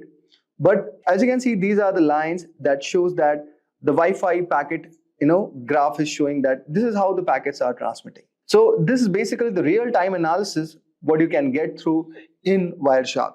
Next one is you get a detailed inspection. Guys, Wireshark also decodes and displays data at various protocol layers. Example, you can get Ethernet, IP, TCP, HTTP, which allows for detailed examinations of network communications. You can also perform filtering and searching. Then you'll also get a chance to do data visualization, which includes features for visualizing network traffics such as flow graphs, as you can see all over here, and also statistics, which can help in understanding network behavior and performance. Wireshark is available for multi-operating systems, like for Windows, Mac OS, Linux, and many more. Now, there are certain scenarios where network security engineers use it. Suppose for network performance monitoring, where you track and analyze the performance of network applications and services. You also get an incident response. You investigate and respond to network security incidents by analyzing captured traffic. And you also do the protocol analysis, where you examine and troubleshoot network protocols and ensure proper implementation. Now, let us start with the Wireshark. So first, let us download the Wireshark. And before we download it, I expect that you would have got some brief idea regarding what is Wireshark. Now, what you have to do, guys, you have to go at this link, wireshark.org.download.html. So since I'm using Windows, so I have clicked on Windows x64 installer. Just right click on this. So as you can see, it will start downloading. So guys, since I've already downloaded it, I may not have to do it again. And the steps are very simple. Just you have to click yes, and it's going to download all the required dependencies, and your installer will be ready. And after clicking all the OKs, you are going to get something like this. So this is your entry of the Wireshark network analyzer. Now, so as you can see all over here, you can capture the network packets from these interfaces. So you can see local area connection 10, adapter lookup, traffic capture, Bluetooth is there, then you have the Ethernets, okay? So let us choose the Wi-Fi as a network interface, okay? And just click on this. So as you can see all over here, so many of the packets have started running up, okay? And this is a shark icon. So basically, it is doing the real-time packet capturing where you have all these things. So now let us try to understand what is there in Wireshark. So you can see you have file, basically for managing files. You have open, save, export, okay? So these kind of options are there. You can also export the TLS session keys, okay? You can export the objects, and you can do print, quit. Then here in the edit, so edit, you can modify the preferences, settings, and profiles. If you talk about view, you can adjust the layout all over here of Wireshark. If you talk about go, you can navigate through the packets all over here. Then here is a capture. You can start or stop all over here. You can restart it. Then next is analyze. So as you can see all over here, you have display filters, display filter macros, display filter expressions, and many more. Okay. Similarly, you have statistics, okay, which helps in viewing network statistics and data summaries. Here you have telephony for using these kind of protocols. Okay.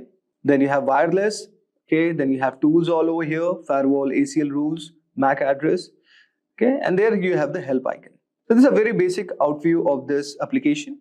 Now, let us do some basic exercises first. So let us try to capture a traffic first. Okay. So since I've already selected our network interface as Wi-Fi, and let us restart it. So you can just go on capture and just start the restart. Okay.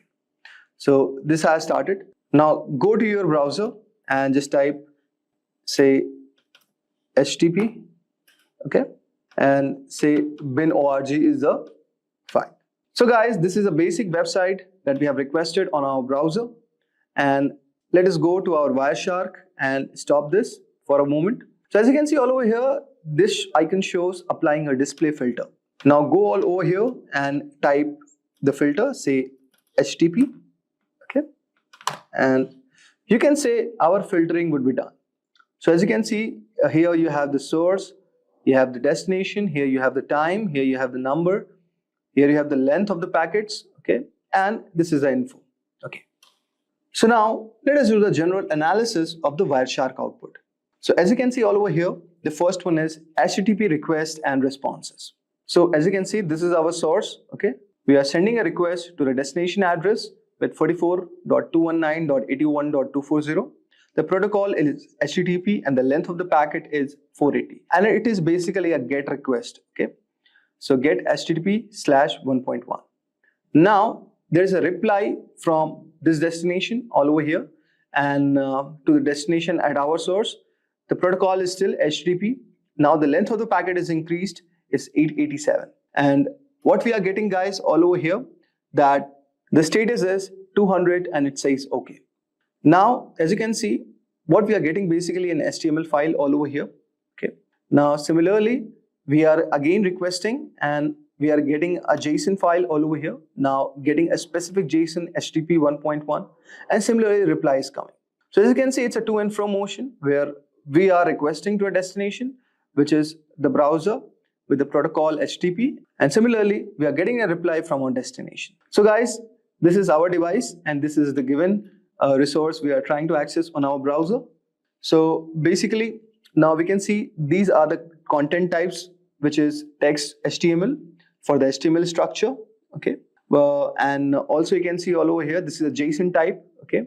And these are the type of the content we are trying to access it, okay. And this is the request what we have done to our destination, which is the browser, okay, with the bin.org, and it is returning a text.html file.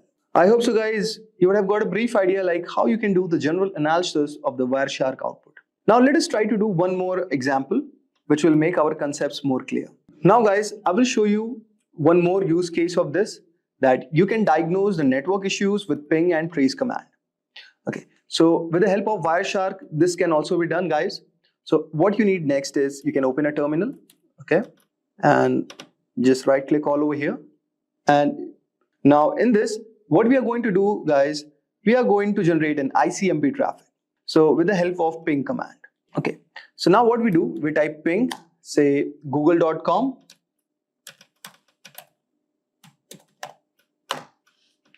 And you can see all over here, the request and reply have started. And now what we will do, guys, we will use the tracer command for tracing our packet flow. So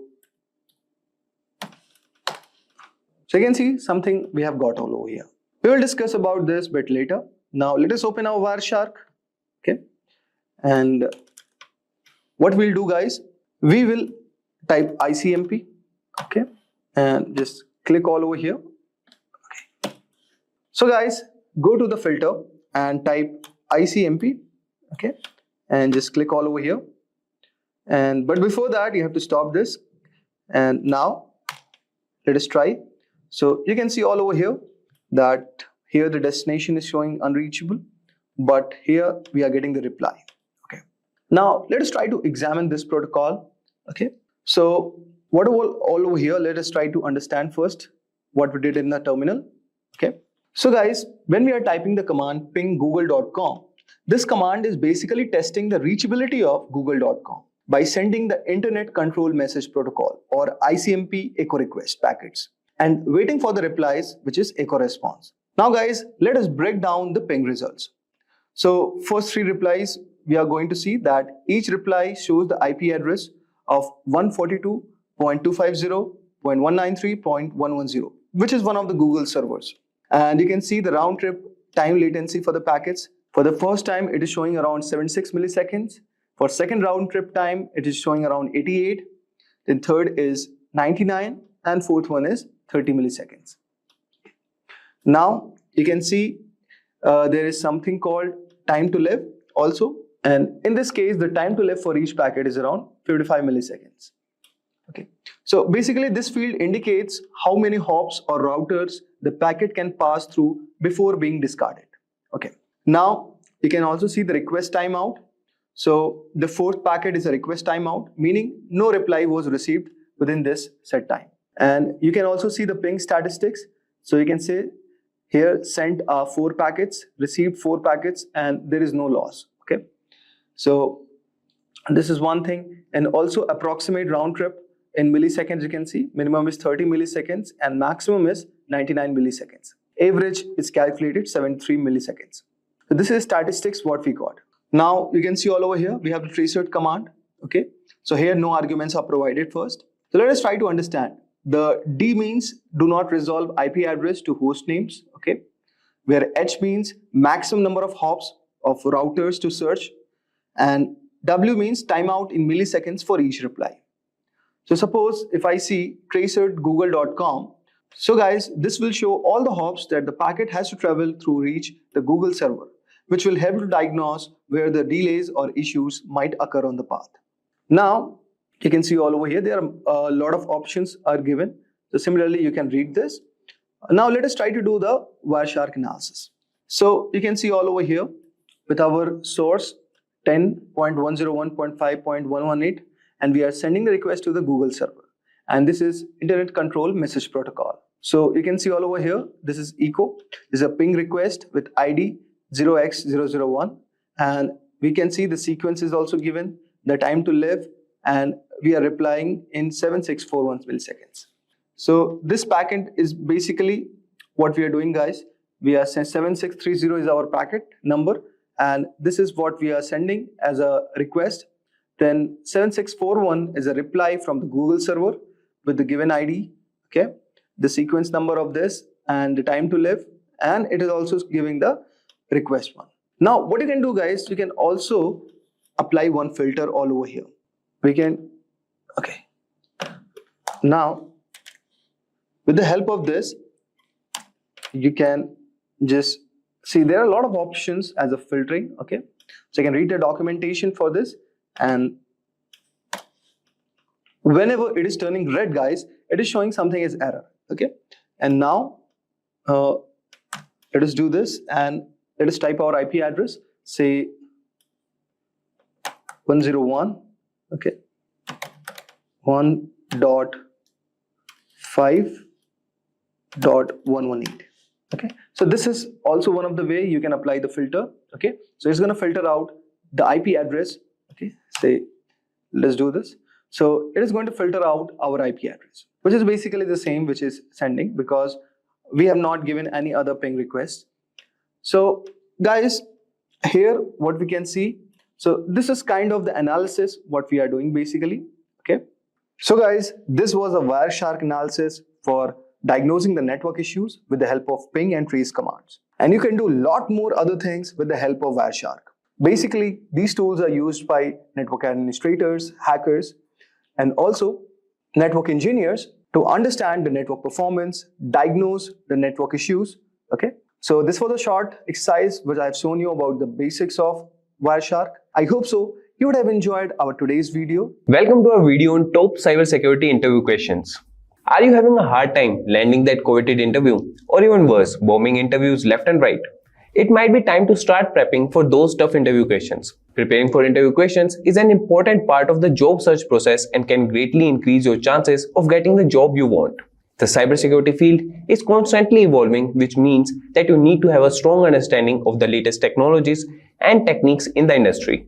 This makes cybersecurity interviews challenging, as interviewers may ask many complex questions about various cyber threats, security controls, and vulnerabilities. By spending time preparing for these questions, you will have the knowledge and skills required to tackle them with ease. And if these are the types of videos you would like to watch, then hit the subscribe button, like, and press the bell icon to never miss any update from Simplilearn. So without any further ado, let's get started with the top most important cybersecurity interview questions. So we'll start with the first question.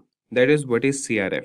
Or you can say the interviewer asks, can you explain what CSRF in the context of cybersecurity? And we can answer that certainly. CSRF stands for cross-site request forgery. It is a type victim is authenticated. The attack takes advantage of the trust a website has in the authenticated user's browser. Now we'll see how it works. So, security vulnerability that occurs when an attacker tricks a victim into performing an unwanted action on a website or web application, in which the attacker creates a malicious website or injects malicious code into a legitimate website that the victim visits. And when the victim visits the attacker's website or the compromised legitimate website, the malicious code can execute without the victim's knowledge. The malicious code sends a request to the targeted website or application on behalf of the victim. This request may include sensitive actions like changing the victim's password, making financial transactions, or modifying personal information. Since the request originates from the victim's browser, the targeted website or application considers it legitimate and processes the request. The victim's account is compromised, and the attacker gains unauthorized access or performs unwanted actions. To protect against CSRF attacks, web developers can implement several countermeasures, including using anti-CSRF tokens. Using anti-CSRF tokens, web applications can generate and include unique tokens in each form or request. These tokens are verified by the server before processing the action, ensuring that the request originated from the same website. The next is same-site cookies attribute.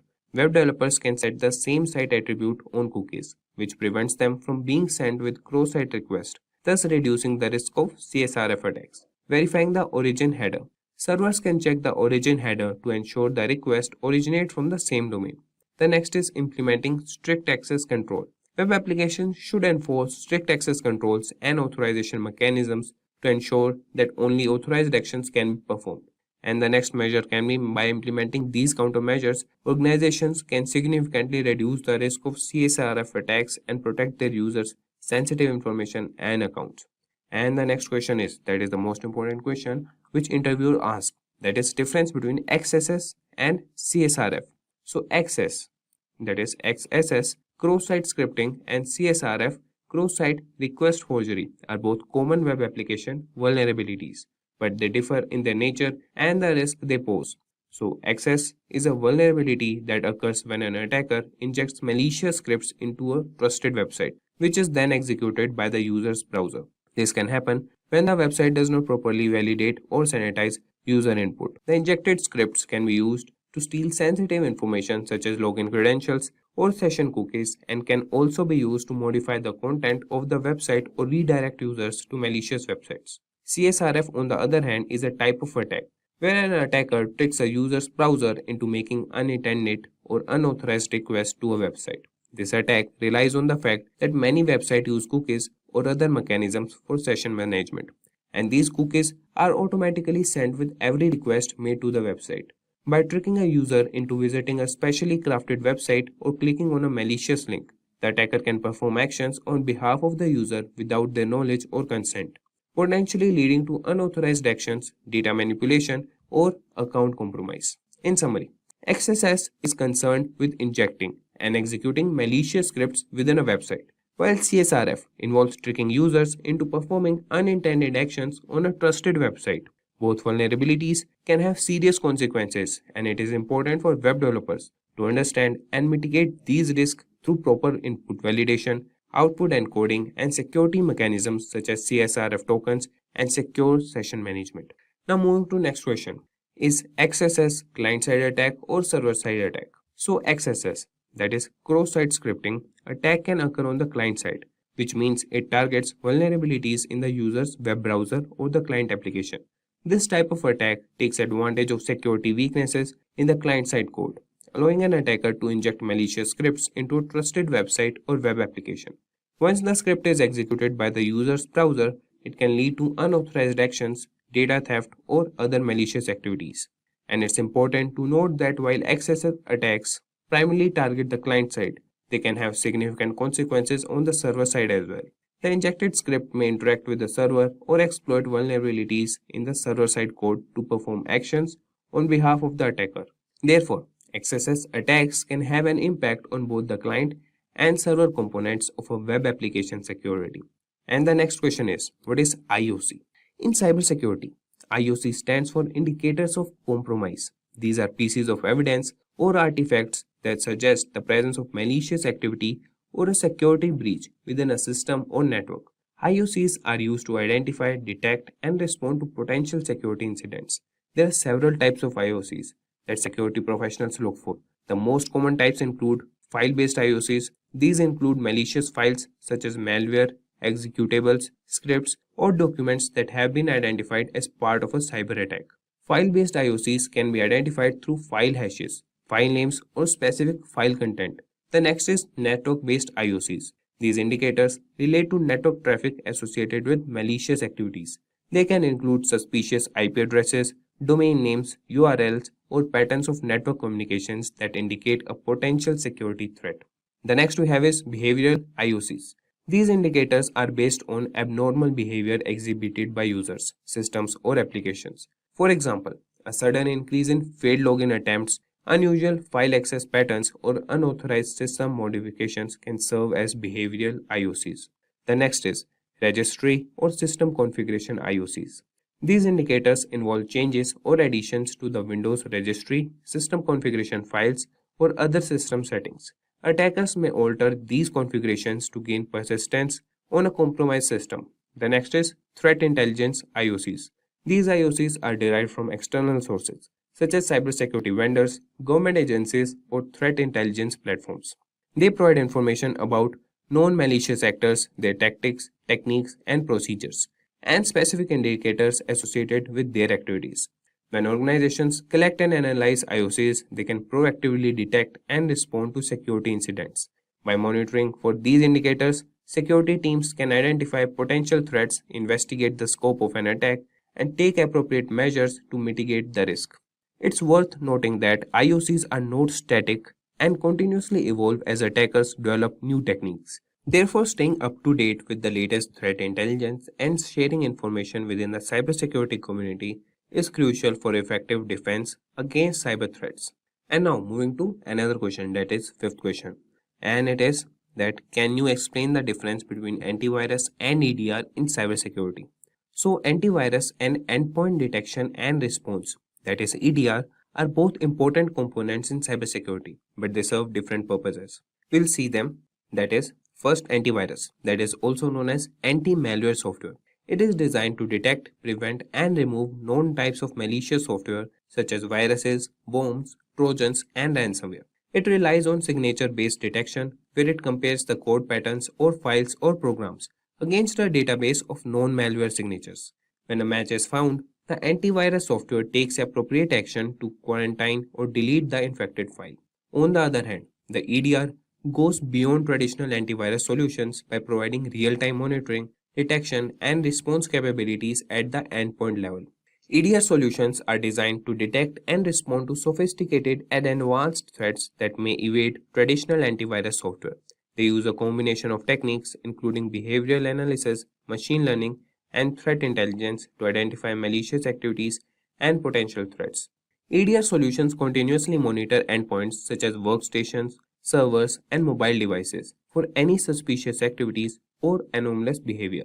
They collect and analyze vast amounts of endpoint data, including process executions, network connections, file changes, and system configurations to identify potential security incidents. If a threat is detected, EDR solutions provide detailed visibility into the incident, allowing security teams to investigate, contain, and respond to the threat in real time. While antivirus focuses on known threats and relies on signature-based detection, EDR solutions are more proactive and capable of identifying previously unseen or zero-day threats. They offer enhanced threat hunting capabilities, allowing security analysts to search for indicators of compromise, that is IOCs, and identify potential vulnerabilities or security gaps in the environment. In summary, antivirus is an essential component in protecting against known malware, while EDR provides advanced threat detection, real-time monitoring, and incident response capabilities to defend against sophisticated and emerging threats. Combining both antivirus and EDR solutions can significantly enhance an organization's overall cybersecurity posture. Now, moving to another question, that is IPS versus firewall. That is, can you explain the difference between IPS and a firewall in cybersecurity? So, an IPS, that is intrusion prevention system, and a firewall are two distinct but complementary security mechanisms. Let's see the differences between them. So a firewall acts as a barrier between an internal network and external network, typically the internet.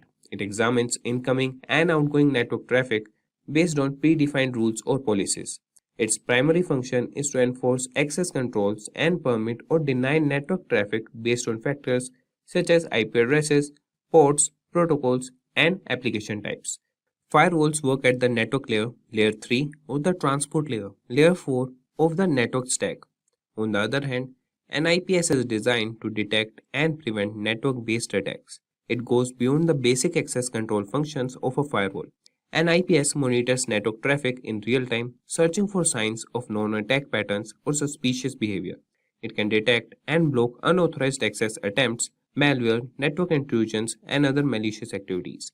IPS systems are typically placed in line with network traffic and can operate at the network layer, that is layer 3, transport layer, layer 4, or even the application layer, that is layer 7. To summarize, a firewall acts as a gatekeeper, controlling the flow of traffic into and out of a network based on predefined rules. It focuses on access control. On the other hand, an IPS is a more advanced security mechanism that actively inspects network traffic, identifies potential threats or attacks, and takes action to prevent them. It focuses on detecting and preventing intrusions. In practice, organizations often use both firewalls and IPS systems together to provide layered security. Firewalls protect against unauthorized access and filter out unwanted traffic, while IPS systems add an additional layer of protection by actively monitoring and blocking malicious activities. So this was all for firewall and IPS. Now moving to what is security misconfiguration. So security misconfiguration refers to the improper or insecure configuration of systems, software, applications, or network components that can lead to potential security vulnerabilities. It occurs when security settings, permissions, or configurations are not appropriately defined or implemented, leaving systems and data exposed to potential attacks or unauthorized access. Security misconfiguration can take various forms, such as using default or weak passwords, leaving unnecessary services or ports open, not applying necessary security patches or updates, misconfiguring access controls, or failing to implement secure communication protocols. These misconfigurations can provide attackers with entry points into a system, allowing them to exploit vulnerabilities, gain unauthorized access, or carry out malicious activities. Organizations often face security misconfigurations due to human error, lack of awareness, or inadequate security practices. It's crucial to regularly review and audit system configurations, apply secure defaults, disable unnecessary features, follow security best practices, and stay updated with the latest patches and updates. By addressing security misconfigurations, organizations can significantly reduce their attack surface and enhance the overall security posture of their systems and networks. So moving on to next question, that is what is WAF and its types. So WAF stands for Web Application Firewall. It is a security measure used to protect web applications from various types of cyber attacks. A WAF acts as a filter between the web application and the external network, monitoring and analyzing incoming and outgoing web traffic. There are primarily two types of WAFs commonly used in cybersecurity, that are network-based WAF.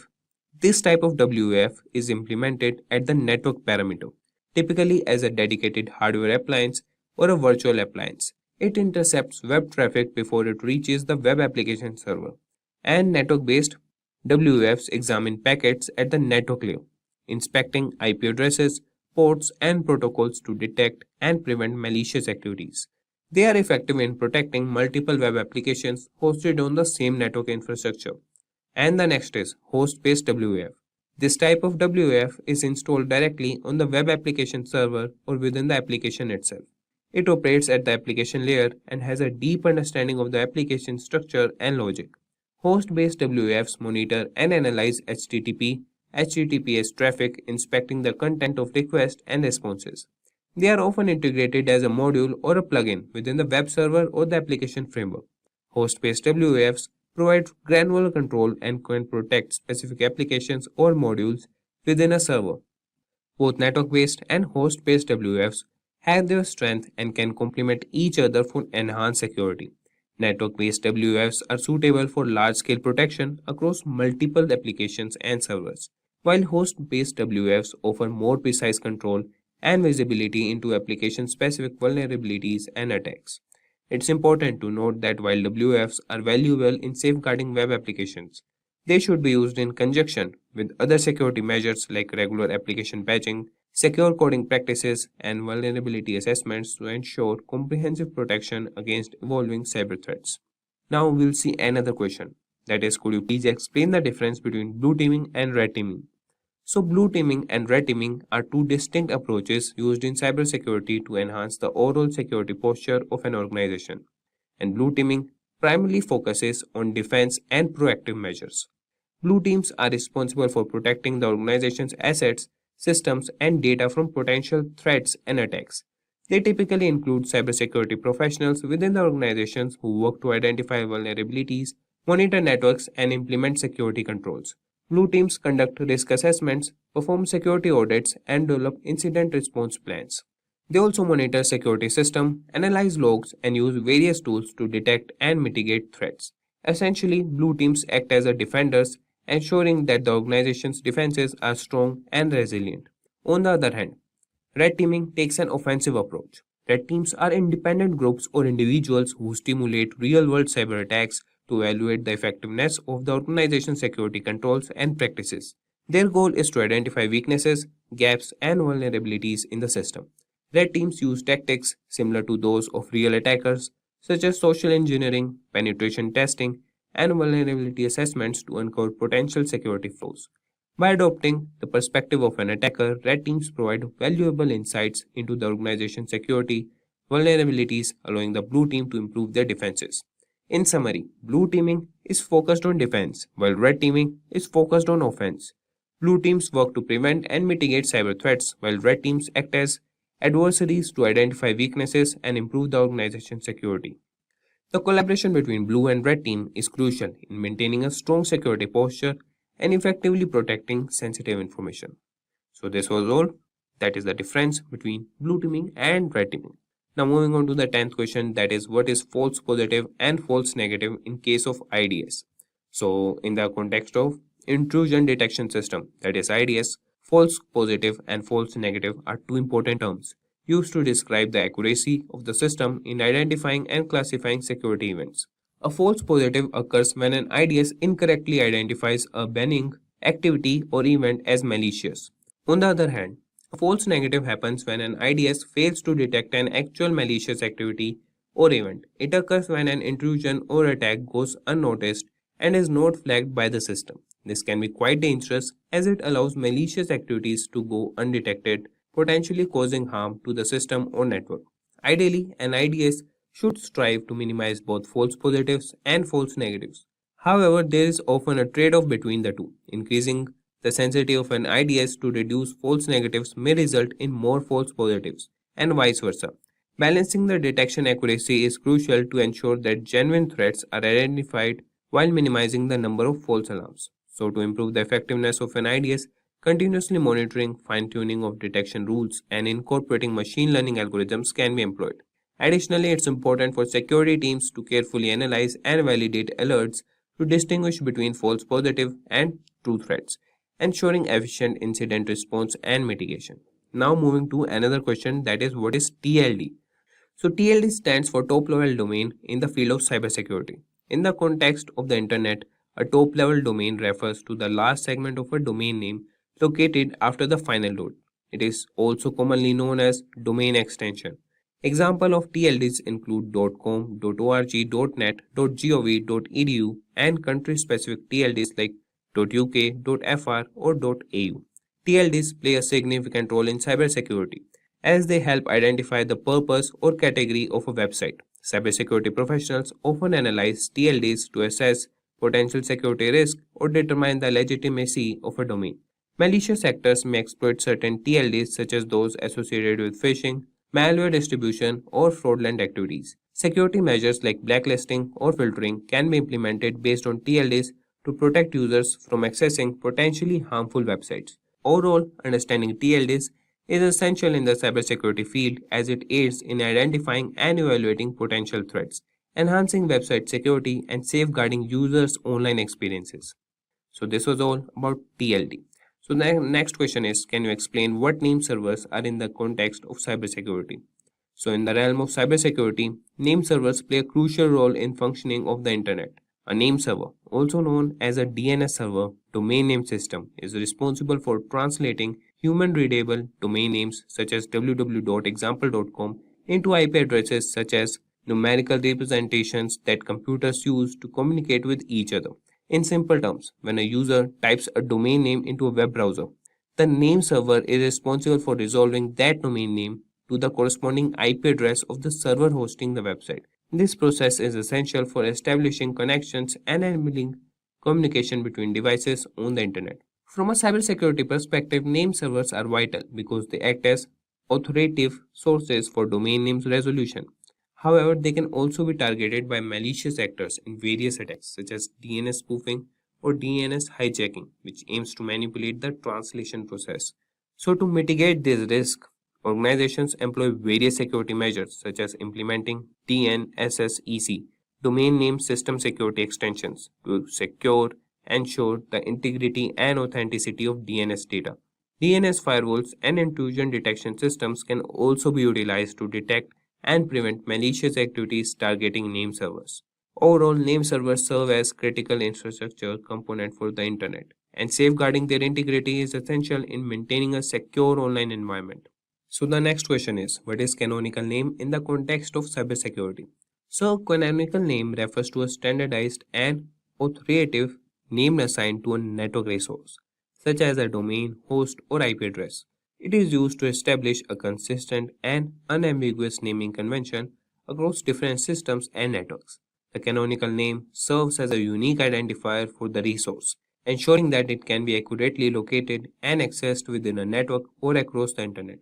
The canonical name is commonly represented as a fully qualified domain name, FQDN, for a website, which includes the domain name and all its subdomains. For example, www.example.com is the canonical name for the website example.com. By using the canonical name, organizations can maintain a centralized and reliable reference point for accessing resources, making it easier to manage and secure their network infrastructure. In cybersecurity, the concept of canonical name is particularly relevant when dealing with activities such as network monitoring, access control, and threat detection. It allows security administrators to establish policies and rules based on the canonical names of resources ensuring consistent enforcement and effective security measures. By leveraging canonical names, organizations can enhance their cybersecurity posture by effectively managing and protecting their network resources, facilitating accurate identification and control of assets, and enabling efficient incident response and mitigation strategies. So, this was all about canonical name in cybersecurity. Now, moving on to another popular question, that is, what details you find when you search IP or domain for DNS lookup. So, when performing a DNS lookup for an IP domain in the field of cybersecurity, there are several key details that can be obtained. These details provide valuable information for assessing the cybersecurity posture and potential risk associated with the IP or domain in question. Here are some important details that can be found. That is, IP or domain ownership. So, the DNS lookup reveals the registered owner of the IP address or domain. This information helps identify the entity responsible for the IP or domain and can be useful in determining its legitimacy. The next is IP or domain reputation. The DNS lookup may provide information about the reputation of the IP or domain. This reputation score indicates whether the IP or domain has been involved in malicious activities in the past. High reputation scores indicate a secure or lower risk level, while low scores may suggest a higher risk of involvement in cyber threats. The next we have is IP or domain geolocation. The geolocation information obtained from the DNS lookup reveals the physical location associated with the IP or domain. This can be useful in identifying potential jurisdictional issues and determining the origin of suspicious activities. The next we have is IP or domain history. The DNS lookup can uncover historical data related to the IP or domain. This includes information such as previous ownership, changes in IP addresses, or change in domain registration details. Examining the history can help identify any patterns or suspicious behavior or previous involvement in cyber incidents. The next is DNS records. The DNS lookup provides information about the DNS records associated with the IP or domain. This includes details such as the IP addresses associated with the domain, mail server information, subdomains, and other records like TXT records used for various purposes, such as SPF, Sender Policy Framework, or DMARC, Domain-Based Message Authentication, Reporting, and Conformance configurations. The next is IP or domain blacklisting. The DNS lookup can reveal whether the IP or domain is listed on any known blacklist. Blacklisting occurs when an IP or domain is identified as being associated with malicious activities, spamming, or other undesirable behavior. Such listing can indicate a higher risk level. So, by analyzing these details obtained from a DNS lookup, cybersecurity professionals can assess the potential security risk associated with an IP or domain and take appropriate measures to protect the systems and networks. And now moving to next question, that is, what is DHCP? That is, can you explain what DHCP is and its role in cybersecurity? So, DHCP stands for Dynamic Host Configuration Protocol. It is a network protocol commonly used in computer networks to automatically assign IP addresses and network configuration settings to devices within a network. DHCP plays a crucial role in cybersecurity as it helps in managing and securing network resources effectively. One of the primary functions of DHCP is to introduce or provide IP addresses dynamically to devices when they join the network. By assigning IP addresses dynamically, DHCP prevents the need for manual configuration, making it easier to manage a large number of devices in a network. This automated process helps ensure that devices are correctly connected and can communicate with other devices and network services. In the context of cybersecurity, DHCP helps in enhancing network security by enabling features such as IP addresses management and network access control. Here's how, that is IP address management. DHCP allows network administrators to centrally manage IP addresses. By controlling IP address assignments, administrators can prevent unauthorized devices from connecting to the network.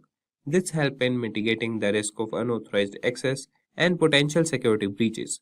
The second is network access control. DHCP can be used to enforce network access control policies. For example, an organization can configure DHCP to assign different IP addresses that ranges or provide specific network settings based on user roles or device types. This allows for granular control over network access, ensuring that only authorized devices can connect to specific network segments or services.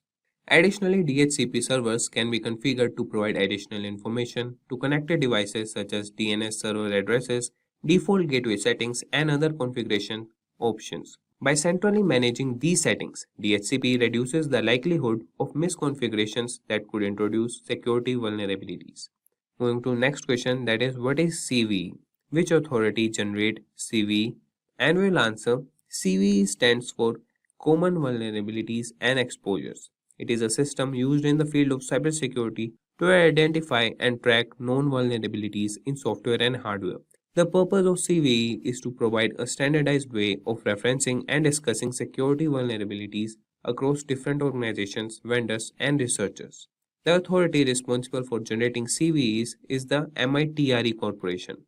That is, MITRE is a non-profit organization that operates the CVE program under contract with the National Cybersecurity FFRDC, that is, Federally Funded Research and Development Center.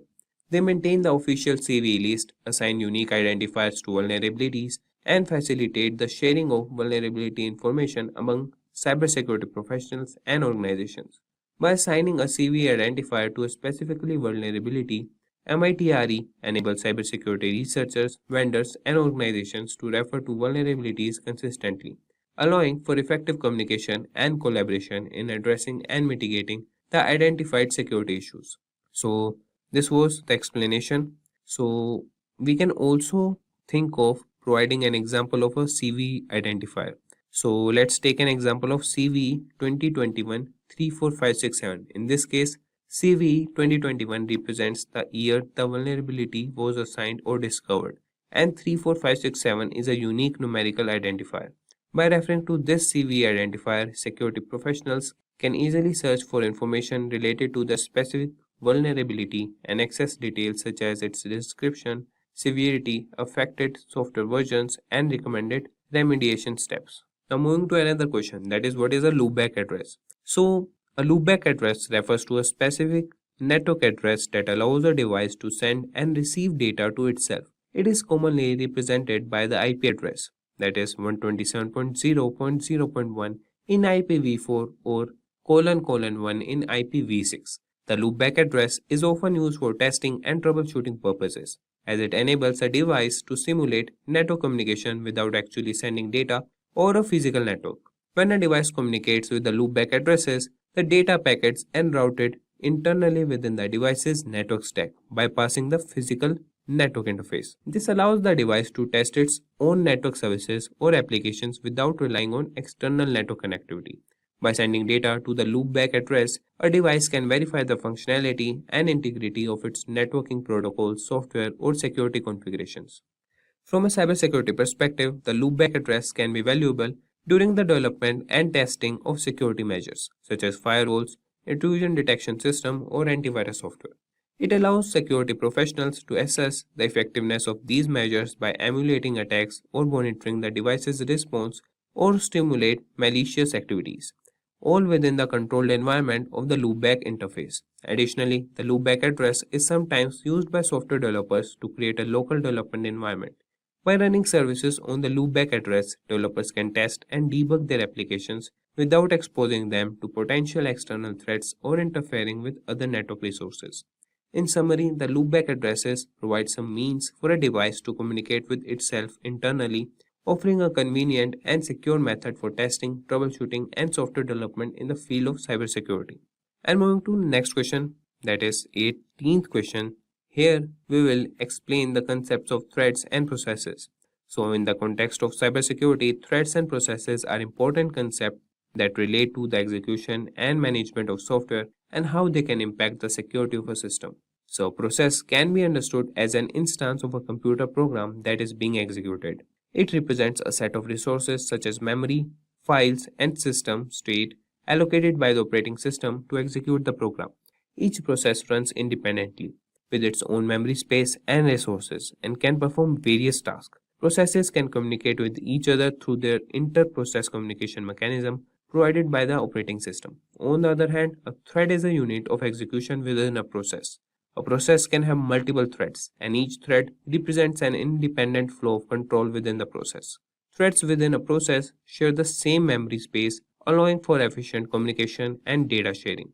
By utilizing threats, a program can execute multiple tasks concurrently, improving performance and responsiveness. From a cybersecurity perspective, understanding threats and processes is crucial. Malicious actors can exploit vulnerabilities in processes or threats to compromise security system. For example, a vulnerability in a process might allow an attacker to execute arbitrary code, gain unauthorized access to sensitive data, or manipulate system resources. Similarly, if a thread is compromised, it could be used to execute malicious code, bypass security mechanisms, or launch attacks on other threads or processes.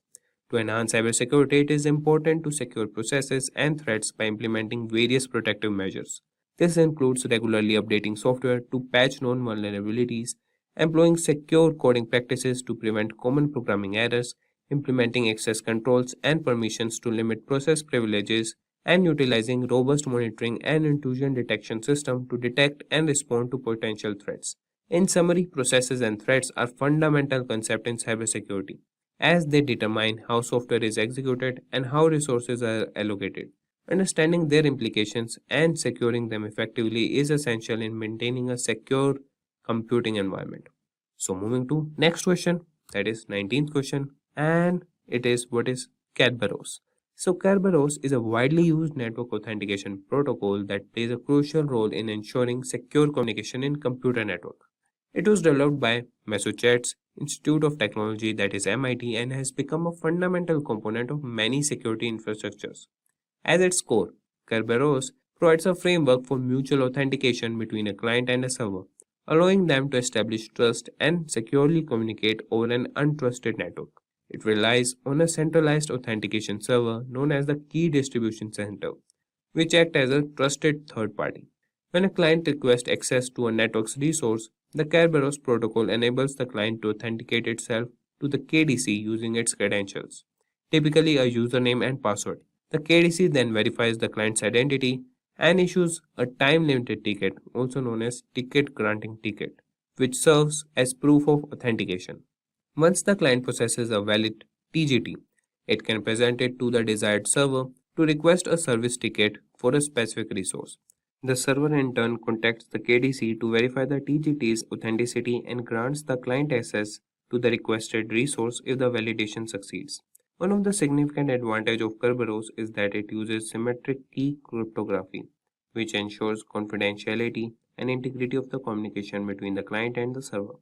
The KDC shares a secret key with each client, and this key is used to encrypt the communication tickets, making it difficult for adversaries to forge and tamper with them. Moreover, Kerberos incorporates the concept of single sign-on, allowing users to authenticate once and obtain multiple tickets for different services without needing to re-enter their credentials. This enhances usability and reduces the burden of remembering and managing numerous passwords. Overall, Kerberos is a robust authentication protocol that addresses many security challenges in network environments. Its widespread adoption in various systems and its proven track record make it a valuable asset in safeguarding sensitive information and preventing unauthorized access. Now, moving to the next question, that is, can you explain the significance of 018 and 012 in Kerberos authentication? So, in Kerberos authentication, the value 0x18 and 0x12 represent specific message types within the Kerberos protocol. The Kerberos protocol is a widely used authentication protocol designed to provide secure authentication for network services. In Kerberos, each message exchanged between the client and the key distribution center has a special message or a specific message type associated with it. These message types are represented by hexadecimal values. So 0x18 corresponds to the message type KRB_AS_REQ, which stands for Kerberos Authentication Service Request. This message is sent by the client to request a ticket granting ticket from the KDC. The TGT is then used to request service tickets for specific services. 0x12 represents the message type, that is KRBTGSREQ, which stands for Kerberos Ticket Granting Service Request. This message is sent by the client to the KDC to request a service ticket for a particular service. The client includes the TGT obtained from the KRB_AS_REQ message and specifies the desired service. These message types are essential in the Kerberos authentication process as they allow the client and the KDC to exchange the necessary information for authentication and authorization. The Kerberos protocol uses the message types to ensure secure communication and prevent unauthorized access to network services. Overall, the values 0x18 and 0x12 in Kerberos authentication represent specific message types within the Kerberos protocol, enabling the secure exchange of authentication and authorization information between the client and the KDC. And the next question we have is define unicasting, multicasting, and broadcasting. So unicast, multicast, and broadcast are the three methods by which we transmit data over a network. So unicast, it sends the information from a single user to a single receiver. We use this for point-to-point communications. And multicast, here data is sent from one or more sources to multiple destinations. Then we have broadcast, that is known as one-to-all, that is the communication is between a single user and several receivers. And the next question is explain SSL encryption. Secure Sockets Layer SSL is the standard followed in the security knowledge industry to develop encrypted connections between the browser as well as the web server. This standard ensures that data privacy is maintained and that online transactions are protected from external attacks. The following steps have to be followed to establish an SSL connection. The browser will connect to the web server, which is secured by SSL. The browser will send a copy of the SSL certificate. The browser verifies if the SSL certificate is trustworthy. If trustworthy, the browser will send a message to the server requesting to establish an encrypted connection. The web server acknowledges and starts to build an SSL encrypted connection. The encrypted SSL communication begins between the browser and the web server. And now we have the 23rd question, that is, what steps will you take to secure a server? So the Secure Socket Layer SSL is a protocol where data encrypting and decrypting will protect it from being intercepted by authorized users. The simple ways to secure the server are as follows. Ensure that the password for root and administrative users is secured. New users can be included in the system now. They will manage the system as per the policies established. Remote access is removed from default administrator accounts. The following steps have to be followed to configure firewall rules for remote access. Now we have the 24th question, that is, what is data protection in transit versus data protection at rest. So when data is protected in transit, the data goes only from the server to the client. The effectiveness of data protection, repeat, the effectiveness of data protection is critical for ensuring that there is no loss of data. Data protection at rest, it is when the database is on the hard drive. The data at rest is sometimes less vulnerable than the data in transit. So this was all about it. And the next question is, what is the difference between VPN and VLAN? So VPN, the group workstations are within the same locations and in the same broadcast.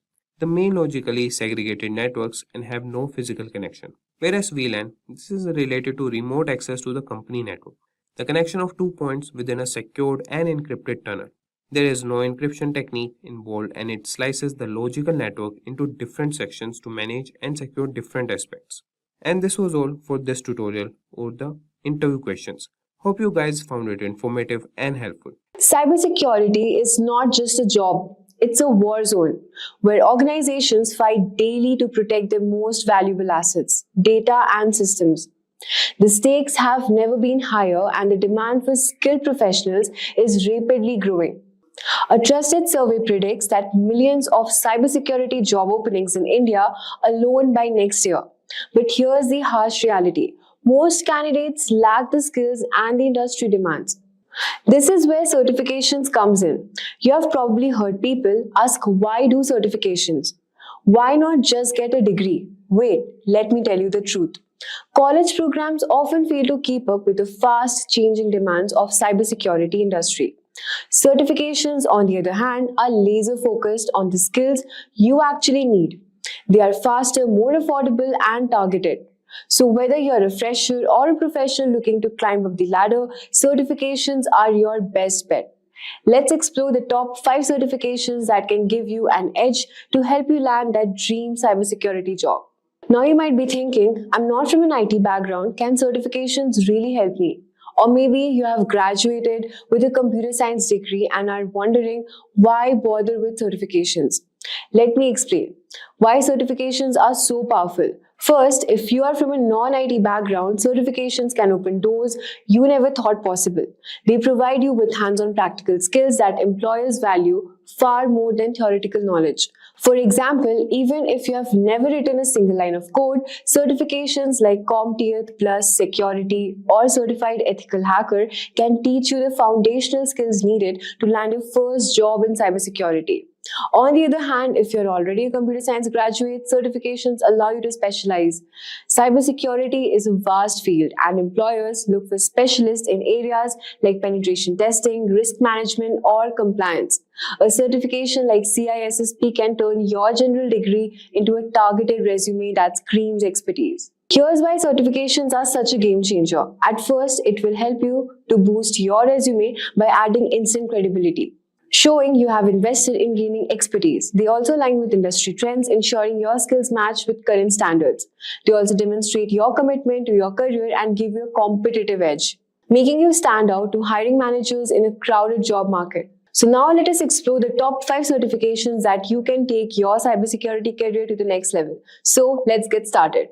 So now let's begin with the very first certification at the top of the list, which is Certified Information System Security Professional, CISSP, widely regarded as the gold standard in cybersecurity certification.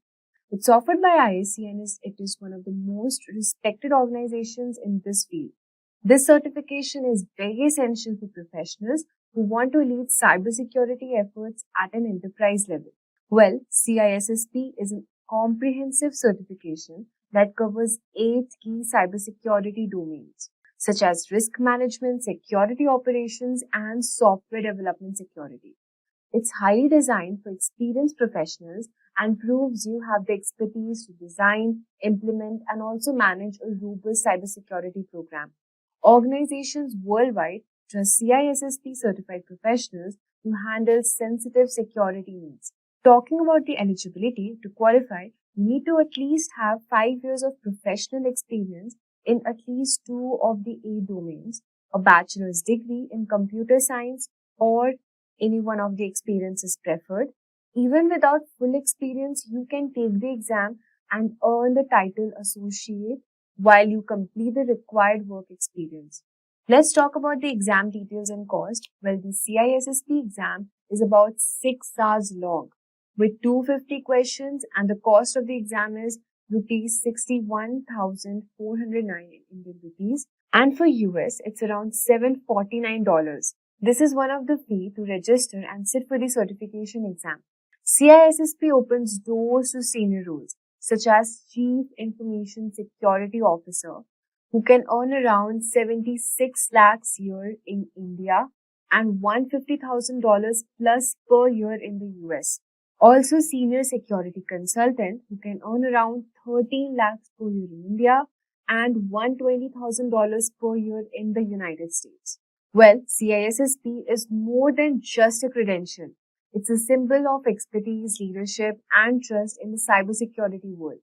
For anyone serious about advancing in this field, this is the certification you should aim for. Also, if you're looking for specialized training to ace the CISSP examination, consider Simplilearn CISSP certification training. This is globally acclaimed program and is aligned with the latest ISC exam pattern, offering comprehensive coverage of all the 8 domains with live online classes, hands-on lab, and also expert guidance with features like simulation tools, test papers, and included CISSP exam voucher. Simplilearn ensures you are exam ready, plus their 100% money back exam pass guarantee also adds extra confidence as you work towards elevating your cybersecurity career. Next on our list is CISA, which is Certified Information System Auditor, a highly respected certification from ISACA, focusing on auditing, compliance, and risk management. It's perfect for professionals responsible for evaluating and improving an organization's security framework. CISA is recognized worldwide, especially in highly regulated industries like finance, healthcare, and government. It demonstrates expertise in identifying vulnerabilities, ensuring compliance, and improving security controls. Let's talk about the eligibility for this certification. Well, to qualify, you need to have at least 5 years of work experience in IT audit, control, or security.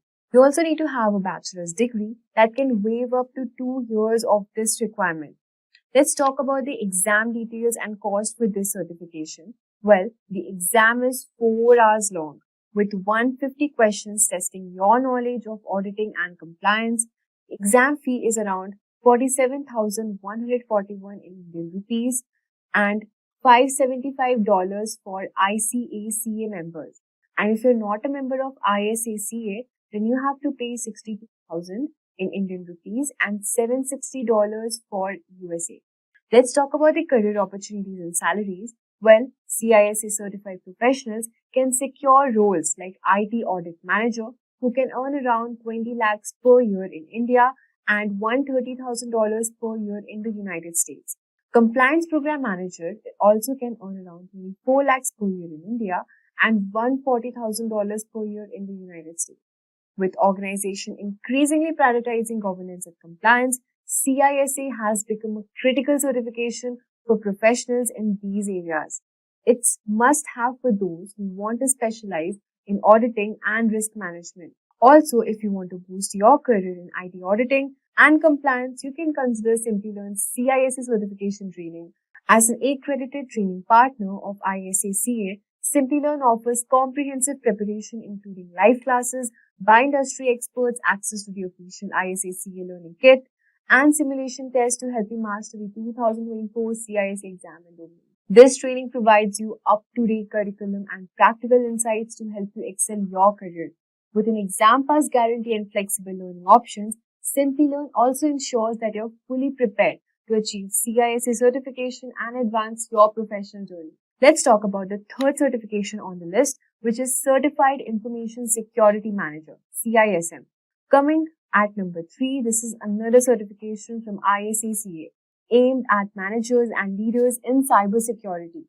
It's ideal for professionals who want to transition into leadership roles. CISM focuses on the strategic and managerial aspects of cybersecurity, such as governance, incident management, and program development. It's valued by organizations seeking security leaders who can make informed, high-level decisions. Let's talk about the eligibility. To qualify, you need to have 5 years of experience in information security management, a degree of another relevant certification that can waive up to 2 years of this requirement. Let's talk about the exam details and the cost. Well, the exam is 4 hours long with 150 questions assessing your strategic thinking, and the cost is 47,000 rupees and $575,000 in United States for ISACA members and 62,000 rupees for Indian currency, and for non-members it is around $760,000. CISM certified professionals often step into leadership roles such as Director of Information Security, who can earn around 37 lakh per year in India and 160,000 per year dollars in the United States. Data Governance Manager can earn around 30 lakhs per year in India and $140,000 per year in the United States. For those aiming to lead cybersecurity teams and make strategic decisions, CISM provides the credibility and expertise needed to succeed. Also, if you want to elevate your career and leadership role, Simplilearn CISM certification training can be your ideal choice. As an ISACA Elite Training Partner, Simplilearn provides an official learning kit including the ISACA Value Review Manual, QAE and exam voucher along with live classes conducted by accredited instructors. So you can refer to this certification by Simplilearn. Let's move on to the fourth number on the list, which we have CompTIA Security Plus, the perfect entry-level certification for building core cybersecurity skills. It's a vendor neutral, which means it's recognized across industries and applies to various technologies. Security Plus covers essential topics like network security, threat management, and compliance. It's designed to give beginners a strong foundation in cybersecurity and prepare them for real-world challenges. Let's talk about the eligibility. Well, there are no strict prerequisites, but CompTIA recommends having basic IT experience or earning the Network Plus certification first. Let's talk about the exam details and cost. The 90-minute exam includes both multiple choice questions and also performance-based questions. The registration fee for the exam is 30,000 rupees and in USD it is around $370. With Security Plus, you can pursue roles like Security Engineer, who can earn around 8.2 lakhs per year in India and $95,000 per year in the United States. Cloud engineers can earn up to Rs 6 lakh per year in India and $85,000 per year in the United States. Security Plus is an affordable, impactful way to start your cybersecurity journey, making it an excellent choice for beginners. Also, if you're looking to begin your cybersecurity career with confidence, consider Simplilearn's CompTIA Security Plus certification training. This will also provide you comprehensive coverage of all the exam objectives and focuses on real-world applications to prepare you for the industry challenges. Additionally, flexible learning options and 24/7 assistance makes it an excellent choice for learners worldwide. Finally, we have CEH, which is Certified Ethical Hacker on the list. The perfect certification for those who dream of thinking to become a hacker to protect systems. Offered by EC Council, this credential focuses on skills needed to become penetration testing and ethical hacking. CEH is a hands-on certification that teaches you to identify vulnerabilities, detect attacks, and secure systems. It's a great choice for professionals drawn to ethical hacking and proactive cybersecurity. Moving on to the eligibility part, to qualify, you need to have 2 years of experience in information security or at least completion of the EC Council's official training program. The exam details and the cost is, the exam is around 4 hours long with 125 multiple choice questions, and the exam fee is $98,000 and $1,199 USD in USD. CEH certified professionals often work as penetration tester who can earn around average of 5 lakh per year in India and $85,000 per year in the United States. Cybersecurity engineers can earn 7.3 lakh per year in India and $100,000 in the United States. CEH is perfect for professionals who want to specialize in offensive security and ethical hacking. It's an exciting certification that paves the way for dynamic, high-impact roles. That's a wrap up on this full course, guys. If you have any doubts or questions, ask them in the comment section below. Our team of experts will reply you as soon as possible. Thank you and keep learning with Simplilearn. Staying ahead in your career requires continuous learning and upskilling. Whether you're a student aiming to learn today's top skills or a working professional looking to advance your career, we've got you covered. Explore our impressive catalog of certification programs in cutting-edge domains, including data science, cloud computing, cybersecurity, AI, machine learning, or digital marketing. Designed in collaboration with leading universities and top corporations, and delivered by industry experts, choose any of our programs and set yourself on the path to career success. Click the link in the description to know more.